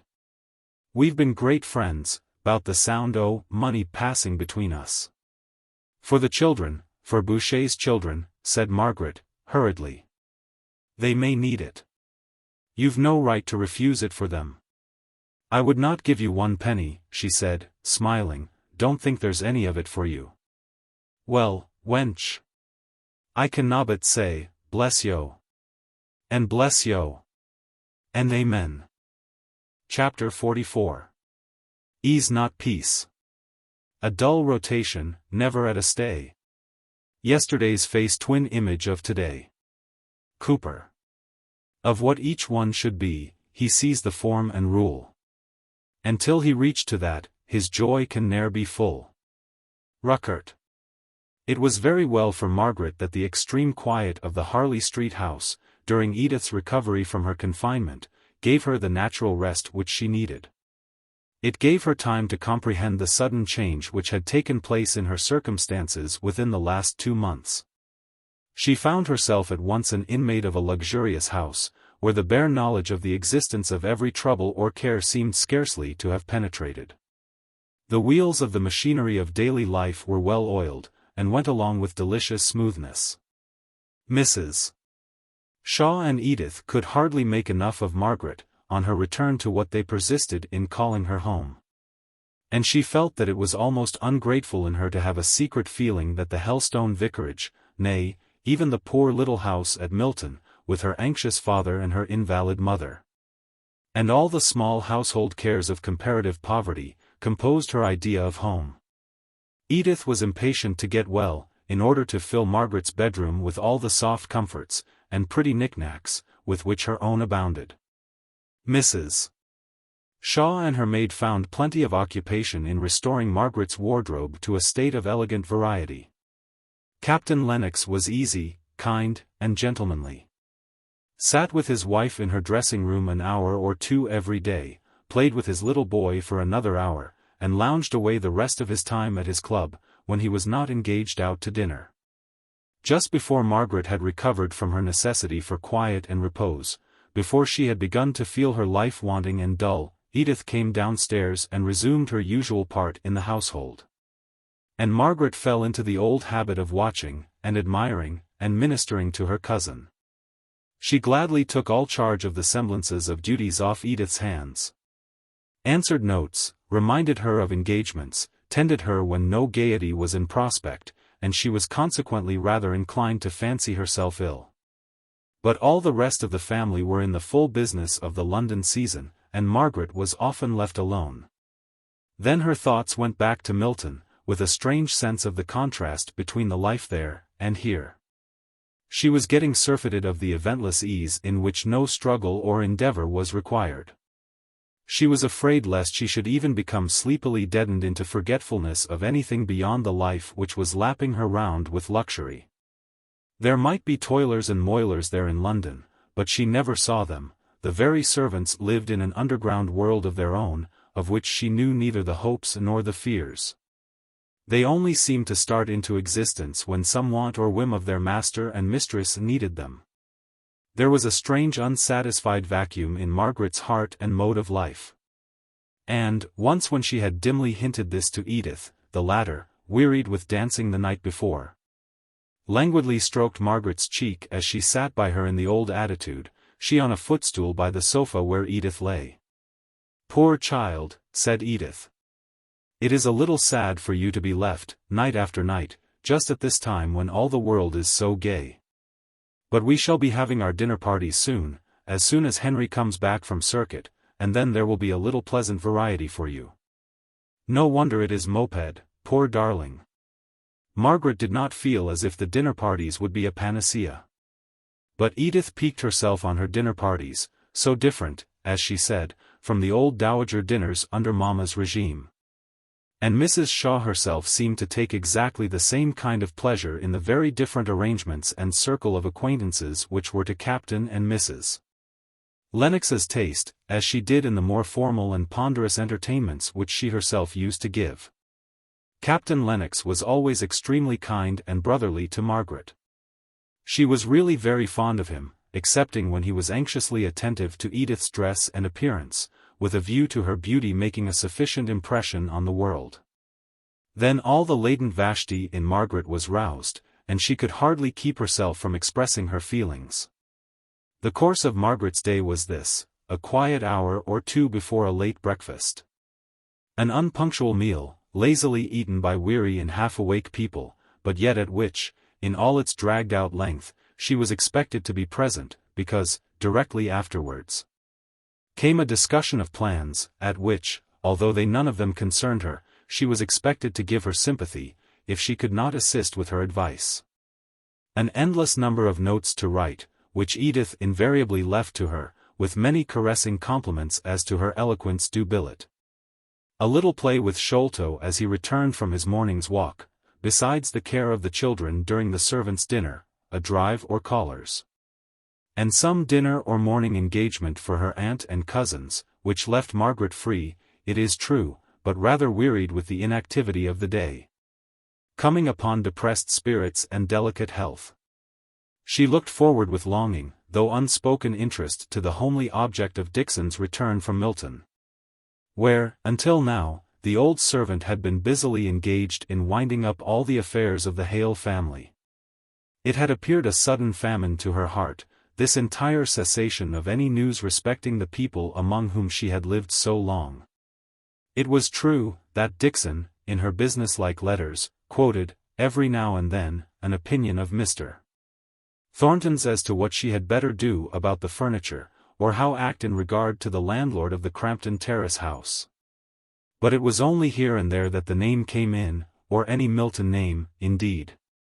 And Margaret was sitting one evening, all alone in the Lennox's drawing-room, not reading Dixon's letters, which yet she held in her hand, but thinking over them, and recalling the days which had been, and picturing the busy life out of which her own had been taken and never missed.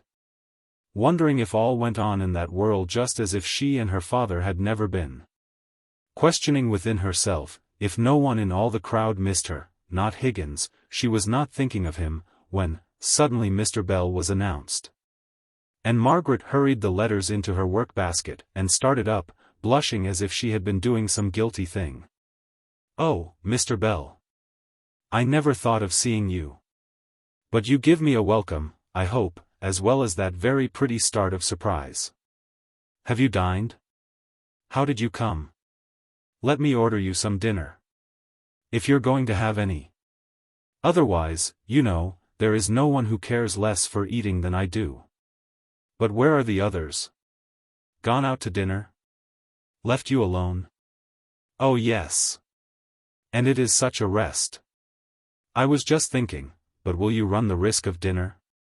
I don't know if there is anything in the house. Why, to tell you the truth, I dined at my club. Only they don't cook as well as they did, so I thought, if you were going to dine, I might try and make out my dinner. But never mind, never mind. There aren't 10 cooks in England to be trusted at impromptu dinners. If their skill and their fires will stand it, their tempers won't. You shall make me some tea, Margaret. And now, what were you thinking of? You were going to tell me. Whose letters were those, goddaughter, that you hid away so speedily? Only Dixon's, replied Margaret, growing very red. Phew! Is that all? Who do you think came up in the train with me? I don't know, said Margaret, resolved against making a guess. You're what d'ye call him? What's the right name for a cousin-in-law's brother?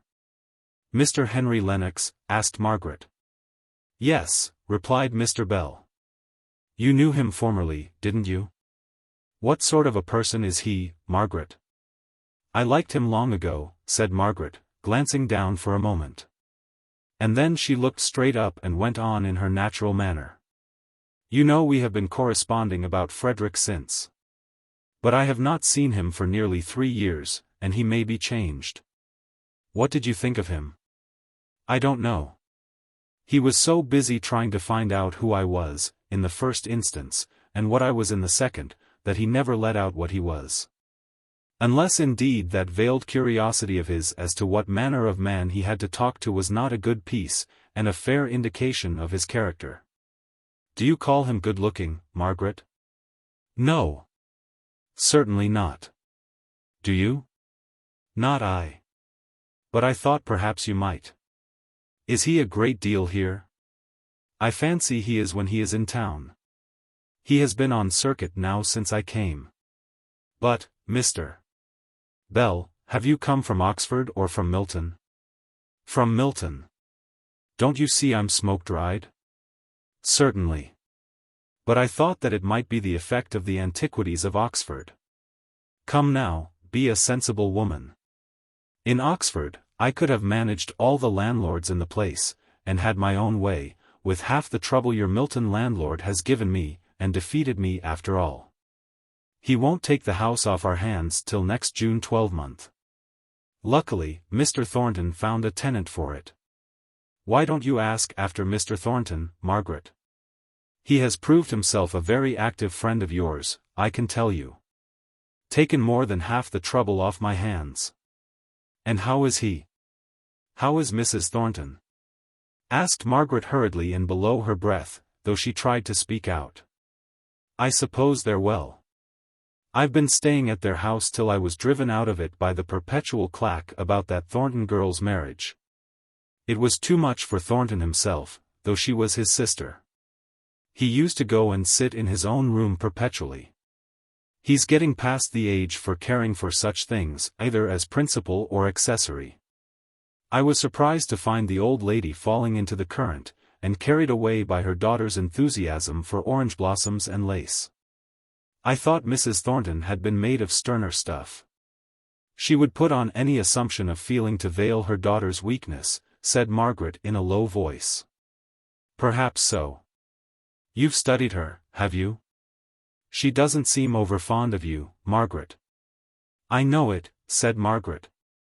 Oh, here is tea, at last, exclaimed she, as if relieved. And with tea came Mr. Henry Lennox, who had walked up to Harley Street after a late dinner, and had evidently expected to find his brother and sister-in-law at home. Margaret suspected him of being as thankful as she was at the presence of a third party, on this their first meeting since the memorable day of his offer, and her refusal at Helstone. She could hardly tell what to say at first, and was thankful for all the tea-table occupations, which gave her an excuse for keeping silence, and him an opportunity for recovering himself. For, to tell the truth, he had rather forced himself up to Harley Street this evening, with a view of getting over an awkward meeting, awkward even in the presence of Captain Lennox and Edith. And doubly awkward now that he found her the only lady there, and the person to whom he must naturally and perforce address a great part of his conversation. She was the first to recover her self-possession. She began to talk on the subject which came uppermost in her mind, after the first flush of awkward shyness. Mr. Lennox, I have been so much obliged to you for all you have done about Frederick. I am only sorry it has been so unsuccessful, replied he, with a quick glance towards Mr. Bell, as if reconnoitering how much he might say before him. Margaret, as if she read his thought, addressed herself to Mr. Bell, both including him in the conversation, and implying that he was perfectly aware of the endeavors that had been made to clear Frederick. That Horrocks, that very last witness of all, has proved as unavailing as all the others. Mr. Lennox has discovered that he sailed for Australia only last August. Only 2 months before Frederick was in England, and gave us the names of Frederick in England. You never told me that, exclaimed Mr. Bell in surprise. I thought you knew. I never doubted you had been told. Of course, it was a great secret, and perhaps I should not have named it now, said Margaret, a little dismayed. I have never named it to either my brother or your cousin, said Mr. Lennox, with a little professional dryness of implied reproach. Never mind, Margaret.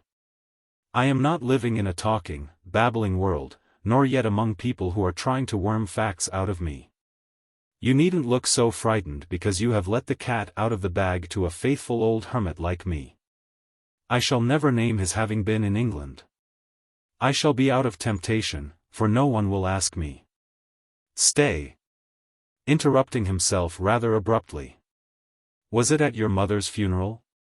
He was with Mamma when she died, said Margaret, softly. To be sure.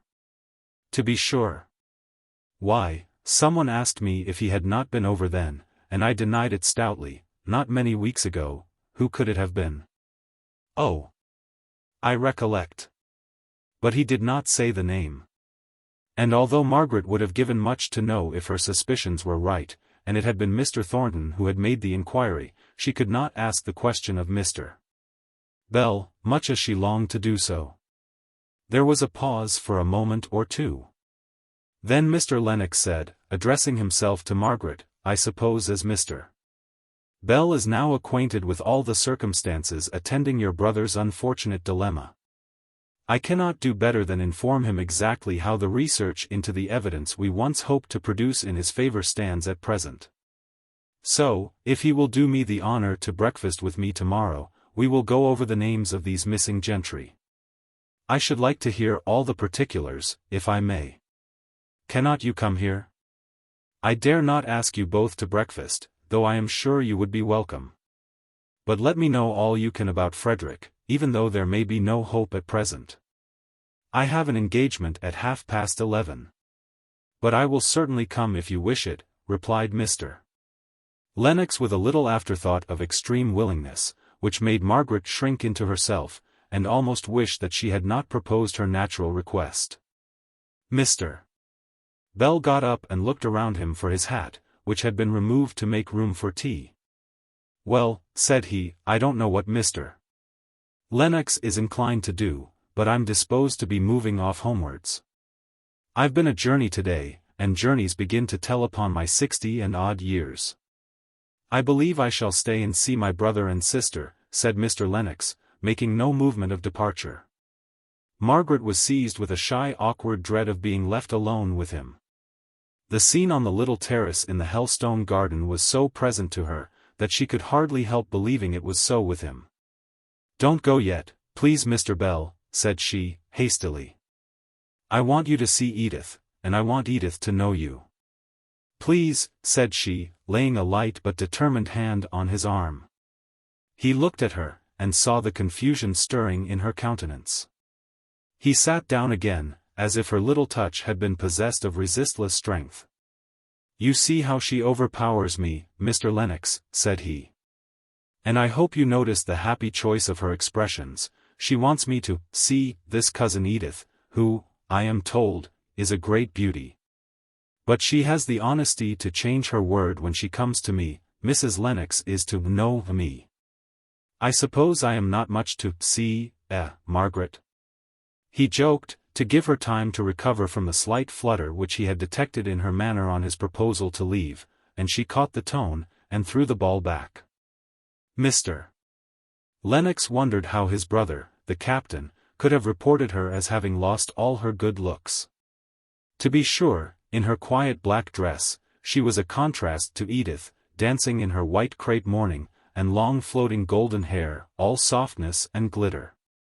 She dimpled and blushed most becomingly when introduced to Mr. Bell, conscious that she had her reputation as a beauty to keep up, and that it would not do to have a Mordecai refusing to worship and admire, even in the shape of an old fellow of a college, which nobody had ever heard of. Mrs. Shaw and Captain Lennox, each in their separate way, gave Mr. Bell a kind and sincere welcome, winning him over to like them almost in spite of himself, especially when he saw how naturally Margaret took her place as sister and daughter of the house. "What a shame that we were not at home to receive you," said Edith. "You, too, Henry. Though I don't know that we should have stayed at home for you. And for Mr. Bell. For Margaret's Mr. Bell. There is no knowing what sacrifices you would not have made," said her brother-in-law. "Even a dinner party. And the delight of wearing this very becoming dress." Edith did not know whether to frown or to smile, but it did not suit Mr. Lennox to drive her to the first of these alternatives, so he went on. "Will you show your readiness to make sacrifices tomorrow morning, first by asking me to breakfast, to meet Mr. Bell, and secondly, by being so kind as to order it at 9:30, instead of at 10 o'clock? I have some letters and papers that I want to show to Miss Hale and Mr. Bell. I hope Mr. Bell will make our house his own during his stay in London," said Captain Lennox. "I am only so sorry we cannot offer him a bedroom." "Thank you. I am much obliged to you. You would only think me a churl if you had, for I should decline it, I believe, in spite of all the temptations of such agreeable company," said Mr. Bell, bowing all round, and secretly congratulating himself on the neat turn he had given to his sentence, which, if put into plain language, would have been more to this effect: "I couldn't stand the restraints of such a proper-behaved and civil-spoken people as these are. It would be like meat without salt. I'm thankful they haven't a bed." And how well I rounded my sentence. I'm absolutely catching the trick of good manners. His self-satisfaction lasted him till he was fairly out in the streets, walking side by side with Henry Lennox. Here he suddenly remembered Margaret's little look of entreaty as she urged him to stay longer, and he also recollected a few hints given him long ago by an acquaintance of Mr. Lennox's, as to his admiration of Margaret. It gave a new direction to his thoughts. "You have known Miss Hale for a long time, I believe. How do you think her looking?" "She strikes me as pale and ill." "I thought her looking remarkably well. Perhaps not when I first came, now I think of. But certainly, when she grew animated, she looked as well as ever I saw her do." "She has had a great deal to go through," said Mr. Bell. "Yes. I have been sorry to hear of all she has had to bear. Not merely the common and universal sorrow arising from death, but all the annoyance which her father's conduct must have caused her, and then—" "Her father's conduct," said Mr. Bell, in an accent of surprise. "You must have heard some wrong statement. He behaved in the most conscientious manner. He showed more resolute strength than I should ever have given him credit for formerly. Perhaps I have been wrongly informed. But I have been told, by his successor in the living, a clever sensible man, and a thoroughly active clergyman, that there was no call upon Mr. Hale to do what he did, relinquish the living, and throw himself and his family on the tender mercies of private teaching in a manufacturing town. The bishop had offered him another living, it is true, but if he had come to entertain certain doubts, he could have remained where he was, and so had no occasion to resign. But the truth is, these country clergymen live such isolated lives, isolated, I mean, from all intercourse with men of equal cultivation with themselves, by whose minds they might regulate their own, and discover when they were going either too fast or too slow, that they are very apt to disturb themselves with imaginary doubts as to the articles of faith, and throw up certain opportunities of doing good for very uncertain fancies of their own. I differ from you. I do not think they are very apt to do as my poor friend Hale did." Mr. Bell was inwardly chafing. Perhaps I used too general an expression in saying very apartment. But certainly, their lives are such as very often to produce either inordinate self-sufficiency, or a morbid state of conscience, replied Mr. Lennox with perfect coolness. You don't meet with any self-sufficiency among the lawyers, for instance?" asked Mr. Bell. "And seldom, I imagine, any cases of morbid conscience." He was becoming more and more vexed, and forgetting his lately caught trick of good manners. Mr. Lennox saw now that he had annoyed his companion. And as he had talked pretty much for the sake of saying something, and so passing the time away while their road lay together, he was very indifferent as to the exact side he took upon the question. And quietly came round by saying, "To be sure, there is something fine in a man of Mr. Hale's age leaving his home of 20 years, and giving up all settled habits, for an idea which was probably erroneous, but that does not matter, an untangible thought. One cannot help admiring him, with a mixture of pity in one's admiration, something like what one feels for Don Quixote. Such a gentleman as he was too! I shall never forget the refined and simple hospitality he showed to me that last day at Helstone. Only half mollified, and yet anxious, in order to lull certain qualms of his own conscience, to believe that Mr. Hale's conduct had a tinge of quixotism in it, Mr. Bell growled out, "Aye. And you don't know Milton? Such a change from Helstone. It is years since I have been at Helstone, but I'll answer for it, it is standing there yet, every stick and every stone as it has done for the last century, while Milton. I go there every 4 or 5 years, and I was born there, yet I do assure you, I often lose my way, among the very piles of warehouses that are built upon my father's orchard. Do we part here? Well, good night, sir, I suppose we shall meet in Harley Street tomorrow morning." Chapter 45. Not all a dream. Where are the sounds that swam along the buoyant air when I was young? The last vibration now is o'er, and they who listened are no more. Ah! Let me close my eyes and dream. W. S. Landor. The idea of Helstone had been suggested to Mr. Bell's waking mind by his conversation with Mr. Lennox, and all night long it ran riot through his dreams. He was again the tutor in the college where he now held the rank of fellow. It was again a long vacation, and he was staying with his newly married friend, the proud husband, and happy vicar of Helstone. Over babbling brooks they took impossible leaps, which seemed to keep them whole days suspended in the air. Time and space were not, though all other things seemed real. Every event was measured by the emotions of the mind, not by its actual existence, for existence it had none.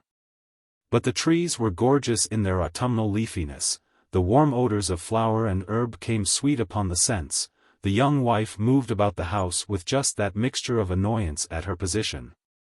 As regarded wealth, with pride in her handsome and devoted husband, which Mr. Bell had noticed in real life a quarter of a century ago.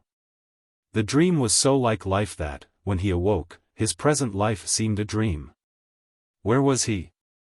In the close, handsomely furnished room of a London hotel. Where were those who spoke to him, moved around him, touched him, not an instant ago? Dead. Buried. Lost forevermore, as far as earth's forevermore would extend. He was an old man, so lately exultant in the full strength of manhood. The utter loneliness of his life was insupportable to think about. He got up hastily, and tried to forget what nevermore might be, in a hurried dressing for the breakfast in Harley Street. He could not attend to all the lawyer's details, which, as he saw, made Margaret's eyes dilate, and her lips grow pale, as one by one fate decreed, or so it seemed. Every morsel of evidence which would exonerate Frederick, should fall from beneath her feet and disappear. Even Mr. Lennox's well-regulated professional voice took a softer, tenderer tone, as he drew near to the extinction of the last hope. It was not that Margaret had not been perfectly aware of the result before. It was only that the details of each successive disappointment came with such relentless minuteness to quench all hope, that she at last fairly gave way to tears.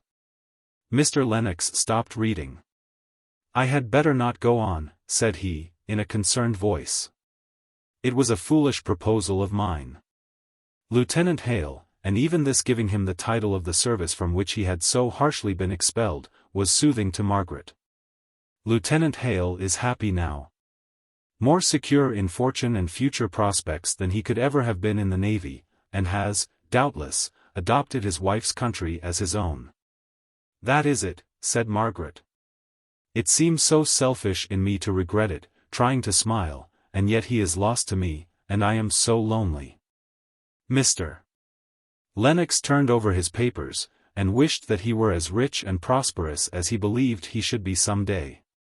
Mr. Bell blew his nose, but, otherwise, he also kept silence. And Margaret, in a minute or two, had apparently recovered her usual composure. She thanked Mr. Lennox very courteously for his trouble. All the more courteously and graciously because she was conscious that, by her behavior, he might probably be led to imagine that he had given her needless pain. Yet it was pain she would not have been without. Mr. Bell came up to wish her good-bye. "Margaret," said he, as he fumbled with his gloves, "I am going down to Helstone tomorrow, to look at the old place. Would you like to come with me? Or would it give you too much pain? Speak out, don't be afraid."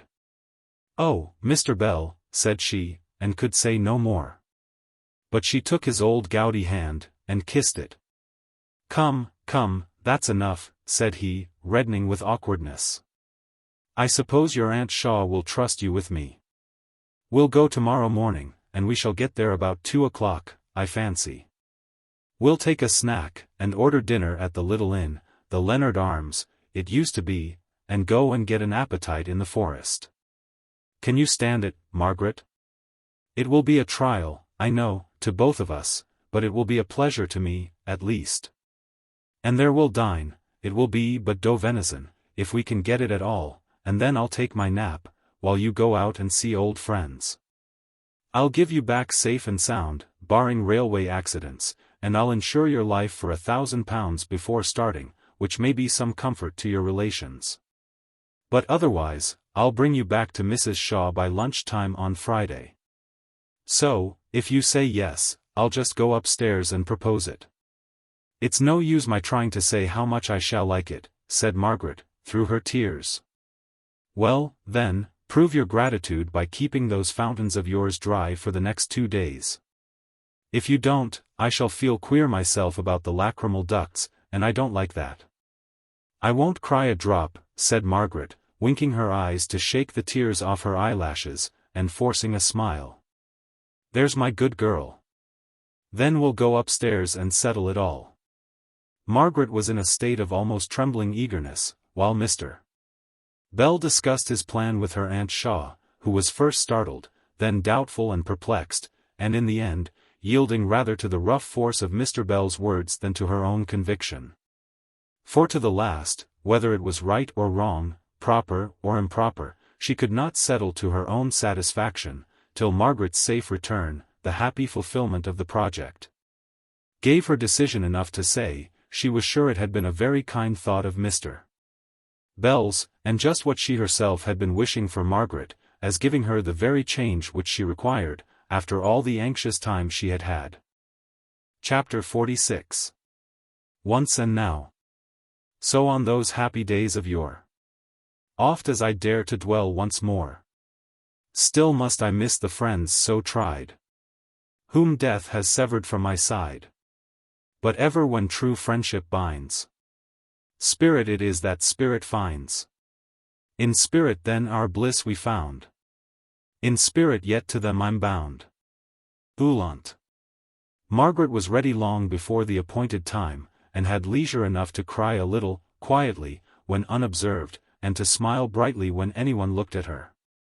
Her last alarm was lest they should be too late and miss the train, but no. They were all in time, and she breathed freely and happily at length, seated in the carriage opposite to Mr. Bell, and whirling away past the well-known stations.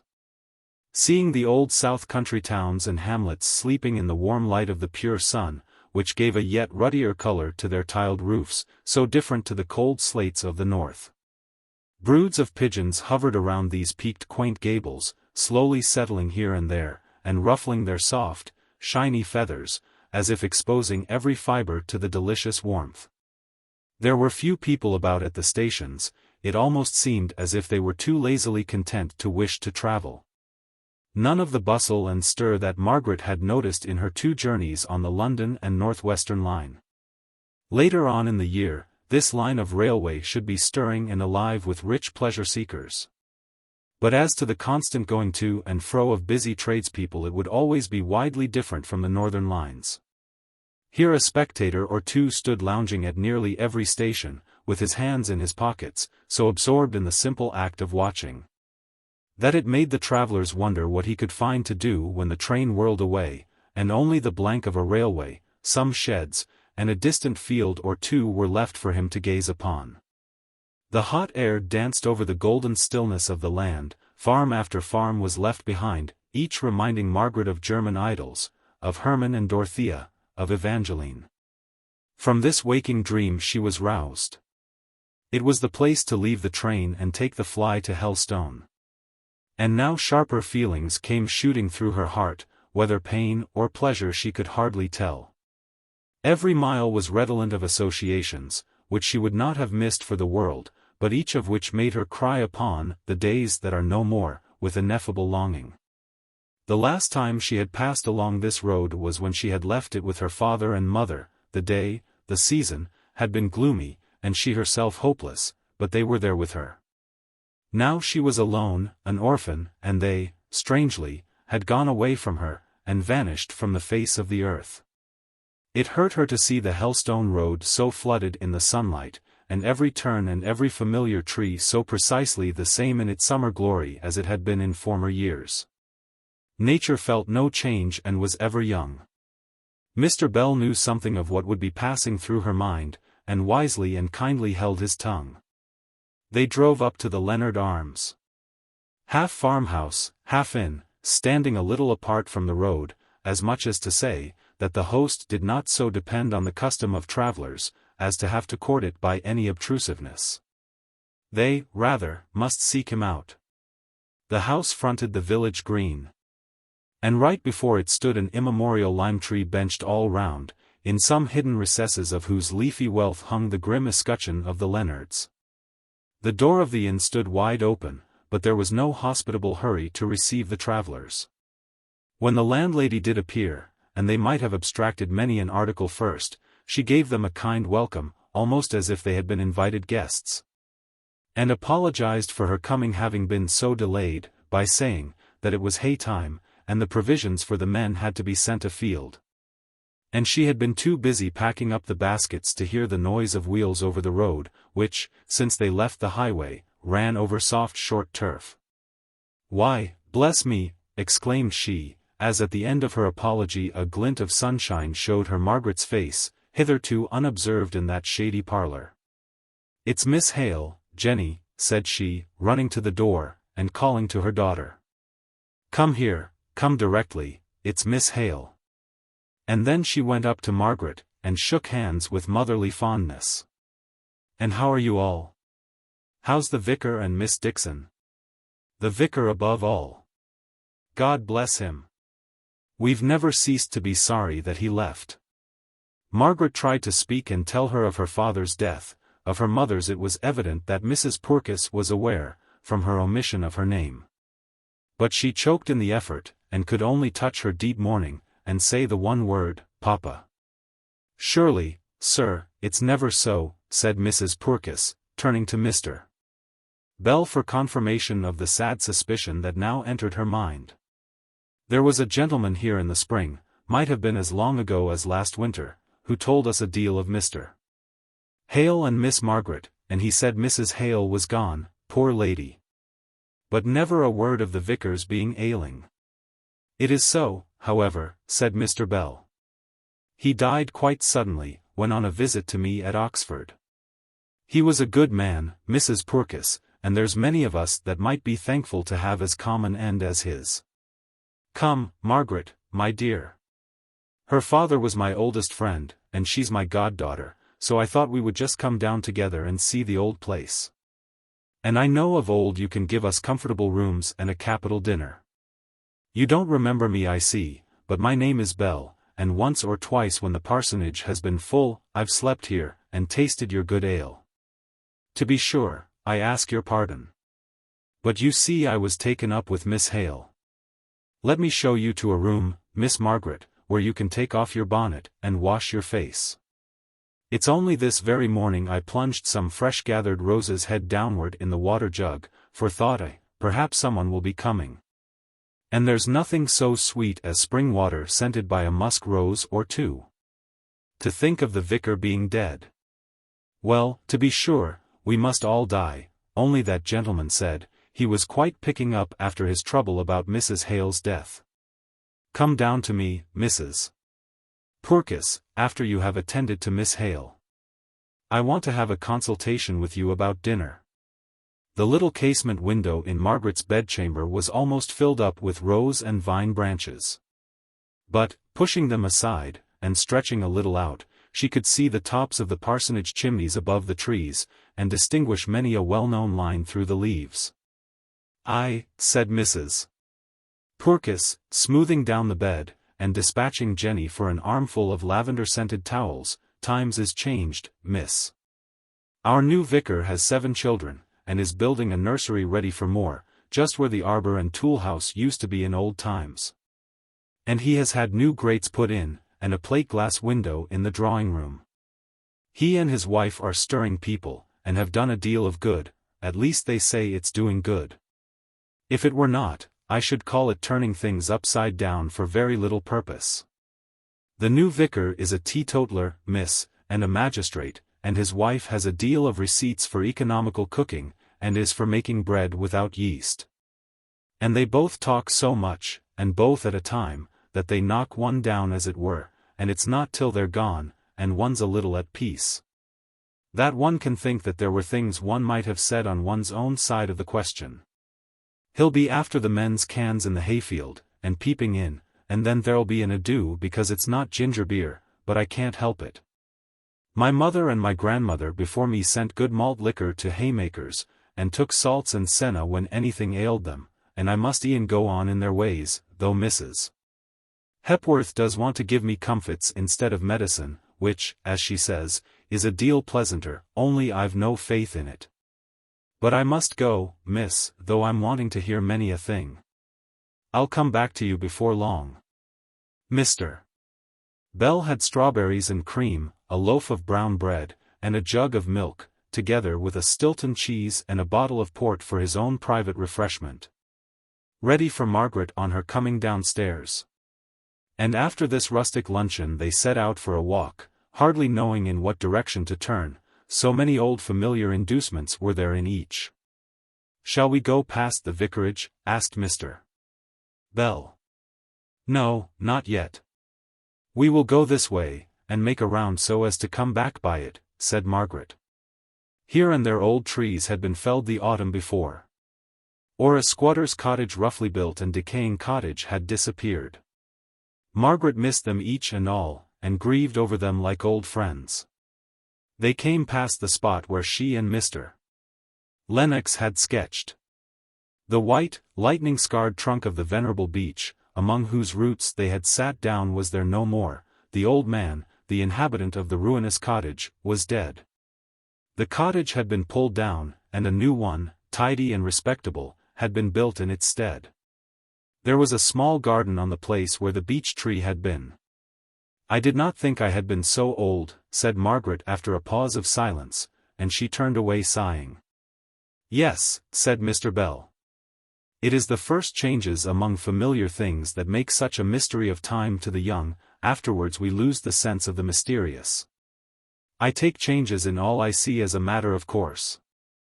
The instability of all human things is familiar to me, to you it is new and oppressive. Let us go on to see little Susan," said Margaret, drawing her companion up a grassy roadway, leading under the shadow of a forest glade. "With all my heart, though I have not an idea who little Susan may be. But I have a kindness for all Susans, for simple Susan's sake. My little Susan was disappointed when I left without wishing her good-bye. And it has been on my conscience ever since, that I gave her pain which a little more exertion on my part might have prevented. But it is a long way. Are you sure you will not be tired?" "Quite sure. That is, if you don't walk so fast." You see, here there are no views that can give one an excuse for stopping to take breath. You would think it romantic to be walking with a person fat and scant breath, if I were Hamlet, Prince of Denmark.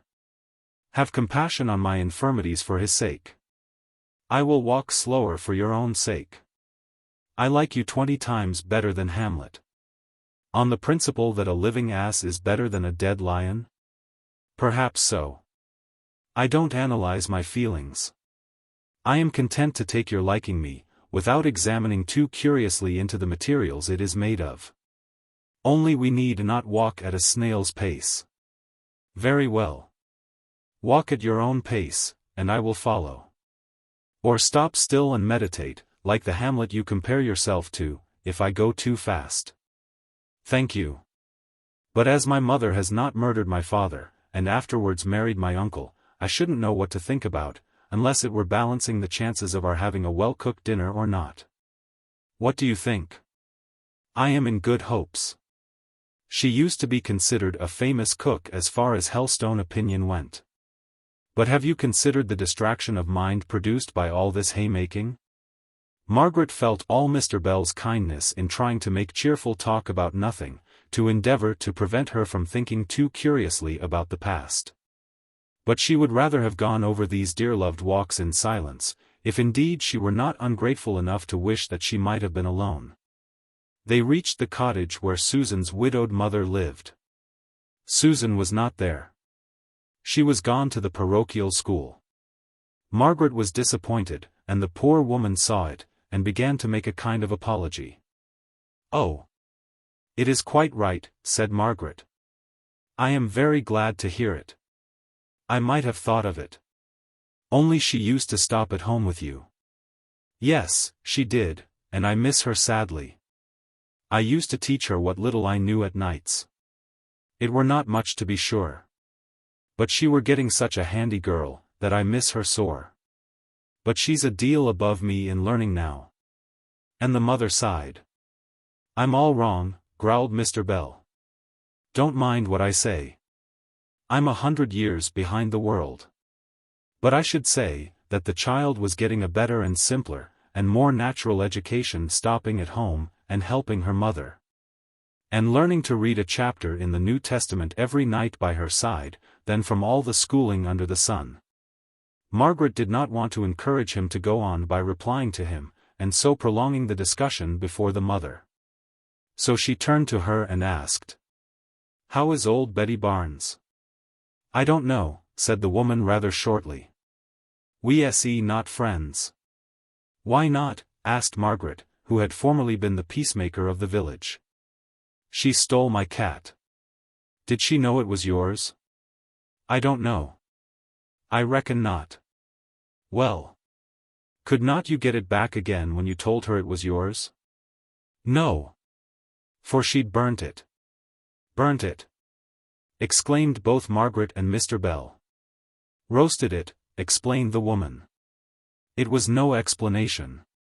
By dint of questioning, Margaret extracted from her the horrible fact that Betty Barnes, having been induced by a gypsy fortune-teller to lend the latter her husband's Sunday clothes, on promise of having them faithfully returned on the Saturday night before Goodman Barnes should have missed them, became alarmed by their non-appearance. And her consequent dread of her husband's anger, and as, according to one of the savage country superstitions, the cries of a cat, in the agonies of being boiled or roasted alive, compelled, as it were, the powers of darkness to fulfill the wishes of the executioner, resort had been had to the charm. The poor woman evidently believed in its efficacy. Her only feeling was indignation that her cat had been chosen out from all others for a sacrifice. Margaret listened in horror, and endeavored in vain to enlighten the woman's mind. But she was obliged to give it up in despair. Step by step she got the woman to admit certain facts, of which the logical connection and sequence was perfectly clear to Margaret. But at the end, the bewildered woman simply repeated her first assertion, namely, that it were very cruel for sure, and she should not like to do it. But that there was nothing like it for giving a person what they wished for. She had heard it all her life, but it were very cruel for all that. Margaret gave it up in despair, and walked away sick at heart. "You are a good girl not to triumph over me," said Mr. Bell. "How? What do you mean?"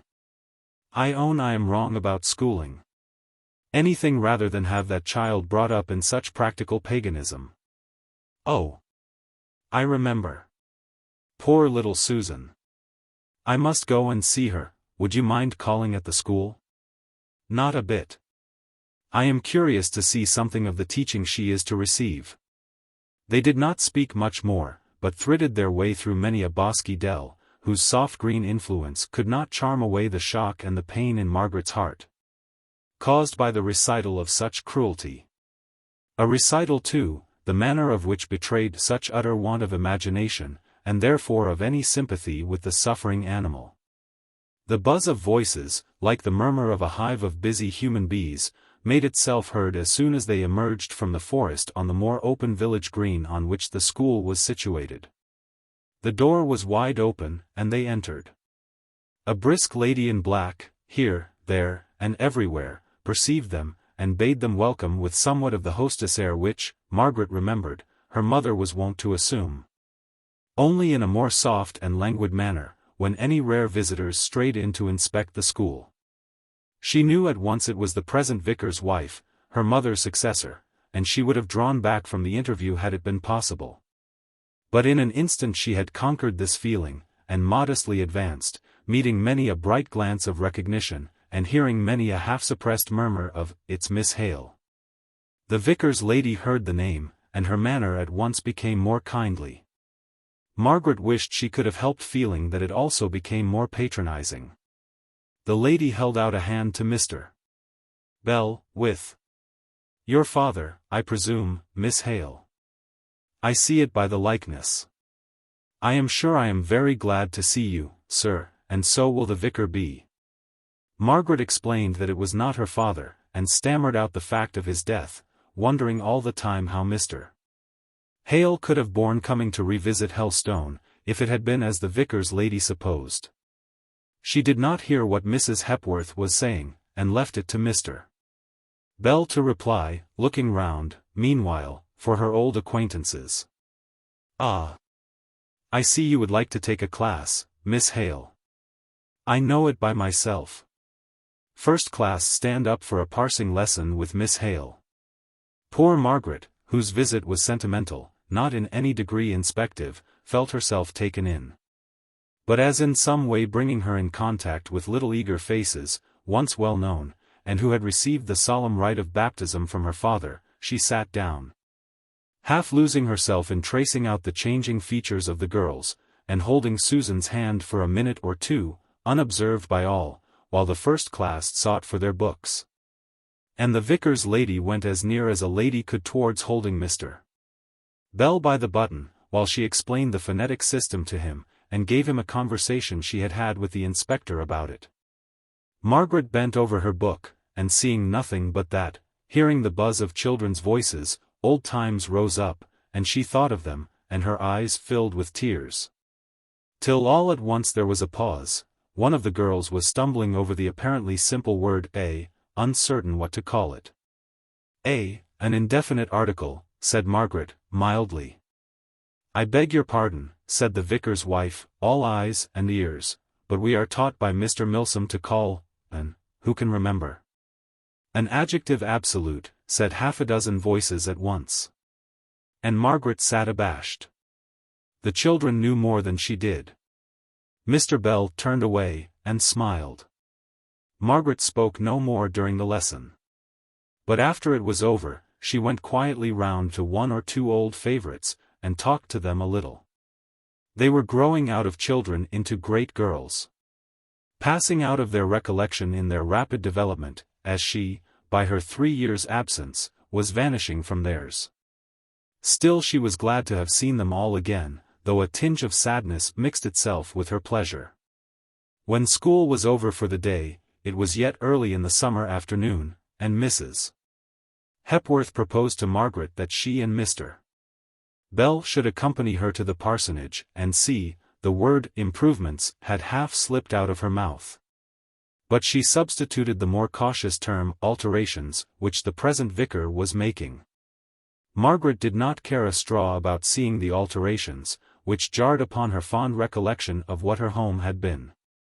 But she longed to see the old place once more, even though she shivered away from the pain which she knew she should feel. The parsonage was so altered, both inside and out, that the real pain was less than she anticipated. It was not like the same place. The garden, the grassplat, formerly so daintily trimmed that even a stray rose-leaf seemed like a fleck on the exquisite arrangement and propriety, was strewed with children's things. A bag of marbles here, a hoop there. A straw hat forced down upon a rose-tree as on a peg, to the destruction of a long beautiful tender branch laden with flowers, which in former days would have been trained up tenderly, as if beloved. The little square matted hall was equally filled with signs of merry healthy rough childhood. "Ah," said Mrs. Hepworth, "you must excuse this untidiness, Miss Hale. When the nursery is finished, I shall insist upon a little order. We are building a nursery out of your room, I believe. How did you manage, Miss Hale, without a nursery?" "We were but two," said Margaret. "You have many children, I presume?" "7. Look here. We are throwing out a window to the road on this side. Mr. Hepworth is spending an immense deal of money on this house, but really it was scarcely habitable when we came, for so large a family as ours, I mean, of course. Every room in the house was changed, besides the one of which Mrs. Hepworth spoke, which had been Mr. Hale's study formerly. And where the green gloom and delicious quiet of the place had conduced, as he had said, to a habit of meditation, but, perhaps, in some degree to the formation of a character more fitted for thought than action. The new window gave a view of the road, and had many advantages, as Mrs. Hepworth pointed out. From it the wandering sheep of her husband's flock might be seen, who straggled to the tempting beer house, unobserved as they might hope, but not unobserved in reality. For the active vicar kept his eye on the road, even during the composition of his most orthodox sermons, and had a hat and stick hanging ready at hand to seize. Before sallying out after his parishioners, who had need of quick legs if they could take refuge in the Jolly Forester before the teetotal vicar had arrested them. The whole family were quick, brisk, loud-talking, kind-hearted, and not troubled with much delicacy of perception. Margaret feared that Mrs. Hepworth would find out that Mr. Bell was playing upon her, in the admiration he thought fit to express for everything that especially grated on his taste. But no. She took it all literally, and with such good faith, that Margaret could not help remonstrating with him as they walked slowly away from the parsonage back to their inn. "Don't scold, Margaret. It was all because of you. If she had not shown you every change with such evident exultation in their superior sense, in perceiving what an improvement this and that would be, I could have behaved well. But if you must go on preaching, keep it till after dinner, when it will send me to sleep, and help my digestion." They were both of them tired, and Margaret herself so much so, that she was unwilling to go out as she had proposed to do, and have another ramble among the woods and fields so close to the home of her childhood. And, somehow, this visit to Helstone had not been exactly what she had expected. There was change everywhere, slight, yet pervading all. Households were changed by absence, or death, or marriage, or the natural mutations brought by days and months and years, which carry us on imperceptibly from childhood to youth, and thence through manhood to age, whence we drop like fruit, fully ripe, into the quiet Mother Earth. Places were changed, a tree gone here, a bough there, bringing in a long ray of light where no light was before, a road was trimmed and narrowed, and the green straggling pathway by its side enclosed and cultivated. A great improvement it was called, but Margaret sighed over the old picturesqueness, the old gloom, and the grassy wayside of former days. She sat by the window on the little settle, sadly gazing out upon the gathering shades of night, which harmonized well with her pensive thought. Mr. Bell slept soundly, after his unusual exercise through the day. At last he was roused by the entrance of the tea-tray, brought in by a flushed-looking country girl, who had evidently been finding some variety from her usual occupation of waiter, in assisting this day in the hayfield. "Hullo! Who's there? Where are we? Who's that, Margaret? Oh, now I remember all." I could not imagine what woman was sitting there in such a doleful attitude, with her hands clasped straight out upon her knees, and her face looking so steadfastly before her. "What are you looking at?" asked Mr. Bell, coming to the window, and standing behind Margaret. "Nothing," said she, rising up quickly, and speaking as cheerfully as she could at a moment's notice. "Nothing indeed." A bleak background of trees, some white linen hung out on the sweetbriar hedge, and a great waft of damp air. "Shut the window, and come in and make tea." Margaret was silent for some time. She played with her teaspoon, and did not attend particularly to what Mr. Bell said. He contradicted her, and she took the same sort of smiling notice of his opinion as if he had agreed with her. Then she sighed, and putting down her spoon, she began, apropos of nothing at all, and in the high-pitched voice which usually shows that the speaker has been thinking for some time on the subject that they wish to introduce, "Mr. Bell, you remember what we were saying about Frederick last night, don't you?" "Last night? Where was I?" "Oh, I remember. Why, it seems a week ago." "Yes, to be sure, I recollect we talked about him, poor fellow." "Yes, and do you remember that Mr. Lennox spoke about his having been in England about the time of dear mamma's death?" asked Margaret, her voice now lower than usual. "I recollect. I hadn't heard of it before. And I always thought that Papa had told you about it." "No. He never did." "But what about it, Margaret?" "I want to tell you of something I did that was very wrong, about that time," said Margaret, suddenly looking up at him with her clear honest eyes. "I told a lie." And her face became scarlet. "True, that was bad, I own. Not but what I have told a pretty round number in my life, not all in downright words, as I suppose you did, but in actions, or in some shabby circumlocutory way, leading people either to disbelieve the truth, or believe a falsehood. You know who is the father of lies, Margaret? Well, a great number of folk, thinking themselves very good, have odd sorts of connection with lies, left-hand marriages, and second cousins once removed. The tainting blood of falsehood runs through us all. I should have guessed you as far from it as most people." "What? Crying, child? Nay, now we'll not talk of it, if it ends in this way. I dare say you have been sorry for it, and that you won't do it again, and it's long ago now, and in short I want you to be very cheerful, and not very sad, this evening." Margaret wiped her eyes, and tried to talk about something else, but suddenly she burst out afresh. "Please, Mr. Bell, let me tell you about it, you could perhaps help me a little." "No, not help me, but if you knew the truth, perhaps you could put me to rights, that is not it, after all," said she, in despair at not being able to express herself more exactly as she wished. Mr. Bell's whole manner changed. "Tell me all about it, child," said he. "It's a long story. But when Fred came, Mamma was very ill, and I was undone with anxiety, and afraid, too, that I might have drawn him into danger. And we had an alarm just after her death, for Dixon met someone in Milton, a man called Lennox, who had known Fred, and who seemed to owe him a grudge. Or at any rate to be tempted by the recollection of the reward offered for his apprehension. And with this new fright, I thought I had better hurry off Fred to London, where, as you would understand from what we said the other night, he was to go to consult Mr. Lennox as to his chances if he stood trial.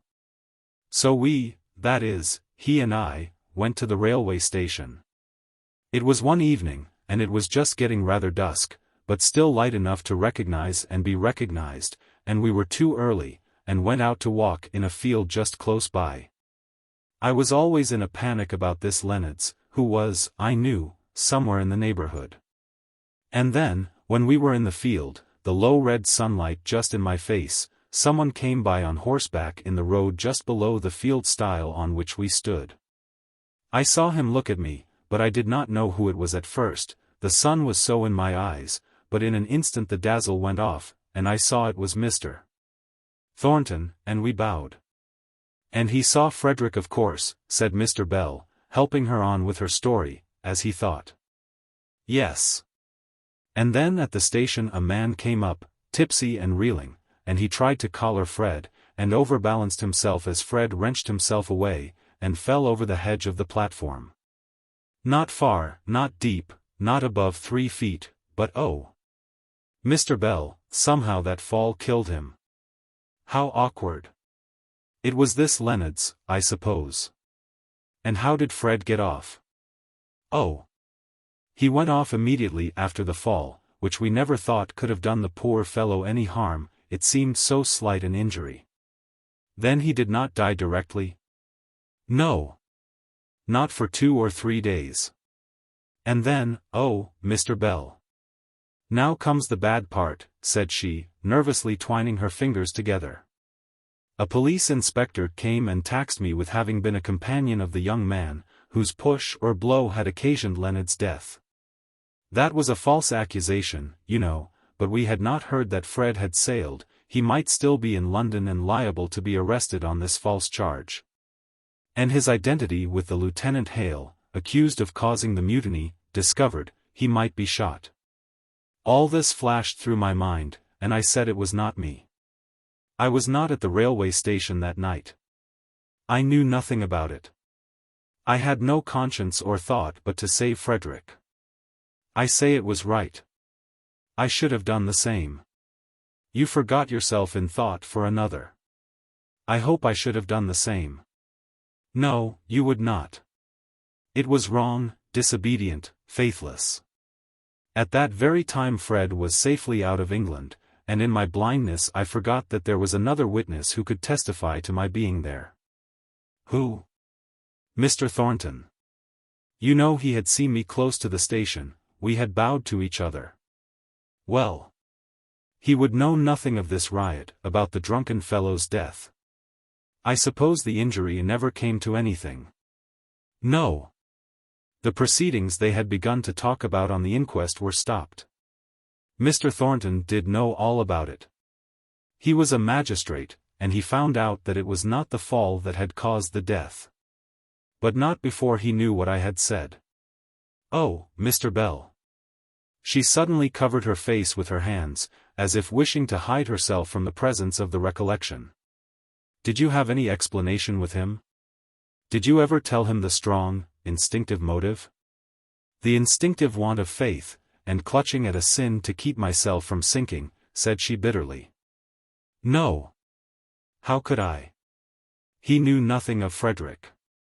To put myself to rights in his good opinion, was I to tell him the secrets of our family, involving, as they seemed to do, the chances of poor Frederick's entire exculpation? Fred's last words had been to enjoin me to keep his visit a secret from all. You see, Papa never told, even you. No. I could bear the shame, I thought I could at least. I did bear it. Mr. Thornton has never respected me since. He respects you, I am sure, said Mr. Bell. To be sure it accounts a little for.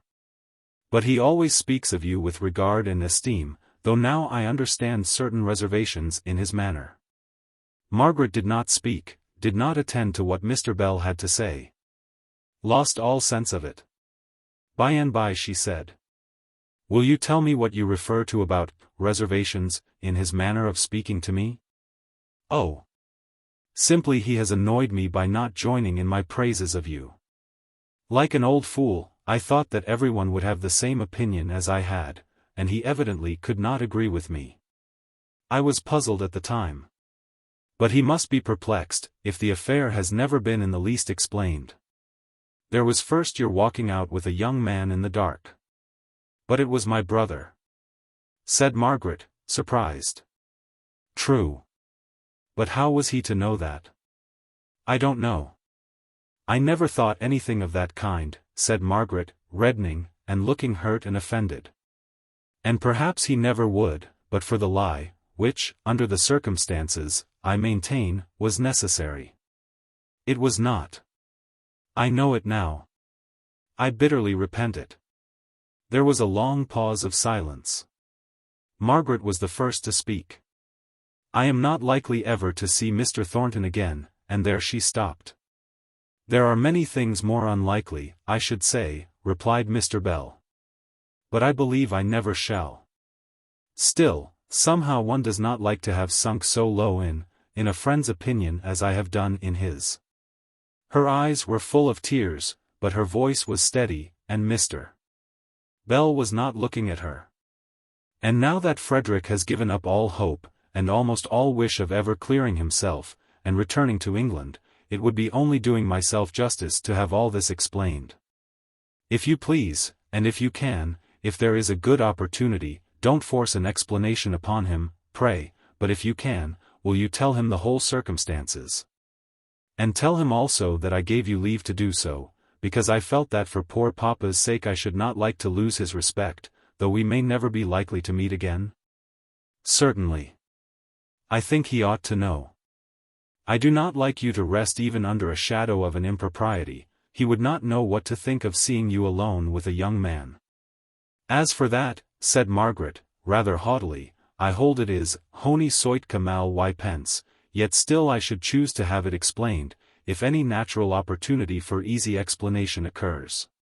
But it is not to clear myself of any suspicion of improper conduct that I wish to have him told. If I thought that he had suspected me, I should not care for his good opinion, no. It is that he may learn how I was tempted, and how I fell into the snare, why I told that falsehood, in short. Which I don't blame you for. It is no partiality of mine, I assure you. What other people may think of the rightness or wrongness is nothing in comparison to my own deep knowledge, my innate conviction that it was wrong. But we will not talk of that any more, if you please. It is done, my sin is sinned. I have now to put it behind me, and be truthful for evermore, if I can. Very well. If you like to be uncomfortable and morbid, be so. I always keep my conscience as tight shut up as a jack-in-a-box, for when it jumps into existence it surprises me by its size. So I coax it down again, as the fisherman coaxed the genii. Wonderful, says I, to think that you have been concealed so long, and in so small a compass, that I really did not know of your existence. Pray, sir, instead of growing larger and larger every instant, and bewildering me with your misty outlines, would you once more compress yourself into your former dimensions? And when I've got him down, don't I clap the seal on the vase, and take good care how I open it again, and how I go against Solomon, wisest of men, who confined him there. But it was no smiling matter to Margaret. She hardly attended to what Mr. Bell was saying. Her thoughts ran upon the idea, before entertained, but which now had assumed the strength of a conviction, that Mr. Thornton no longer held his former good opinion of her, that he was disappointed in her. She did not feel as if any explanation could ever reinstate her, not in his love, for that and any return on her part she had resolved never to dwell upon. And she kept rigidly to her resolution, but in the respect and high regard which she had hoped would have ever made him willing, in the spirit of Gerald Griffin's beautiful lines. To turn and look back when thou hearest the sound of my name. She kept choking and swallowing all the time that she thought about it. She tried to comfort herself with the idea, that what he imagined her to be, did not alter the fact of what she was. But it was a truism, a phantom, and broke down under the weight of her regret. She had 20 questions on the tip of her tongue to ask Mr. Bell, but not one of them did she utter. Mr. Bell thought that she was tired, and sent her early to her room, where she sat long hours by the open window, gazing out on the purple dome above, where the stars arose and twinkled and disappeared behind the great umbrageous trees before she went to bed. All night long too, there burnt a little light on earth, a candle in her old bedroom, which was the nursery with the present inhabitants of the parsonage, until the new one was built. A sense of change, of individual nothingness, of perplexity and disappointment, overpowered Margaret. nothing had been the same. And this slight, all-pervading instability, had given her greater pain than if all had been too entirely changed for her to recognize it. I begin to understand now what heaven must be, and, oh! The grandeur and repose of the words, the same yesterday, today, and forever. Everlasting. From everlasting to everlasting, thou art God. That beautiful sky above me looks as though it could not change, and yet it will. I am so tired of being whirled on through all these phases of my life, in which nothing abides by me, no creature, no place. It is like the circle in which the victims of earthly passion eddy continually. I am in the mood in which women of another religion take the veil. I seek heavenly steadfastness in earthly monotony. If I were a Roman Catholic and could deaden my heart, stun it with some great blow, I might become a nun. But I should pine after my kind. No, not my kind, for love for my species could never fill my heart to the utter exclusion of love for individuals. Perhaps it ought to be so, perhaps not, I cannot decide tonight. Wearily she went to bed, wearily she arose in 4 or 5 hours' time. But with the morning came hope, and a brighter view of things. After all it is right, said she, hearing the voices of children at play while she was dressing. If the world stood still, it would retrograde and become corrupt, if that is not Irish. Looking out of myself and my own painful sense of change, the progress of all around me is right and necessary. I must not think so much of how circumstances affect me myself, but how they affect others, if I wish to have a right judgment, or a hopeful trustful heart. And with a smile ready in her eyes to quiver down to her lips, she went into the parlor and greeted Mr. Bell. "Ah, Missy. You were up late last night, and so you're late this morning. Now I've got a little piece of news for you. What do you think of an invitation to dinner? A morning call, literally in the dewy morning. Why, I've had the vicar here already, on his way to the school. How much the desire of giving our hostess a teetotal lecture for the benefit of the haymakers had to do with his earliness, I don't know, but here he was, when I came down just before 9. And we are asked to dine there today. But Edith expects me back. I cannot go," said Margaret, thankful to have so good an excuse. "Yes. I know, so I told him. I thought you would not want to go. Still it is open, if you would like it." "Oh, no," said Margaret.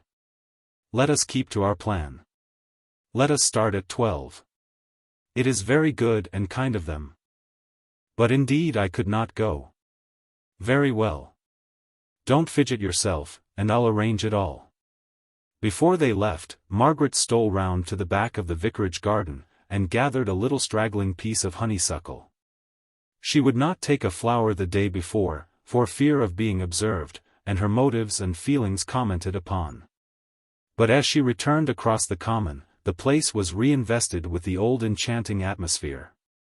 The common sounds of life were more musical there than anywhere else in the whole world, the light more golden, the life more tranquil and full of dreamy delight.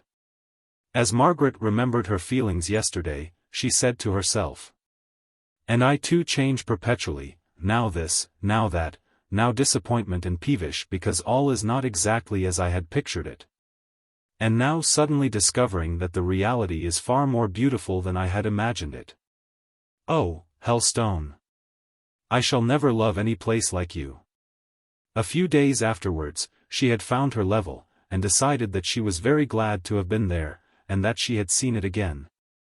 And that to her it would always be the prettiest spot in the world, but that it was so full of associations with former days, and especially with her father and mother. That if it were all to come over again, she should shrink back from such another visit as that which she had paid with Mr. Bell. Chapter 47. Something wanting. Experience, like a pale musician, holds a dulcimer of patience in his hand, whence harmonies we cannot understand. Of God's will in his worlds, the strain unfolds. In sad, perplexed minors. Mrs. Browning. About this time Dixon returned from Milton, and assumed her post as Margaret's maid. She brought endless pieces of Milton gossip, how Martha had gone to live with Miss Thornton, on the latter's marriage. With an account of the bridesmaids, dresses and breakfasts, at that interesting ceremony, how people thought that Mr. Thornton had made too grand a wedding of it, considering he had lost a deal by the strike, and had had to pay so much for the failure of his contracts. How little money articles of furniture, long cherished by Dixon, had fetched at the sale, which was a shame considering how rich folks were at Milton, how Mrs. Thornton had come one day and got 2 or 3 good bargains, and Mr. Thornton had come the next, and in his desire to obtain 1 or 2 things, had bid against himself, much to the enjoyment of the bystanders, so as Dixon observed, that made things even. If Mrs. Thornton paid too little, Mr. Thornton paid too much. Mr. Bell had sent all sorts of orders about the books, there was no understanding him, he was so particular. If he had come himself it would have been all right, but letters always were and always will be more puzzling than they are worth. Dixon had not much to tell about the Higginses. Her memory had an aristocratic bias, and was very treacherous whenever she tried to recall any circumstance connected with those below her in life. Nicholas was very well, she believed. He had been several times at the house asking for news of Miss Margaret, the only person who ever did ask, except once Mr. Thornton. And Mary? Oh! Of course she was very well, a great, stout, slatternly thing. She did hear, or perhaps it was only a dream of hers, though it would be strange if she had dreamt of such people as the Higginses, that Mary had gone to work at Mr. Thornton's mill, because her father wished her to know how to cook, but what nonsense that could mean she didn't know. Margaret rather agreed with her that the story was incoherent enough to be like a dream. Still it was pleasant to have someone now with whom she could talk of Milton, and Milton people. Dixon was not overfond of the subject, rather wishing to leave that part of her life in shadow. She liked much more to dwell upon speeches of Mr. Bell's, which had suggested an idea to her of what was really his intention, making Margaret his heiress. But her young lady gave her no encouragement, nor in any way gratified her insinuating inquiries, however disguised in the form of suspicions or assertions. All this time Margaret had a strange undefined longing to hear that Mr. Bell had gone to pay one of his business visits to Milton. For it had been well understood between them, at the time of their conversation at Helstone, that the explanation she had desired should only be given to Mr. Thornton by word of mouth, and even in that manner should be in no wise forced upon him. Mr. Bell was no great correspondent, but he wrote from time to time long or short letters, as the humor took him, and although Margaret was not conscious of any definite hope on receiving them, yet she always put away his notes with a little feeling of disappointment. He was not going to Milton, he said nothing about it at any rate. Well, she must be patient. Sooner or later the mists would be cleared away. Mr. Bell's letters were hardly like his usual self. They were short and complaining, with every now and then a little touch of bitterness that was unusual. He did not look forward to the future. He rather seemed to regret the past, and be weary of the present. Margaret fancied that he could not be well. But in answer to some inquiry of hers as to his health, he sent her a short note, saying there was an old-fashioned complaint called the spleen. That he was suffering from that, and it was for her to decide if it was more mental or physical. But that he should like to indulge himself in grumbling, without being obliged to send a bulletin every time. In consequence of this note, Margaret made no more inquiries about his health. One day Edith let out accidentally a fragment of a conversation which she had had with Mr. Bell, when he was last in London, which possessed Margaret with the idea that he had some notion of taking her to pay a visit to her brother and new sister-in-law, at Cotty's, in the autumn. She questioned and cross-questioned Edith, till the latter was weary, and declared that there was nothing more to remember. All he had said was that he half thought he should go, and hear for himself what Frederick had to say about the mutiny. And that it would be a good opportunity for Margaret to become acquainted with her new sister-in-law.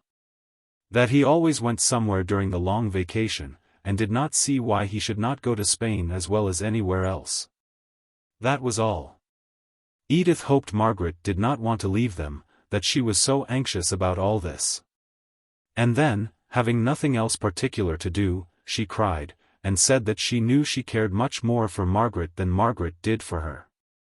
Margaret comforted her as well as she could, but she could hardly explain to her how this idea of Spain, mere Chateau en Espagne as it might be, charmed and delighted her. Edith was in the mood to think that any pleasure enjoyed away from her was a tacit affront, or at best a proof of indifference. So Margaret had to keep her pleasure to herself, and could only let it escape by the safety valve of asking Dixon, when she dressed for dinner, if she would not like to see Master Frederick and his new wife very much indeed. "She's a papist, miss, isn't she?" "I believe, oh yes, certainly," said Margaret, a little damped for an instant at this recollection. "And they live in a popish country?" "Yes." "Then I'm afraid I must say, that my soul is dearer to me than even Master Frederick, his own dear self. I should be in a perpetual terror, miss, lest I should be converted." "Oh," said Margaret, "I do not know that I am going, and if I go, I am not such a fine lady as to be unable to travel without you." "No. Dear old Dixon, you shall have a long holiday, if we go. But I'm afraid it is a long if." Now Dixon did not like this speech. In the first place, she did not like Margaret's trick of calling her dear old Dixon whenever she was particularly demonstrative. She knew that Miss Hale was apt to call all people that she liked old, as a sort of term of endearment. But Dixon always winced away from the application of the word to herself, who, being not much past 50, was, she thought, in the very prime of life. Secondly, she did not like being so easily taken at her word. She had, with all her terror, a lurking curiosity about Spain, the Inquisition, and Popish mysteries. So, after clearing her throat, as if to show her willingness to do away with difficulties, she asked Miss Hale whether she thought, if she took care never to see a priest, or enter into one of their churches, there would be so very much danger of her being converted? Master Frederick, to be sure, had gone over unaccountably. "I fancy it was love that first predisposed him to conversion," said Margaret, sighing. "Indeed, miss," said Dixon, "well, I can preserve myself from priests, and from churches, but love steals in unawares. I think it's as well I should not go." Margaret was afraid of letting her mind run too much upon this Spanish plan. But it took off her thoughts from too impatiently dwelling upon her desire to have all explained to Mr. Thornton. Mr. Bell appeared for the present to be stationary at Oxford, and to have no immediate purpose of going to Milton, and some secret restraint seemed to hang over Margaret, and prevent her from even asking, or alluding again to any probability of such a visit on his part. Nor did she feel at liberty to name what Edith had told her of the idea he had entertained, it might be but for 5 minutes, of going to Spain. He had never named it at Helstone, during all that sunny day of leisure. It was very probably but the fancy of a moment, but if it were true, what a bright outlet it would be from the monotony of her present life, which was beginning to fall upon her. One of the great pleasures of Margaret's life at this time was in Edith's boy. He was the pride and plaything of both father and mother, as long as he was good. But he had a strong will of his own, and as soon as he burst out into one of his stormy passions, Edith would throw herself back in despair and fatigue, and sigh out, "Oh dear! What shall I do with him? Do, Margaret, please ring the bell for Hanley." But Margaret almost liked him better in these manifestations of character than in his good blue-sashed moods. She would carry him off into a room, where they two alone battled it out. She with a firm power which subdued him into peace, while every sudden charm and while she possessed was exerted on the side of right. Until he would rub his little hot and tear-smeared face all over hers, kissing and caressing till he often fell asleep in her arms or on her shoulder. Those were Margaret's sweetest moments. They gave her a taste of the feeling that she believed would be denied to her forever. Mr. Henry Lennox added a new and not disagreeable element to the course of the household life by his frequent presence. Margaret thought him colder, if more brilliant than formerly. But there were strong intellectual tastes, and much and varied knowledge, which gave flavor to the otherwise rather insipid conversation. Margaret saw glimpses in him of a slight contempt for his brother and sister-in-law, and for their mode of life, which he seemed to consider as frivolous and purposeless. He once or twice spoke to his brother, in Margaret's presence, in a pretty sharp tone of inquiry, as to whether he meant entirely to relinquish his profession. And on Captain Lennox's reply, that he had quite enough to live upon, she had seen Mr. Lennox's curl of the lip as he said, "And is that all you live for?" But the brothers were much attached to each other, in the way that any two persons are, when the one is cleverer and always leads the other, and this last is patiently content to be led. Mr. Lennox was pushing on in his profession, cultivating, with profound calculation, all those connections that might eventually be of service to him. Keen-sighted, far-seeing, intelligent, sarcastic, and proud. Since the one long conversation relating to Frederick's affairs, which she had with him the first evening in Mr. Bell's presence, she had had no great intercourse with him, further than that which arose out of their close relations with the same household. But this was enough to wear off the shyness on her side, and any symptoms of mortified pride and vanity on his. They met, continually, of course, but she thought that he rather avoided being alone with her. She fancied that he, as well as she, perceived that they had drifted strangely apart from their former anchorage, side by side, in many of their opinions, and all their tastes. And yet, when he had spoken unusually well, or with remarkable epigrammatic point, she felt that his eye sought the expression of her countenance first of all, if but for an instant. And that, in the family intercourse which constantly threw them together, her opinion was the one to which he listened with a deference, the more complete, because it was reluctantly paid. And concealed as much as possible. Chapter 48. Ne'er to be found again. My own, my father's friend. I cannot part with thee. I ne'er have shown, thou ne'er hast known. How dear thou art to me. Anon. The elements of the dinner parties which Mrs. Lennox gave, were these: her friends contributed the beauty, Captain Lennox the easy knowledge of the subjects of the day, and Mr. Henry Lennox, and the sprinkling of rising men who were received as his friends, brought the wit, the cleverness, the keen and extensive knowledge of which they knew well enough how to avail themselves without seeming pedantic, or burdening the rapid flow of conversation. These dinners were delightful, but even here Margaret's dissatisfaction found her out. Every talent, every feeling, every acquirement, nay, even every tendency towards virtue, was used up as materials for fireworks. The hidden, sacred fire, exhausted itself in sparkle and crackle. They talked about art in a merely sensuous way, dwelling on outside effects, instead of allowing themselves to learn what it has to teach. They lashed themselves up into an enthusiasm about high subjects in company, and never thought about them when they were alone. They squandered their capabilities of appreciation into a mere flow of appropriate words. One day, after the gentlemen had come up into the drawing-room, Mr. Lennox drew near to Margaret, and addressed her in almost the first voluntary words he had spoken to her since she had returned to live in Harley Street. "You did not look pleased at what Shirley was saying at dinner." "Didn't I? My face must be very expressive," replied Margaret. "It always was. It has not lost the trick of being eloquent." "I did not like," said Margaret, hastily, "his way of advocating what he knew to be wrong, so glaringly wrong, even in jest. But it was very clever. How every word told. Did you remember the happy epithets?" "Yes. And despise them, you would like to add. Pray don't scruple, though he is my friend." "There. That is the exact tone in you, that." She stopped short. He listened for a moment to see if she would finish her sentence, but she only reddened, and turned away.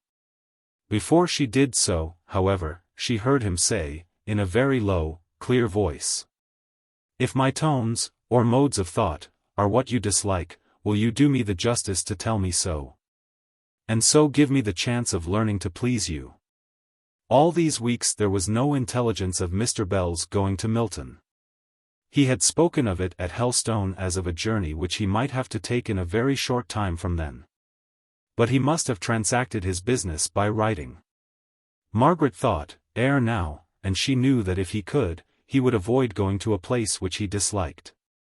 And moreover would little understand the secret importance which she affixed to the explanation that could only be given by word of mouth. She knew that he would feel that it was necessary that it should be done, but whether in summer, autumn, or winter, it would signify very little.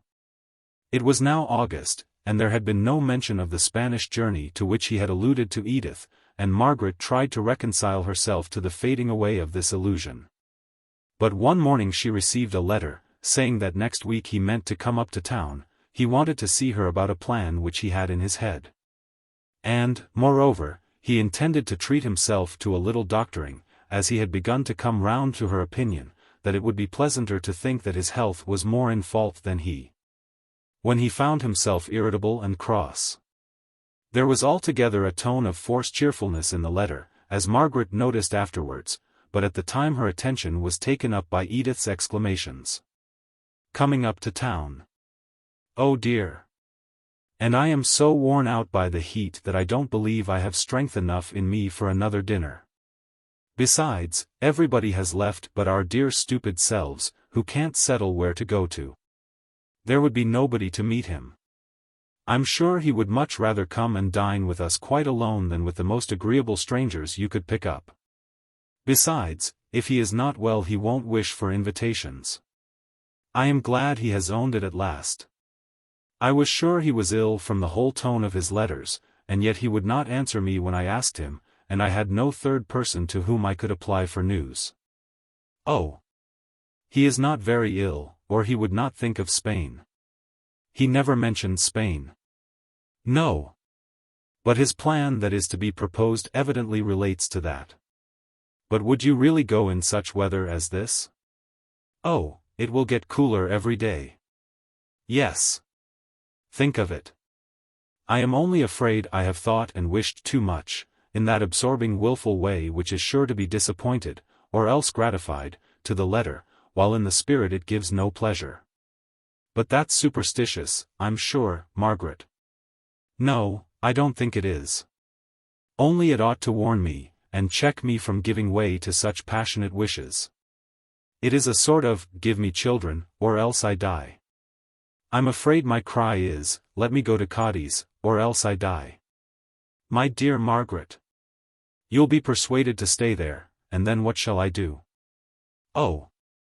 I wish I could find somebody for you to marry here, that I could be sure of you. I shall never marry. Nonsense, and double nonsense.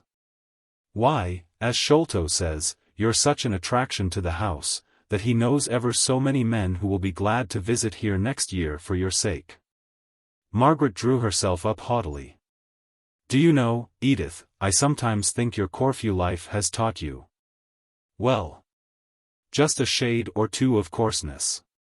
Edith began to sob so bitterly, and to declare so vehemently that Margaret had lost all love for her, and no longer looked upon her as a friend. That Margaret came to think that she had expressed too harsh an opinion for the relief of her own wounded pride, and ended by being Edith's slave for the rest of the day. While that little lady, overcome by wounded feeling, lay like a victim on the sofa, heaving occasionally a profound sigh, till at last she fell asleep. Mr. Bell did not make his appearance even on the day to which he had for a second time deferred his visit. The next morning there came a letter from Wallace, his servant, stating that his master had not been feeling well for some time, which had been the true reason of his putting off his journey. And that at the very time when he should have set out for London, he had been seized with an apoplectic fit. It was, indeed, Wallace added, the opinion of the medical men, that he could not survive the night. And more than probable, that by the time Miss Hale received this letter his poor master would be no more. Margaret received this letter at breakfast time, and turned very pale as she read it. Then, silently putting into Edith's hands, she left the room. Edith was terribly shocked as she read it, and cried in a sobbing, frightened, childish way, much to her husband's distress. Mrs. Shaw was breakfasting in her own room, and upon him devolved the task of reconciling his wife to the near contact into which she seemed to be brought with death. For the first time that she could remember in her life. Here was a man who was to have dined with them today lying dead or dying instead. It was some time before she could think of Margaret. Then she started up, and followed her upstairs into her room. Dixon was packing up a few toilette articles, and Margaret was hastily putting on her bonnet, shedding tears all the time, and her hands trembling so that she could hardly tie the strings. "Oh, dear Margaret! How shocking! What are you doing? Are you going out? Sholto would telegraph or do anything you like." "I am going to Oxford. There is a train in half an hour. Dixon has offered to go with me, but I could have gone by myself. I must see him again. Besides, he may be better, and want some care. He has been like a father to me. Don't stop me, Edith." "But I must. Mama won't like it at all." "Come and ask her about it, Margaret. You don't know where you're going." "I should not mind if he had a house of his own, but in his fellows' rooms. Come to Mama, and do ask her before you go. It will not take a minute." Margaret yielded, and lost her train. In the suddenness of the event, Mrs. Shaw became bewildered and hysterical, and so the precious time slipped by. But there was another train in a couple of hours. And after various discussions on propriety and impropriety, it was decided that Captain Lennox should accompany Margaret, as the one thing to which she was constant was her resolution to go. Alone or otherwise, by the next train, whatever might be said of the propriety or impropriety of the step. Her father's friend, her own friend, was lying at the point of death. And the thought of this came upon her with such vividness, that she was surprised herself at the firmness with which she asserted something of her right to independence of action. And 5 minutes before the time of starting, she found herself sitting in a railway carriage opposite to Captain Lennox. It was always a comfort to her to think that she had gone, though it was only to hear that he had died in the night. She saw the rooms that he had occupied, and associated them ever after most fondly in her memory with the idea of her father, and his one cherished and faithful friend. They had promised Edith before starting, that if all had ended as they feared, they would return to dinner. So that long, lingering look around the room in which her father had died, had to be interrupted, and a quiet farewell taken of the kind old face that had so often come out with pleasant words and merry quips and cranks. Captain Lennox fell asleep on their journey home, and Margaret could cry at leisure, and bethink her of this fatal year, and all the woes it had brought to her. No sooner was she fully aware of one loss than another came, not to supersede her grief for the one before, but to reopen wounds and feelings scarcely healed. But at the sound of the tender voices of her aunt and Edith, of merry little Sholto's glee at her arrival, and at the sight of the well-lighted rooms, with their mistress, pretty in her paleness and her eager sorrowful interest, Margaret roused herself from her heavy trance of almost superstitious hopelessness, and began to feel that even around her joy and gladness might gather. She had Edith's place on the sofa. Sholto was taught to carry Aunt Margaret's cup of tea very carefully to her. And by the time she went up to dress, she could thank God for having spared her dear old friend a long or a painful illness. Chapter 49. Breathing tranquillity. And down the sunny beach she paces slowly, with many doubtful pauses by the way. Grief hath an influence so hushed and holy. Hood. Is not Margaret the heiress? Whispered Edith to her husband, as they were in their room alone at night after the sad journey to Oxford. She had pulled his tall head down, and stood upon tiptoe, and implored him not to be shocked, before she ventured to ask this question. Captain Lennox was, however, quite in the dark. If he had ever heard, he had forgotten. It could not be much that a fellow of a small college had to leave, but he had never wanted her to pay for her board. And £250 a year was something ridiculous, considering that she did not take wine. Edith came down upon her feet a little bit sadder, with a romance blown to pieces. A week afterwards, she came prancing towards her husband, and made him a low curtsy. "I am right, and you are wrong, most noble captain. Margaret has had a lawyer's letter, and she is residuary legatee, the legacies being about £2,000, and the remainder about 40,000, at the present value of property in Milton." "Indeed? And how does she take her good fortune?" "Oh, it seems she knew she was to have it all along, only she had no idea it was so much. She looks very white and pale, and says she's afraid of it, but that's nonsense, you know, and will soon go off. I left Mama pouring congratulations down her throat, and stole away to tell you." It seemed to be supposed, by general consent, that the most natural thing was to consider Mr. Lennox henceforward as Margaret's legal adviser. She was so entirely ignorant of all forms of business that in nearly everything she had to refer to him. He chose out her attorney, he came to her with papers to be signed. He was never so happy as when teaching her of what all these mysteries of the law were the signs and types. "Henry," said Edith, one day, archly, "do you know what I hope and expect all these long conversations with Margaret will end in?" "No, I don't," said he, reddening. "And I desire you not to tell me." "Oh, very well. Then I need not tell Sholto not to ask Mr. Montague so often to the house." "Just as you choose," said he with forced coolness. "What you are thinking of may or may not happen. But this time, before I commit myself, I will see my ground clear. Ask whom you choose. It may not be very civil, Edith, but if you meddle in it you will mar it. She has been very farouche with me for a long time, and is only just beginning to thaw a little from her Zenobia ways. She has the making of a Cleopatra in her, if only she were a little more pagan. For my part," said Edith, a little maliciously, "I am very glad she is a Christian. I know so very few." There was no Spain for Margaret that autumn. Although to the last she hoped that some fortunate occasion would call Frederick to Paris, whither she could easily have met with a convoy. Instead of Cadiz, she had to content herself with Cromer. To that place her Aunt Shaw and the Lennoxes were bound. They had all along wished her to accompany them, and, consequently, with their characters, they made but lazy efforts to forward her own separate wish. Perhaps Cromer was, in one sense of the expression, the best for her. She needed bodily strengthening and bracing as well as rest. Among other hopes that had vanished, was the hope, the trust she had had, that Mr. Bell would have given Mr.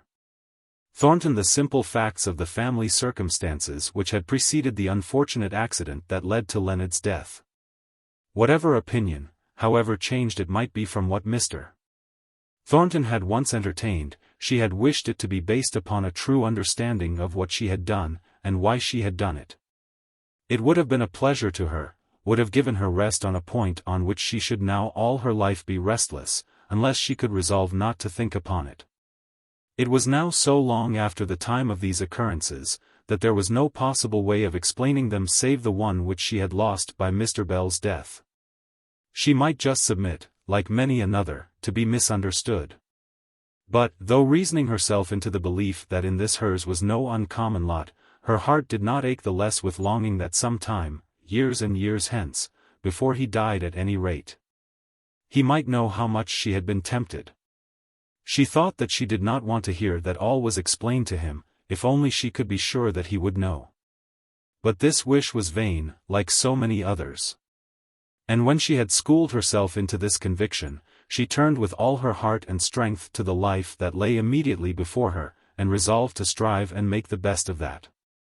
She used to sit long hours upon the beach, gazing intently on the waves as they chafed with perpetual motion against the pebbly shore, or she looked out upon the more distant heave and sparkle against the sky, and heard, without being conscious of hearing, the eternal psalm, which went up continually.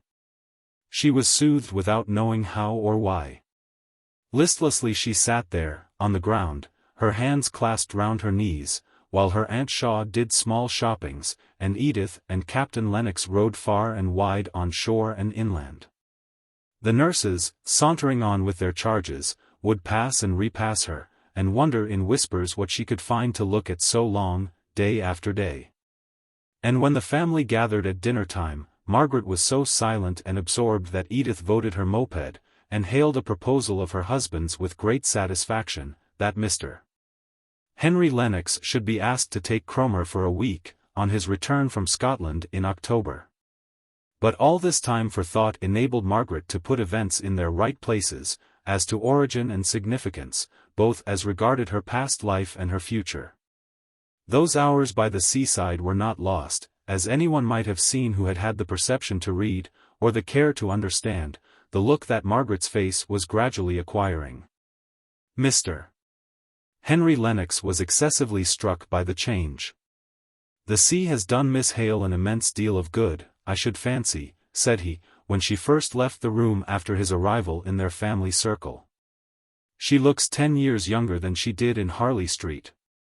"That's the bonnet I got her," said Edith, triumphantly. "I knew it would suit her the moment I saw it." "I beg your pardon," said Mr. Lennox, in the half-contemptuous, half-indulgent tone he generally used to Edith.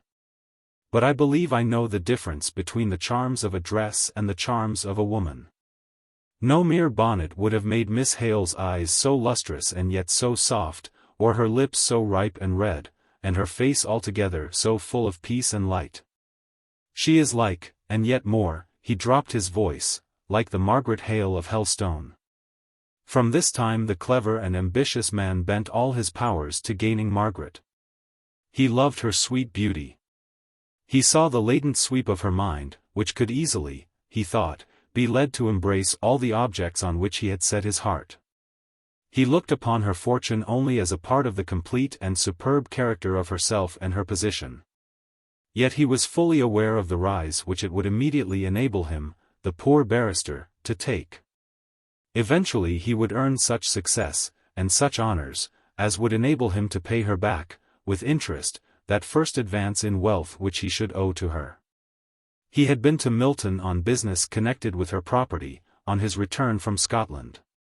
And with the quick eye of a skilled lawyer, ready ever to take in and weigh contingencies, he had seen that much additional value was yearly accruing to the lands and tenements which she owned in that prosperous and increasing town. He was glad to find that the present relationship between Margaret and himself, of client and legal adviser, was gradually superseding the recollection of that unlucky, mismanaged day at Helstone. He had thus unusual opportunities of intimate intercourse with her, besides those that arose from the connection between the families. Margaret was only too willing to listen as long as he talked of Milton, though he had seen none of the people whom she more especially knew. It had been the tone with her aunt and cousin to speak of Milton with dislike and contempt. Just such feelings as Margaret was ashamed to remember she had expressed and felt on first going to live there. But Mr. Lennox almost exceeded Margaret in his appreciation of the character of Milton and its inhabitants. Their energy, their power, their indomitable courage in struggling and fighting, their lurid vividness of existence, captivated and arrested his attention. He was never tired of talking about them, and had never perceived how selfish and material were too many of the ends they proposed to themselves as the result of all their mighty, untiring endeavor, till Margaret, even in the midst of her gratification, had the candor to point this out, as the tainting sin in so much that was noble and to be admired. Still, when other subjects palled upon her, and she gave but short answers to many questions, Henry Lennox found out that an inquiry as to some Darkshire peculiarity of character called back the light into her eye, the glow into her cheek. When they returned to town, Margaret fulfilled one of her seaside resolves, and took her life into her own hands. Before they went to Cromer, she had been as docile to her aunt's laws as if she were still the scared little stranger who cried herself to sleep that first night in the Harley Street nursery. But she had learnt, in those solemn hours of thought, that she herself must one day answer for her own life, and what she had done with it. And she tried to settle that most difficult problem for woman, how much was to be utterly merged in obedience to authority, and how much might be set apart for freedom in working. Mrs. Shaw was as good-tempered as could be, and Edith had inherited this charming domestic quality. Margaret herself had probably the worst temper of the three, for her quick perceptions and over-lively imagination made her hasty. And her early isolation from sympathy had made her proud, but she had an indescribable childlike sweetness of heart, which made her manners, even in her rarely willful moods, irresistible of old. And now, chastened even by what the world called her good fortune, she charmed her reluctant aunt into acquiescence with her will. So Margaret gained the acknowledgement of her right to follow her own ideas of duty. "Only don't be strong-minded," pleaded Edith. "Mama wants you to have a footman of your own. And I'm sure you're very welcome, for they're great plagues. Only to please me, darling, don't go and have a strong mind, it's the only thing I ask. Footman or no footman, don't be strong-minded. Don't be afraid, Edith. I'll faint on your hands at the servants' dinner time, the very first opportunity. And then, what with Sholto playing with the fire, and the baby crying, you'll begin to wish for a strong-minded woman, equal to any emergency. And you'll not grow too good to joke and be merry? Not I. I shall be merrier than I have ever been, now I have got my own way. And you'll not go a figure, but let me buy your dresses for you? Indeed, I mean to buy them for myself. You shall come with me if you like, but no one can please me but myself. Oh! I was afraid you'd dress in brown and dust color, not to show the dirt you'll pick up in all those places. I'm glad you're going to keep one or two vanities, just by way of specimens of the old Adam. I am going to be just the same, Edith, if you and my aunt could but fancy so.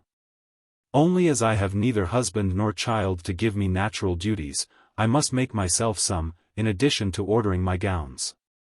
In the family conclave, which was made up of Edith, her mother, and her husband, it was decided that perhaps all these plans of hers would only secure her the more for Henry Lennox. They kept her out of the way of other friends who might have been eligible sons or brothers. And it was also agreed that she never seemed to take much pleasure in the society of anyone but Henry, out of their own family. The other admirers, attracted by her appearance or the reputation of her fortune, were swept away, by her unconscious smiling disdain, into the paths frequented by other beauties less fastidious. Or other heiresses with a larger amount of gold. Henry and she grew slowly into closer intimacy, but neither he nor she were people to brook the slightest notice of their proceedings. Chapter 50. Changes at Milton. Here we go up, up, up. And here we go down, down, down a nursery song. Meanwhile at Milton the chimneys smoked, the ceaseless roar and mighty beat and dazzling whir of machinery struggled and strove perpetually. Senseless and purposeless were wood and iron and steam in their endless labors. But the persistence of their monotonous work was rivaled in tireless endurance by the strong crowds, who, with sense and with purpose, were busy and restless in seeking after, what? In the streets there were few loiterers, none walking for mere pleasure, every man's face was set in lines of eagerness or anxiety, news was sought for with fierce avidity. And men jostled each other aside in the mart and in the exchange, as they did in life, in the deep selfishness of competition. There was gloom over the town. Few came to buy, and those who did were looked at suspiciously by the sellers. For credit was insecure, and the most stable might have their fortunes affected by the sweep in the great neighboring port among the shipping houses. Hitherto there had been no failures in Milton. But from the immense speculations that had come to light in making a bad end in America, and yet nearer home, it was known that some Milton houses of business must suffer so severely that everyday men's faces asked, if their tongues did not, "What news? Who is gone? How will it affect me?" And if two or three spoke together, they dwelt rather on the names of those who were safe than dared to hint at those likely, in their opinion, to go, for idle breath may, at such times, cause the downfall of some who might otherwise weather the storm. And one going down drags many after. Thornton is safe, say they. His business is large, extending every year, but such a head as he has, and so prudent with all his daring. Then one man draws another aside, and walks a little apart, and with head inclined into his neighbor's ear, he says, Thornton's business is large, but he has spent his profits in extending it. He has no capital laid by, his machinery is new within these 2 years, and has cost him, we won't say what, a word to the wise. But that Mr. Harrison was a croaker, a man who had succeeded to his father's trade-made fortune, which he had feared to lose by altering his mode of business to any having a larger scope. Yet he grudged every penny made by others more daring and far-sighted. But the truth was, Mr. Thornton was hard-pressed. He felt it acutely in his vulnerable point, his pride in the commercial character which he had established for himself. Architect of his own fortunes, he attributed this to no special merit or qualities of his own, but to the power, which he believed that commerce gave to every brave, honest, and persevering man. To raise himself to a level from which he might see and read the great game of worldly success, and honestly, by such farsightedness, command more power and influence than in any other mode of life. Far away, in the East and in the West, where his person would never be known, his name was to be regarded, and his wishes to be fulfilled, and his word pass like gold. That was the idea of merchant life with which Mr. Thornton had started. Her merchants be like princes, said his mother, reading the text aloud, as if it were a trumpet call to invite her boy to the struggle. He was but like many others, men, women, and children, alive to distant, and dead to near things. He sought to possess the influence of a name in foreign countries and faraway seas, to become the head of a firm that should be known for generations. And it had taken him long silent years to come even to a glimmering of what he might be now, today, here in his own town, his own factory, among his own people. He and they had led parallel lives, very close, but never touching, till the accident, or so it seemed, of his acquaintance with Higgins. Once brought face to face, man to man, with an individual of the masses around him, and, take notice, out of the character of master and workman, in the first instance. They had each begun to recognize that we have all of us one human heart. It was the fine point of the wedge. And until now, when the apprehension of losing his connection with 2 or 3 of the workmen whom he had so lately begun to know as men, of having a plan or 2, which were experiments lying very close to his heart, roughly nipped off without trial, gave a new poignancy to the subtle fear that came over him from time to time. Until now, he had never recognized how much and how deep was the interest he had grown of late to feel in his position of manufacturer, simply because it led him into such close contact, and gave him the opportunity of so much power, among a race of people strange, shrewd, ignorant, but, above all, full of character and strong human feeling. He reviewed his position as a Milton manufacturer. The strike a year and a half ago, or more, for it was now untimely wintry weather, in a late spring, that strike, when he was young, and he now was old, had prevented his completing some of the large orders he had then on hand.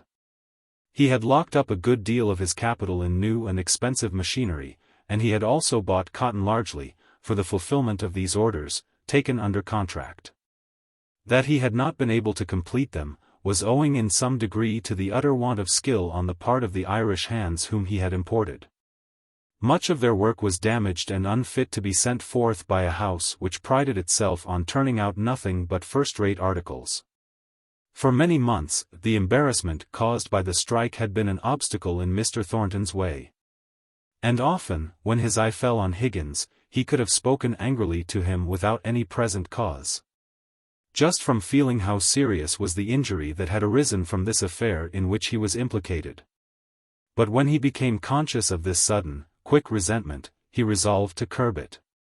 It would not satisfy him to avoid Higgins. He must convince himself that he was master over his own anger, by being particularly careful to allow Higgins access to him, whenever the strict rules of business, or Mr.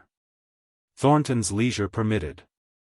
And by, he lost all sense of resentment in wonder how it was, or could be, that 2 men like himself and Higgins, living by the same trade, working in their different ways at the same object, could look upon each other's position and duties in so strangely different a way.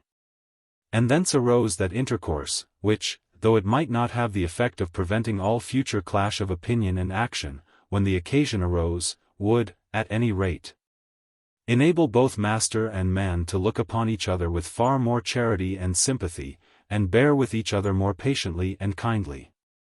Besides this improvement of feeling, both Mr. Thornton and his workmen found out their ignorance as to positive matters of fact, known heretofore to one side, but not to the other. But now had come one of those periods of bad trade, when the market falling brought down the value of all large stocks. Mr. Thornton's fell to nearly half.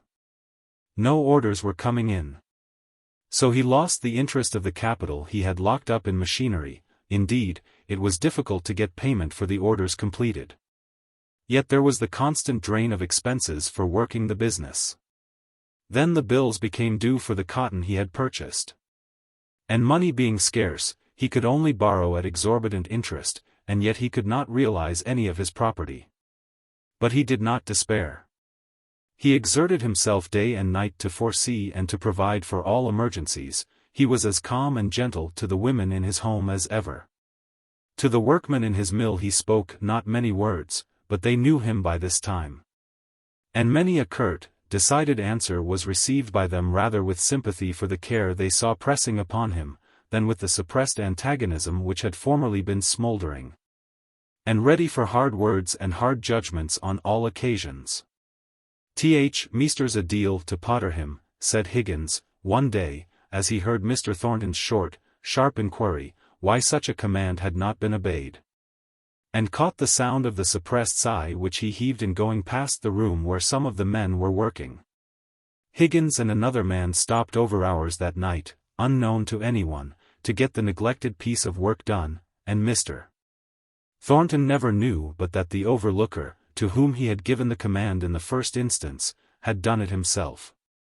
"I reckon I know who'd ha' been sorry for to see our meester sitting so like a piece o' grey calico.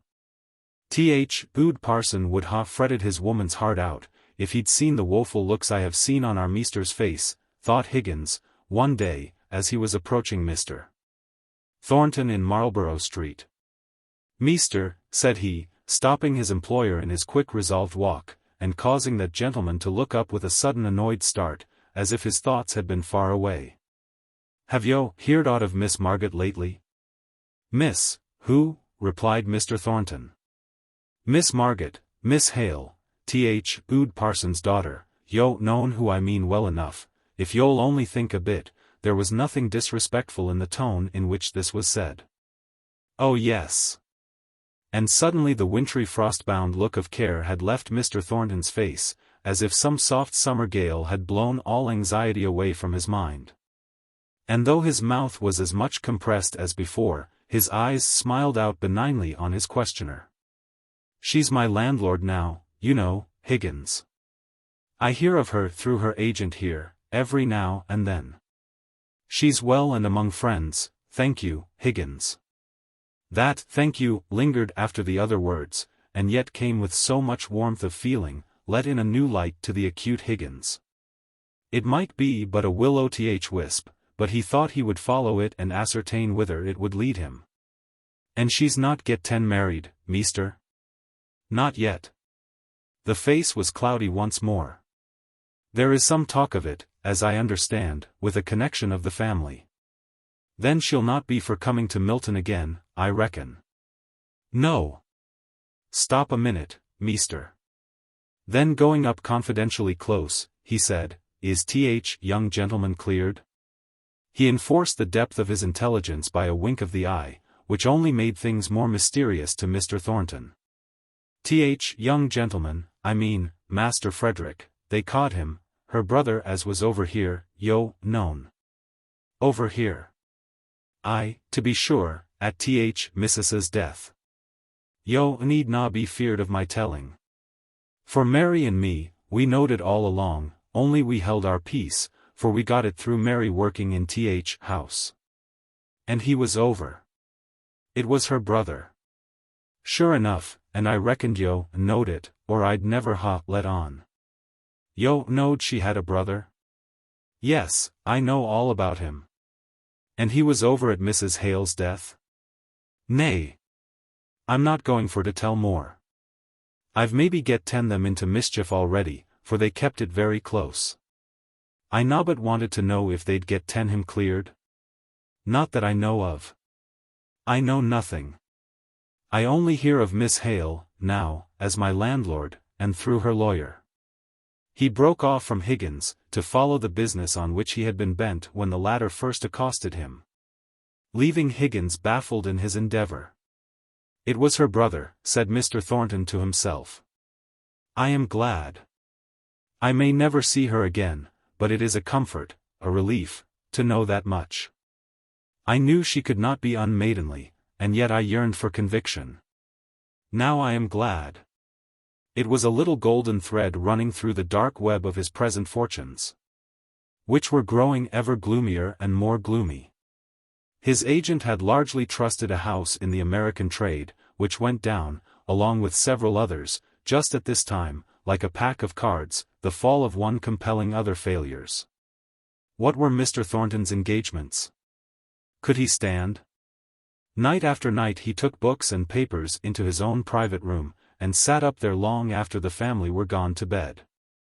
He thought no one knew of this occupation of the hours he should have spent in sleep. One morning, when daylight was stealing in through the crevices of his shutters, and he had never been in bed, and, in hopeless indifference of mind, was thinking that he could do without the hour or two of rest, which was all that he should be able to take before the stir of daily labor began again, the door of his room opened, and his mother stood there, dressed as she had been the day before. She had never laid herself down to slumber any more than he. Their eyes met. Their faces were cold and rigid, and wan, from long watching. Mother! Why are you not in bed? Son John, said she, do you think I can sleep with an easy mind, while you keep awake full of care? You have not told me what your trouble is, but sore trouble you have had these many days past. Trade is bad. And you dread. I dread nothing, replied he, drawing up his head, and holding it erect. I know that no man will suffer by me. That was my anxiety. But how do you stand? Will it be a failure? Her steady voice trembling in an unwonted manner. Not a failure. I must give up business, but I pay all men. I might redeem myself, I am sorely tempted. How? Oh, John. Keep up your name, try all risks for that. How redeem it? By a speculation offered to me, but full of risk. But, if successful, placing me high above watermark, so that no one need ever know the strait I am in. Still, if it fails. And if it fails, said she, advancing, and laying her hand on his arm, her eyes full of eager light. She held her breath to hear the end of his speech. Honest men are ruined by a rogue, said he gloomily. As I stand now, my creditor's money is safe, every farthing of it. But I don't know where to find my own, it may be all gone, and I penniless at this moment. Therefore, it is my creditor's money that I should risk. But if it succeeded, they need never know. Is it so desperate a speculation? I am sure it is not, or you would never have thought of it. If it succeeded, I should be a rich man, and my peace of conscience would be gone. Why? You would have injured no one. No, but I should have run the risk of ruining many for my own paltry aggrandizement. Mother, I have decided. You won't much grieve over our leaving this house, shall you, dear mother? No. But to have you other than what you are will break my heart. What can you do? Be always the same John Thornton in whatever circumstances, endeavoring to do right, and making great blunders, and then trying to be brave in setting to afresh. But it is hard, mother. I have worked and planned. I have discovered new powers in my situation too late, and now all is over. I am too old to begin again with the same heart. It is hard, mother. He turned away from her, and covered his face with his hands. I can't think, said she, with gloomy defiance in her tone, how it comes about. Here is my boy, good son, just man, tender heart, and he fails in all he sets his mind upon. He finds a woman to love, and she cares no more for his affection than if he had been a common man. He labors, and his labor comes to naught. Other people grow rich, and hold their paltry names high and dry above shame. Shame never touched me, said he, in a low tone, but she went on. I sometimes have wondered where justice was gone to, and now I don't believe there is such a thing in the world, now you are come to this. You, my own John Thornton, though you and I may be beggars together, my own dear son. She fell upon his neck, and kissed him through her tears. Mother, said he, holding her gently in his arms, who has sent me my lot in life, both of good and evil? She shook her head. She would have nothing to do with religion just then. Mother, he went on, seeing that she would not speak. I, too, have been rebellious, but I'm striving to be so no longer. Help me, as you helped me when I was a child. Then you said many good words, when my father died, and we were sometimes sorely short of comforts, which we shall never be now. You said brave, noble, trustful words then, mother, which I have never forgotten, though they may have lain dormant. Speak to me again in the old way, mother. Do not let us have to think that the world has too much hardened our hearts. If you would say the old good words, it would make me feel something of the pious simplicity of my childhood. I say them to myself, but they would come differently from you, remembering all the cares and trials you have had to bear. I have had a many, said she, sobbing, but none so sore as this. To see you cast down from your rightful place. I could say it for myself, John, but not for you. Not for you. God has seen fit to be very hard on you, very. She shook with the sobs that come so convulsively when an old person weeps. The silence around her struck her at last, and she quieted herself to listen. No sound. She looked. Her son sat by the table, his arms thrown half across it, his head bent face downwards. Oh, John, she said, and she lifted his face up. Such a strange, pallid look of gloom was on it, that for a moment it struck her that this look was the forerunner of death. But as the rigidity melted out of the countenance and the natural color returned, and she saw that he was himself once again, all worldly mortification sank to nothing before the consciousness of the great blessing that he himself, by his simple existence, was to her. She thanked God for this, and this alone, with a fervor that swept away all rebellious feelings from her mind. He did not speak readily. But he went and opened the shutters, and let the ruddy light of dawn flood the room. But the wind was in the east, the weather was piercing cold, as it had been for weeks. There would be no demand for light summer goods this year. That hope for the revival of trade must utterly be given up. It was a great comfort to have had this conversation with his mother. And to feel sure that, however they might henceforward keep silence on all these anxieties, they yet understood each other's feelings, and were, if not in harmony, at least in discord with each other, in their way of viewing them. Fanny's husband was vexed at Thornton's refusal to take any share in the speculation which he had offered to him, and withdrew from any possibility of being supposed able to assist him with the ready money, which indeed the speculator needed for his own venture. There was nothing for it at last, but that which Mr. Thornton had dreaded for many weeks. He had to give up the business in which he had been so long engaged with so much honor and success, and look out for a subordinate situation. Marlborough Mills and the adjacent dwelling were held under a long lease. They must if possible be relet. There was an immediate choice of situations offered to Mr. Thornton. Mr.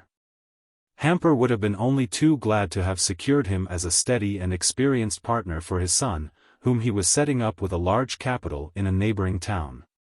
But the young man was half-educated as regarded information, and wholly uneducated as regarded any other responsibility than that of getting money, and brutalized both as to his pleasures and his pains. Mr. Thornton declined having any share in a partnership, which would frustrate what few plans he had that survived the wreck of his fortunes. He would sooner consent to be only a manager, where he could have a certain degree of power beyond the mere money-getting part. Then have to fall in with the tyrannical humors of a moneyed partner with whom he felt sure that he should quarrel in a few months. So he waited, and stood on one side with profound humility, as the news swept through the exchange of the enormous fortune which his brother-in-law had made by his daring speculation. It was a 9 days' wonder. Success brought with it its worldly consequence of extreme admiration. No one was considered so wise and far-seeing as Mr. Watson. Chapter 51. Meeting again. Bear up, brave heart. We will be calm and strong. Sure, we can master eyes, or cheek, or tongue. Nor let the smallest telltale sign appear. She ever was, and is, and will be dear. Rhyming play. It was a hot summer's evening. Edith came into Margaret's bedroom, the first time in her habit, the second ready dressed for dinner. No one was there at first. The next time Edith found Dixon laying out Margaret's dress on the bed, but no Margaret. Edith remained to fidget about. Oh, Dixon. Not those horrid blue flowers to that dead gold-colored gown. What taste! Wait a minute, and I will bring you some pomegranate blossoms. It's not a dead gold color, ma'am. It's a straw color. And blue always goes with straw color. But Edith had brought the brilliant scarlet flowers before Dixon had got half through her remonstrance. Where is Miss Hale? Asked Edith, as soon as she had tried the effect of the garniture. I can't think, she went on, pettishly, how my aunt allowed her to get into such rambling habits in Milton. I'm sure I'm always expecting to hear of her having met with something horrible among all those wretched places she pokes herself into. I should never dare to go down some of those streets without a servant. They're not fit for ladies. Dixon was still huffed about her despised taste. So she replied rather shortly. It's no wonder to my mind, when I hear ladies talk such a deal about ladies, and when they're such fearful, delicate, dainty ladies too, I say it's no wonder to me that there are no longer any saints on earth. Oh, Margaret. Here you are. I have been so wanting you. But how your cheeks are flushed with the heat, poor child. But only think what that tiresome Henry has done, really, he exceeds brother-in-law's limits. Just when my party was made up so beautifully, fitted in so precisely for Mr. Colthurst, there has Henry come, with an apology it is true, and making use of your name for an excuse, and asked me if he may bring that Mr. Thornton of Milton, your tenant, you know, who is in London about some law business. It will spoil my number, quite. I don't mind dinner. I don't want any, said Margaret, in a low voice. Dixon can get me a cup of tea here, and I will be in the drawing-room by the time you come up. I shall really be glad to lie down. No, no. That will never do. You do look wretchedly white, to be sure, but that is just the heat, and we can't do without you possibly. Those flowers a little lower, Dixon. They look glorious flames, Margaret, in your black hair. You know we planned you to talk about Milton to Mr. Colthurst. Oh. To be sure. And this man comes from Milton. I believe it will be capital, after all. Mr. Colthurst can pump him well on all the subjects in which he is interested, and it will be great fun to trace out your experiences, and this Mr. Thornton's wisdom, in Mr. Colthurst's next speech in the House. Really, I think it is a happy hit of Henry's. I asked him if he was a man one would be ashamed of. And he replied, not if you've any sense in you, my little sister. So I suppose he is able to sound his H's, which is not a common Darkshire accomplishment, Margaret? Mr. Lennox did not say why Mr. Thornton was come up to town. Was it law business connected with the property? Asked Margaret, in a constrained voice. Oh. He's failed, or something of the kind, that Henry told you of that day you had such a headache. What was it? There, that's capital, Dixon. Miss Hale does us credit, does she not? I wish I was as tall as a queen, and as brown as a gypsy, Margaret. But about Mr. Thornton? Oh. I really have such a terrible head for law business. Henry will like nothing better than to tell you all about it. I know the impression he made upon me was, that Mr. Thornton is very badly off, and a very respectable man, and that I'm to be very civil to him, and as I did not know how, I came to you to ask you to help me. And now come down with me, and rest on the sofa for a quarter of an hour. The privileged brother-in-law came early. And Margaret, reddening as she spoke, began to ask him the questions she wanted to hear answered about Mr. Thornton. He came up about this subletting the property, Marlborough Mills, and the house and premises adjoining, I mean. He is unable to keep it on. And there are deeds and leases to be looked over and agreements to be drawn up. I hope Edith will receive him properly. But she was rather put out, as I could see, by the liberty I had taken in begging for an invitation for him. But I thought you would like to have some attention shown him, and one would be particularly scrupulous in paying every respect to a man who is going down in the world. He had dropped his voice to speak to Margaret, by whom he was sitting, but as he ended he sprang up, and introduced Mr. Thornton, who had that moment entered, to Edith and Captain Lennox. Margaret looked with an anxious eye at Mr. Thornton while he was thus occupied. It was considerably more than a year since she had seen him, and events had occurred to change him much in that time. His fine figure yet bore him above the common height of men, and gave him a distinguished appearance, from the ease of motion which arose out of it, and was natural to him. But his face looked older and careworn. Yet a noble composure sat upon it, which impressed those who had just been hearing of his changed position, with a sense of inherent dignity and manly strength. He was aware, from the first glance he had given round the room, that Margaret was there. He had seen her intent look of occupation as she listened to Mr. Henry Lennox. And he came up to her with the perfectly regulated manner of an old friend. With his first calm words a vivid color flashed into her cheeks, which never left them again during the evening. She did not seem to have much to say to him. She disappointed him by the quiet way in which she asked what seemed to him to be the merely necessary questions respecting her old acquaintances, in Milton. But others came in, more intimate in the house than he, and he fell into the background, where he and Mr. Lennox talked together from time to time.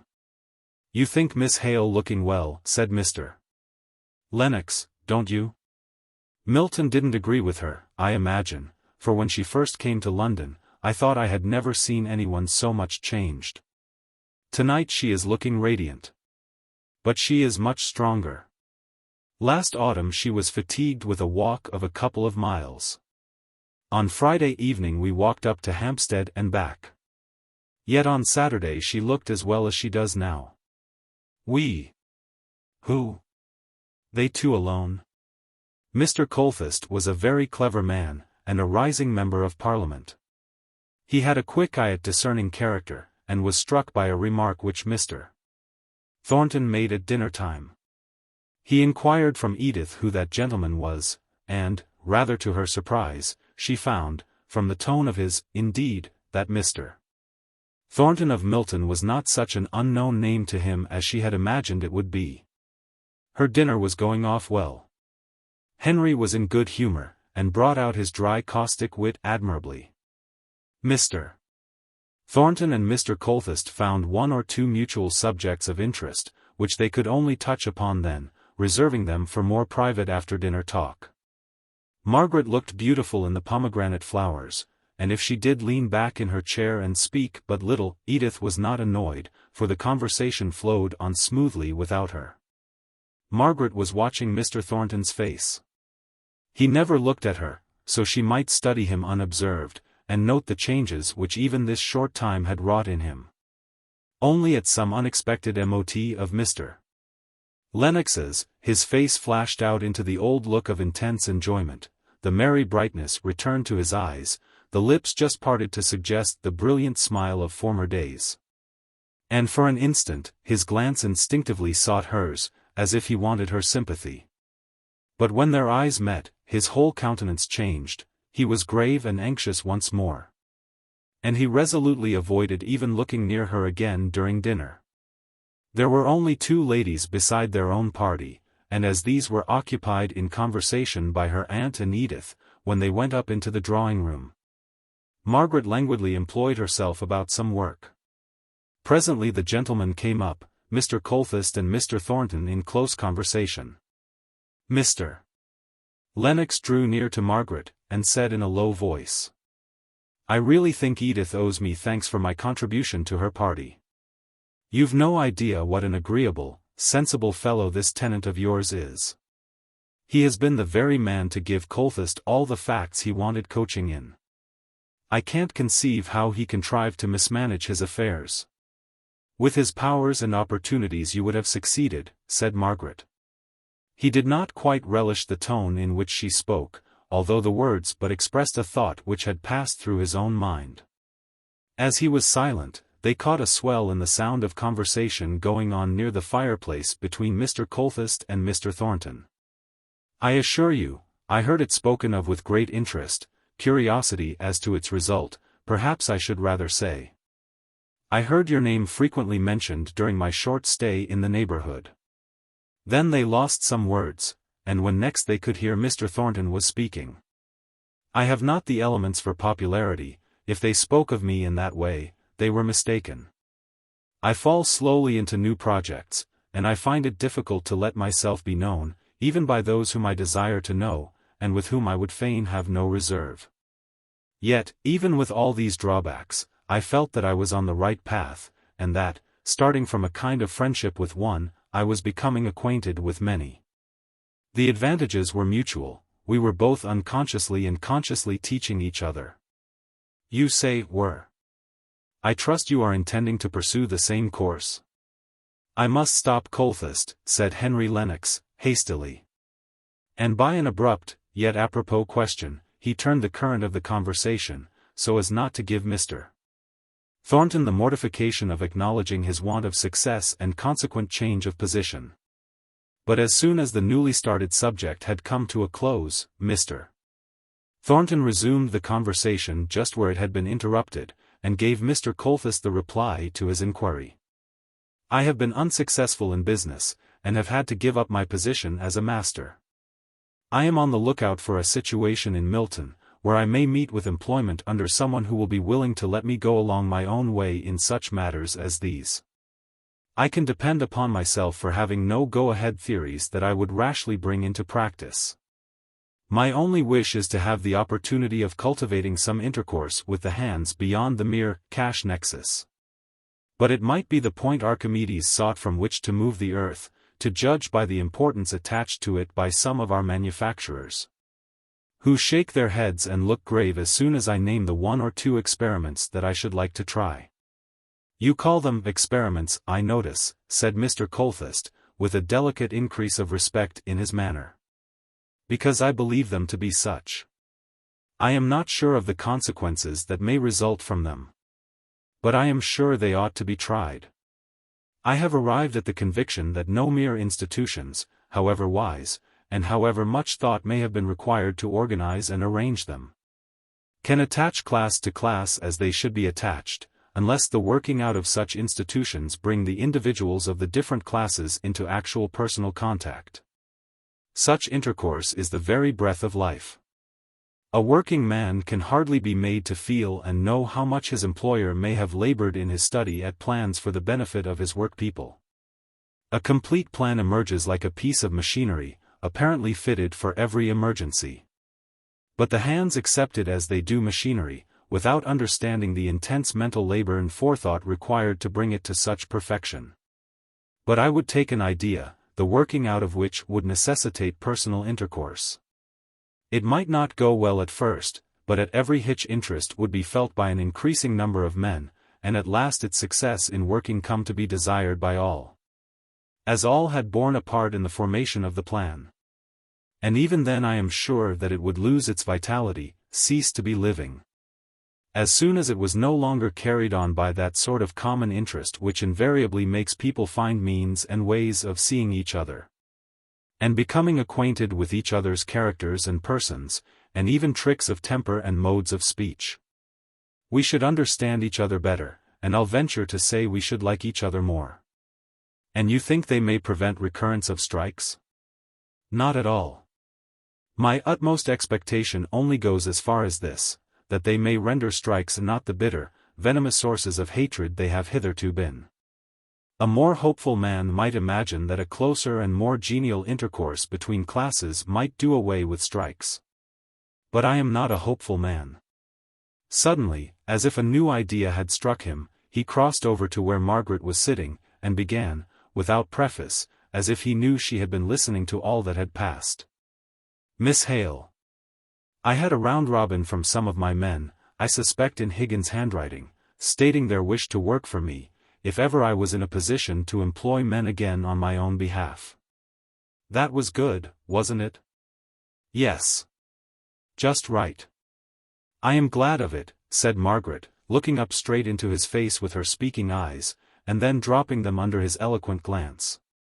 He gazed back at her for a minute, as if he did not know exactly what he was about. Then sighed. And saying, "I knew you would like it," he turned away, and never spoke to her again until he bid her a formal good night. As Mr. Lennox took his departure, Margaret said, with a blush that she could not repress, and with some hesitation, "Can I speak to you tomorrow? I want your help about something." "Certainly. I will come at whatever time you name. You cannot give me a greater pleasure than by making me of any use." "At 11? Very well." His eye brightened with exultation. How she was learning to depend upon him. It seemed as if any day now might give him the certainty, without having which he had determined never to offer to her again. Chapter 52. Pack clouds away. For joy or grief, for hope or fear. For all hereafter, as for here. In peace or strife, in storm or shine. Anon. Edith went about on tiptoe, and checked Sholto in all loud speaking that next morning, as if any sudden noise would interrupt the conference that was taking place in the drawing-room. 2 o'clock came, and they still sat there with closed doors. Then there was a man's footstep running downstairs, and Edith peeped out of the drawing-room. "Well, Henry?"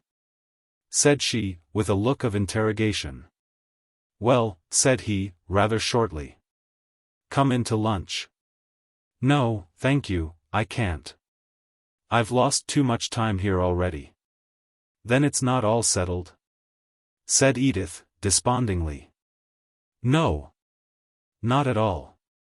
It never will be settled, if the it is what I conjecture you mean. That will never be, Edith, so give up thinking about it." "But it would be so nice for us all," pleaded Edith. "I should always feel comfortable about the children, if I had Margaret settled down near to me. As it is, I am always afraid of her going off to Cotties. I will try, when I marry, to look out for a young lady who has a knowledge of the management of children. That is all I can do. Miss Hale will not have me. And I shall not ask her." "Then what have you been talking about?" "A thousand things you would not understand, investments, and leases, and value of land." "Oh, go away if that's all. You and she will be unbearably stupid, if you've been talking all this time about such weary things." "Very well. I'm coming again tomorrow, and bringing Mr. Thornton with me, to have some more talk with Miss Hale." "Mr. Thornton? What has he to do with it?" "He is Miss Hale's tenant," said Mr. Lennox, turning away. "And he wishes to give up his lease." "Oh. Very well. I can't understand details, so don't give them me. The only detail I want you to understand is, to let us have the back drawing-room undisturbed, as it was today.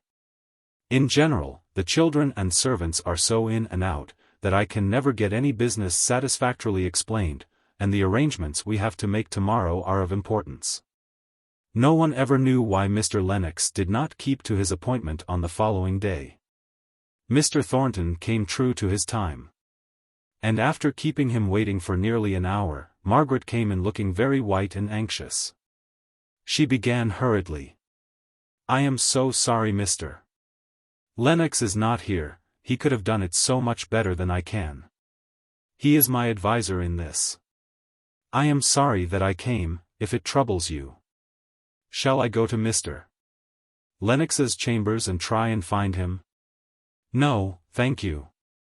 I wanted to tell you how grieved I was to find that I am to lose you as a tenant. But, Mr. Lennox says, things are sure to brighten. Mr. Lennox knows little about it, said Mr. Thornton quietly. Happy and fortunate in all a man cares for. He does not understand what it is to find oneself no longer young, yet thrown back to the starting point which requires the hopeful energy of youth, to feel one half of life gone. And nothing done, nothing remaining of wasted opportunity, but the bitter recollection that it has been. Miss Hale, I would rather not hear Mr. Lennox's opinion of my affairs. Those who are happy and successful themselves are too apt to make light of the misfortunes of others. You are unjust, said Margaret, gently. Mr. Lennox has only spoken of the great probability which he believes there to be of your redeeming. You're more than redeeming what you have lost. Don't speak till I have ended, pray don't. And collecting herself once more, she went on rapidly turning over some law papers, and statement of accounts in a trembling hurried manner. Oh! Here it is. And, he drew me out a proposal, I wish he was here to explain it, showing that if you would take some money of mine, £1,857, lying just at this moment and used in the bank, and bringing me in only 2.5%, you could pay me much better interest, and might go on working Marlborough Mills.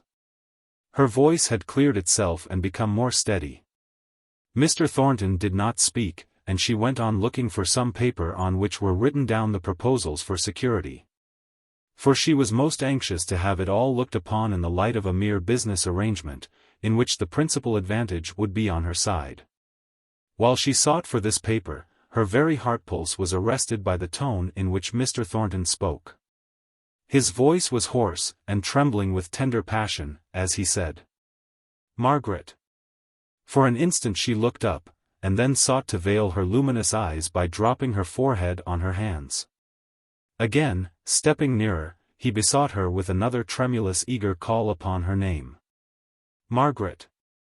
Still lower went the head. More closely hidden was the face, almost resting on the table before her.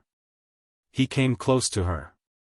He knelt by her side, to bring his face to a level with her ear. And whispered, panted out the words. Take care, if you do not speak, I shall claim you as my own in some strange presumptuous way. Send me away at once, if I must go, Margaret. At that third call she turned her face, still covered with her small white hands, towards him, and laid it on his shoulder, even hiding it there. And it was too delicious to feel her soft cheek against his, for him to wish to see either deep blushes or loving eyes. He clasped her close. But they both kept silence. At length she murmured in a broken voice. Oh, Mr. Thornton, I am not good enough. Not good enough. Don't mock my own deep feeling of unworthiness. After a minute or two he gently disengaged her hands from her face, and laid her arms as they had once before been placed to protect him from the rioters. Do you remember, love, he murmured.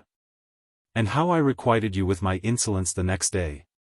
I remember how wrongly I spoke to you, that is all. Look here. Lift up your head. I have something to show you.